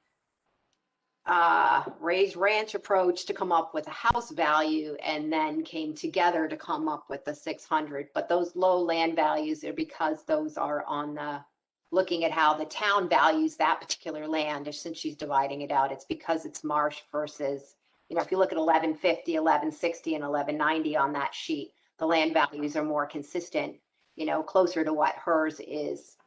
Her land values are 653, she's at 662. And they're probably, she have the size of the lot on there. But yeah, so it's probably has to do with her lot size. So I'd never seen that approach to coming up with a number before, but. And she's, her land is at 653. She's asking to go to 640. So unless the town has her land really wrong at 650 with a lot down the street that sold for 720, I don't know. And there is some value in her home, so. Harold, I will ask the group, when we look at this petition, we see a range that's requested of, what was it, 625 to 640. How do we determine what the appellant's opinion of fair market value is? Did you ask that question? Did you clarify it with the appellant when you heard their appeal? She requested 640 with some combination of the land value and the ranch value to come up with a 640. All right, thank you. Mm-hmm. So I would like to call a vote. All those in favor of granting this appeal in full, please raise your hand. I see one, Paulette, voting to grant this appeal in full. All those opposed, please raise your hand. I see 5 opposed. This appeal is not granted. It is denied with a vote of 150. Prue, could you call the vote, please? Sure. Appeal number 226 has been denied with a vote of 1 in favor of granting the appeal, and that was Paulette, and 5 of denying the appeal, and 0 abstentions. Thank you, Prue. It is now 2:31. I don't know if anyone has any that they feel are quick to go through. If they do, please raise your hand. If you Well, do. I'm raising my hand for Catherine. This is Kathleen, because I think she said she was prepared. If you want. I'm done. I'm done. I had that one denial and one that I'm not comfortable doing in Sherman, so that's all I have prepared, but. All right, are we willing as a group to continue to have a quota so No, I that think we Catherine can hear an appeal presented by Catherine? No Good. objections, Catherine? Let's. All right, appeal number 22.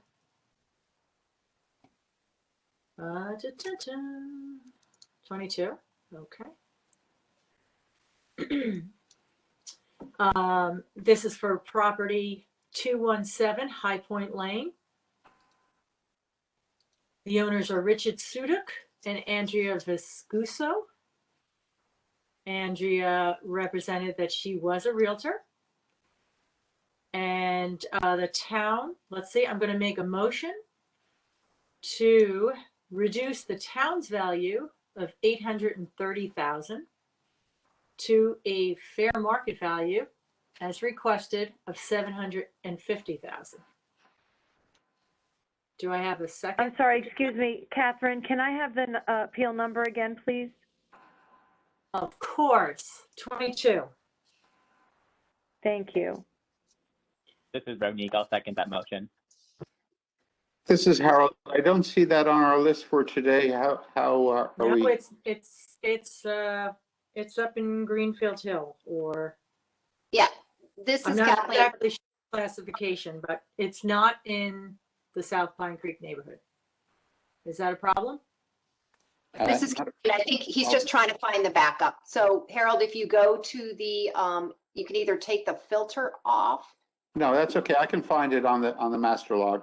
That's Okay. okay. I was just wondering. Yeah, it's on the master log. All Yes. of them should be on the master log. Okay. Thank you. No worries. This property bindered in November of 2020. It closed January 15th for $755, not the $750 as requested. Presented as an extremely dated 1969 colonial. However, there should be an appraiser in here for the bank because it was a purchase. It is dated December 15th. Sorry, Harold, were you? Nope. Just a question. Prue, what's the address of the property and the owner? I'm trying to find that as well. Okay, it's Appeal 22. The property address is 217 High Point Lane. Angia Viscuso and Richard Suda are the owners, and both Thank were you, present for the appeal. Okay, the town, okay, so. Sorry, I didn't mean to throw you off. No, not at all. So the bank for the purchase did an appraisal. It is dated December 15th, but it was bindered a little closer to the reval date. And the appraisal is for $755.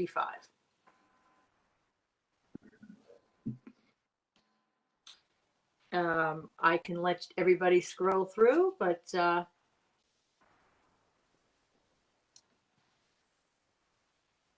think you know, he's being pretty reasonable. I think he bought it in January, even though the appraisal was December. I mean,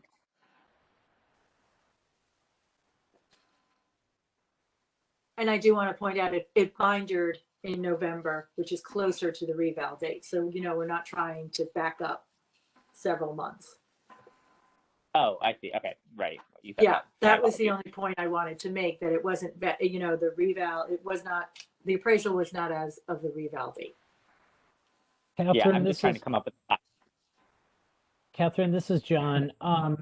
So they bought it for $755, which is the price of the appraisal, or the amount the appraiser came up with, and they're asking for $5,000 less Correct, valuation. correct.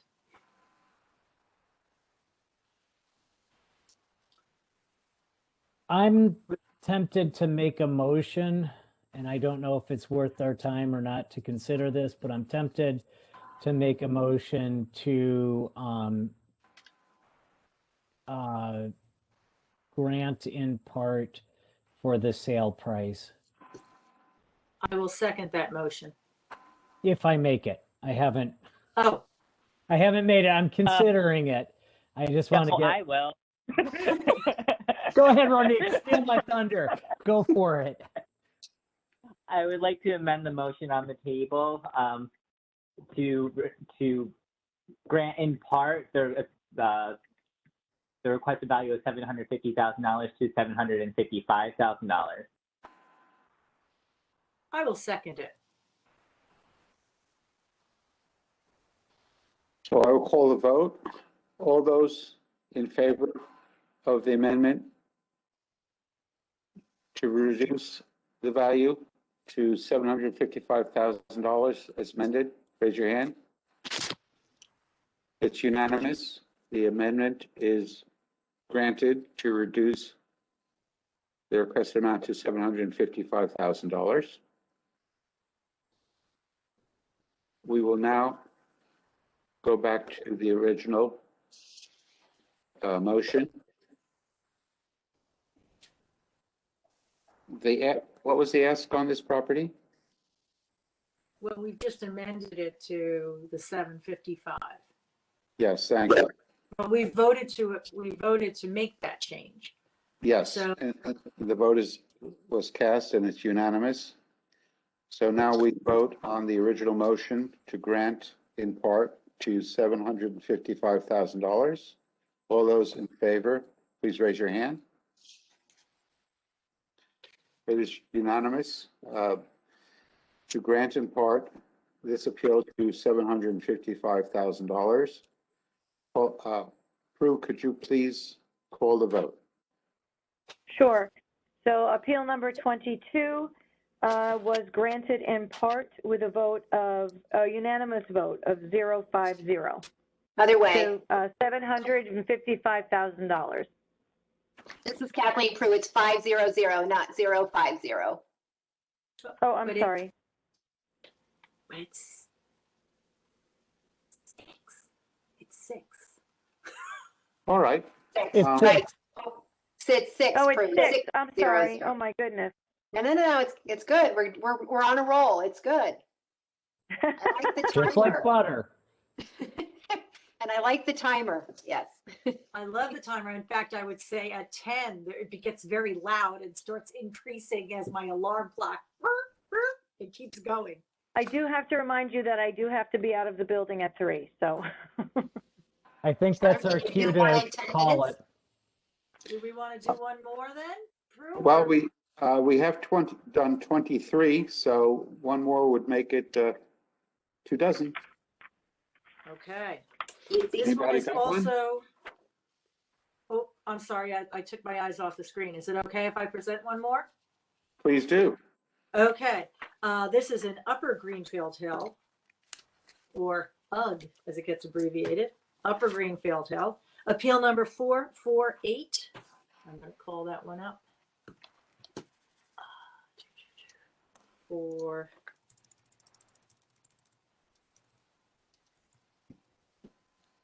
a lot of scrolls if I use the big list. Okay, 448.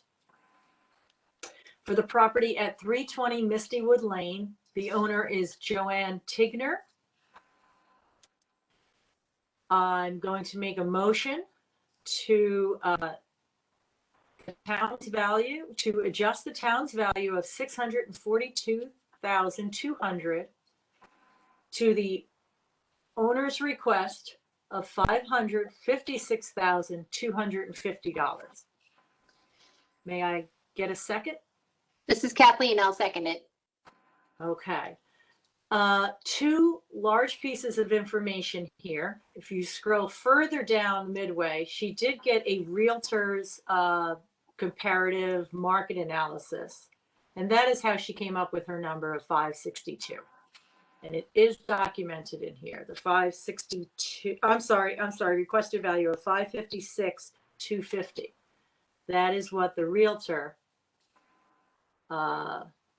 gave her as a fair market value.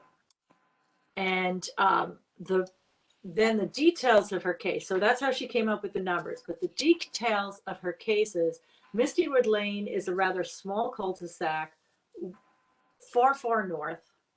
So it almost borders Easton, may border Easton, and it's where the cell tower resides. And so in the cul-de-sac, her piece of the pie is right next to the tower, not just an easement for the power lines. And this is, I'm sorry, it's not a cell tower, it is an electric tower. So it's a power tower. And you can look, if you find it on her property card, you will notice it's referred to as ECO, ECO. So a couple of things, and we can discuss at length or more, but she does a very comprehensive analysis of, there will be a chart, there's a lot of maps, but if you go just past the maps, she shows how much of the easement is on her property versus the other properties. So she has at least 25% of her property with the easement. There is another property that has 30% of their property with an easement. However, her property looks right out at the tower, not just the easement for the line. So that's an additional. There are pictures here because I think we, anybody following along in town, there's been a lot of tree cutting. We don't want any power outages. So what she used to have is a buffer when Eversource took over the power tower. The ECO, they have just cut out so many trees. There's no buffer anymore. So that cell tower is no longer hidden. It's right there next to her property, and it's shown in these various maps and pictures. So, and then the thing about the charts that, you know, you're like, okay, comparing neighbor to neighbor, I get that we don't always want to compare to our neighbor, but her land value took a big jump versus the rest of her neighbors. And she's like, how did it take a big jump when, and so she's presented several arguments, you know, to perhaps why her condition on her field card, going back up to the field card, and looking at her coding for her land, perhaps getting more of an adjustment to that condition. She has a condition on some of her acreage of 0.9, and then on her excess acreage of the 0.5.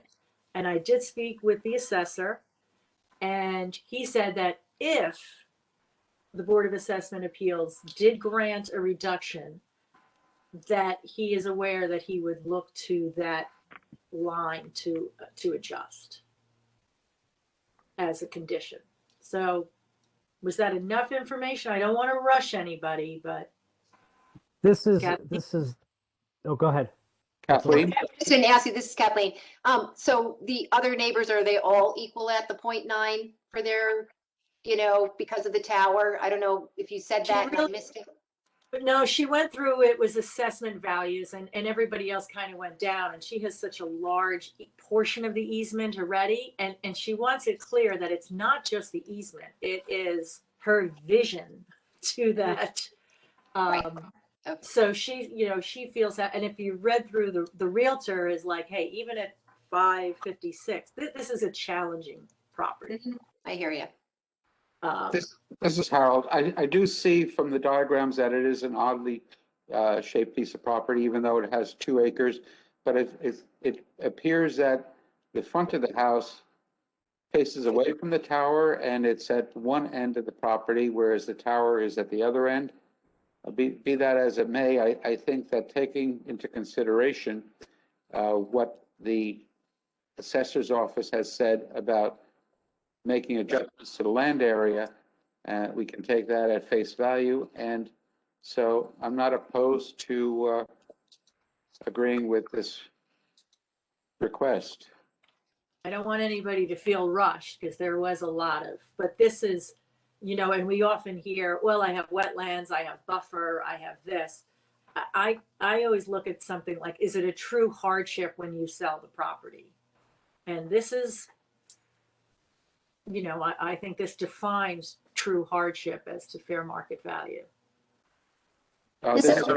We do have a portion of the land that's already reduced by 50%, and the main portion is reduced by 10% to 0.9. So there has been some adjustment made on this. However, if the assessor feels that further adjustments are warranted, then I believe him.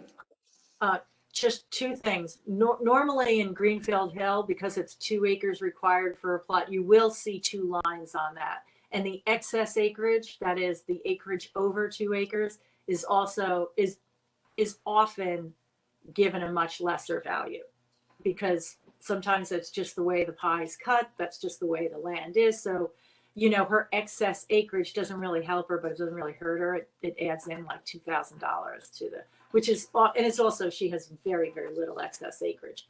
That's the first part. The second part is, I don't want to say that Mr. Murray said we should reduce for that. He was just aware that if we decided to reduce, if we thought this had value, he would consider looking at that line, and that's what he would adjust, because that's where he thinks the value might be adjusted. So I don't want to put words in his mouth that he agreed that we should reduce it. And Okay. John, Okay, we're on a time warning, sorry. Thank you. I think that John has a comment, but I did see Kathleen's hand come up first. No, Go John, ahead. go ahead. Go ahead, Okay. John.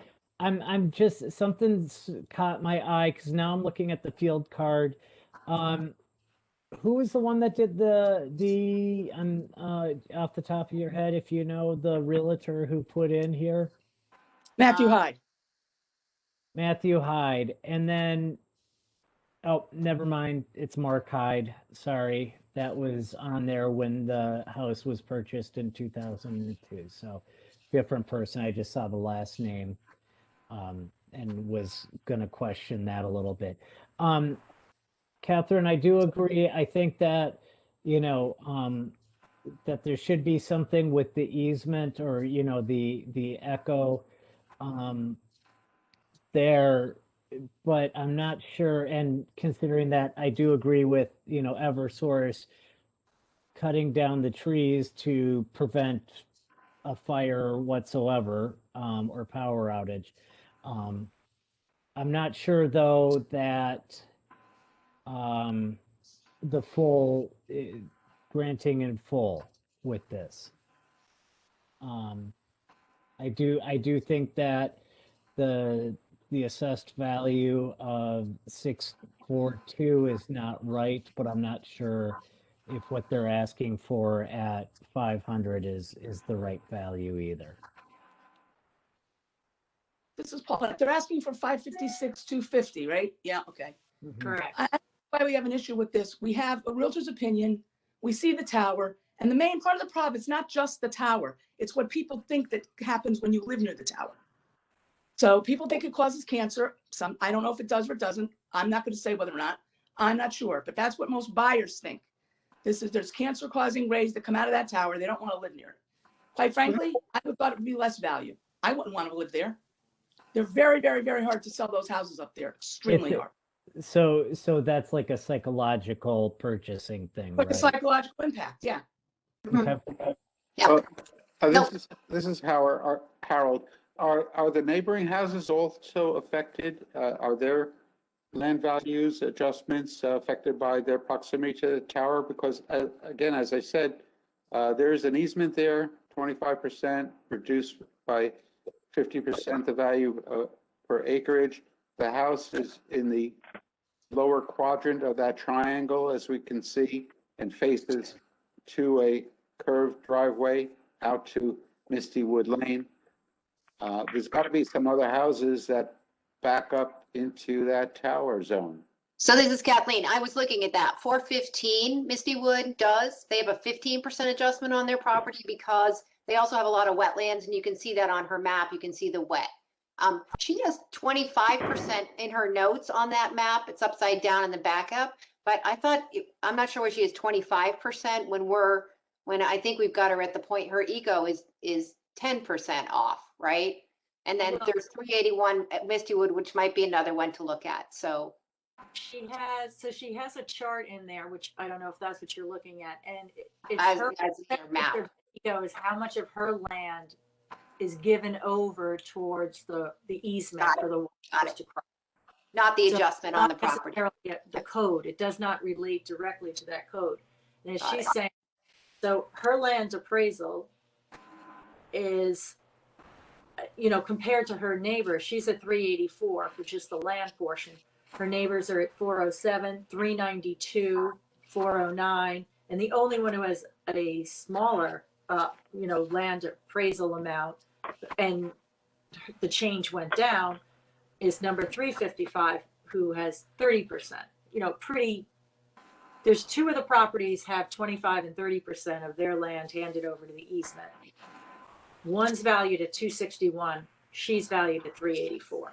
Right. This is Kathleen. A couple of them have wetlands, so that's why their land is lower. They're lower for other reasons. So what I would like to see is, I agree, if we want to put an additional adjustment on here, two things. One, that we ask the assessor to give us the numbers so we're not, so it stays on the card correctly. He doesn't have to do other corrections. She also asked for a $50, which he's asked us to round those to the nearest 100. So we're going to need to make an amendment anyway to round that off.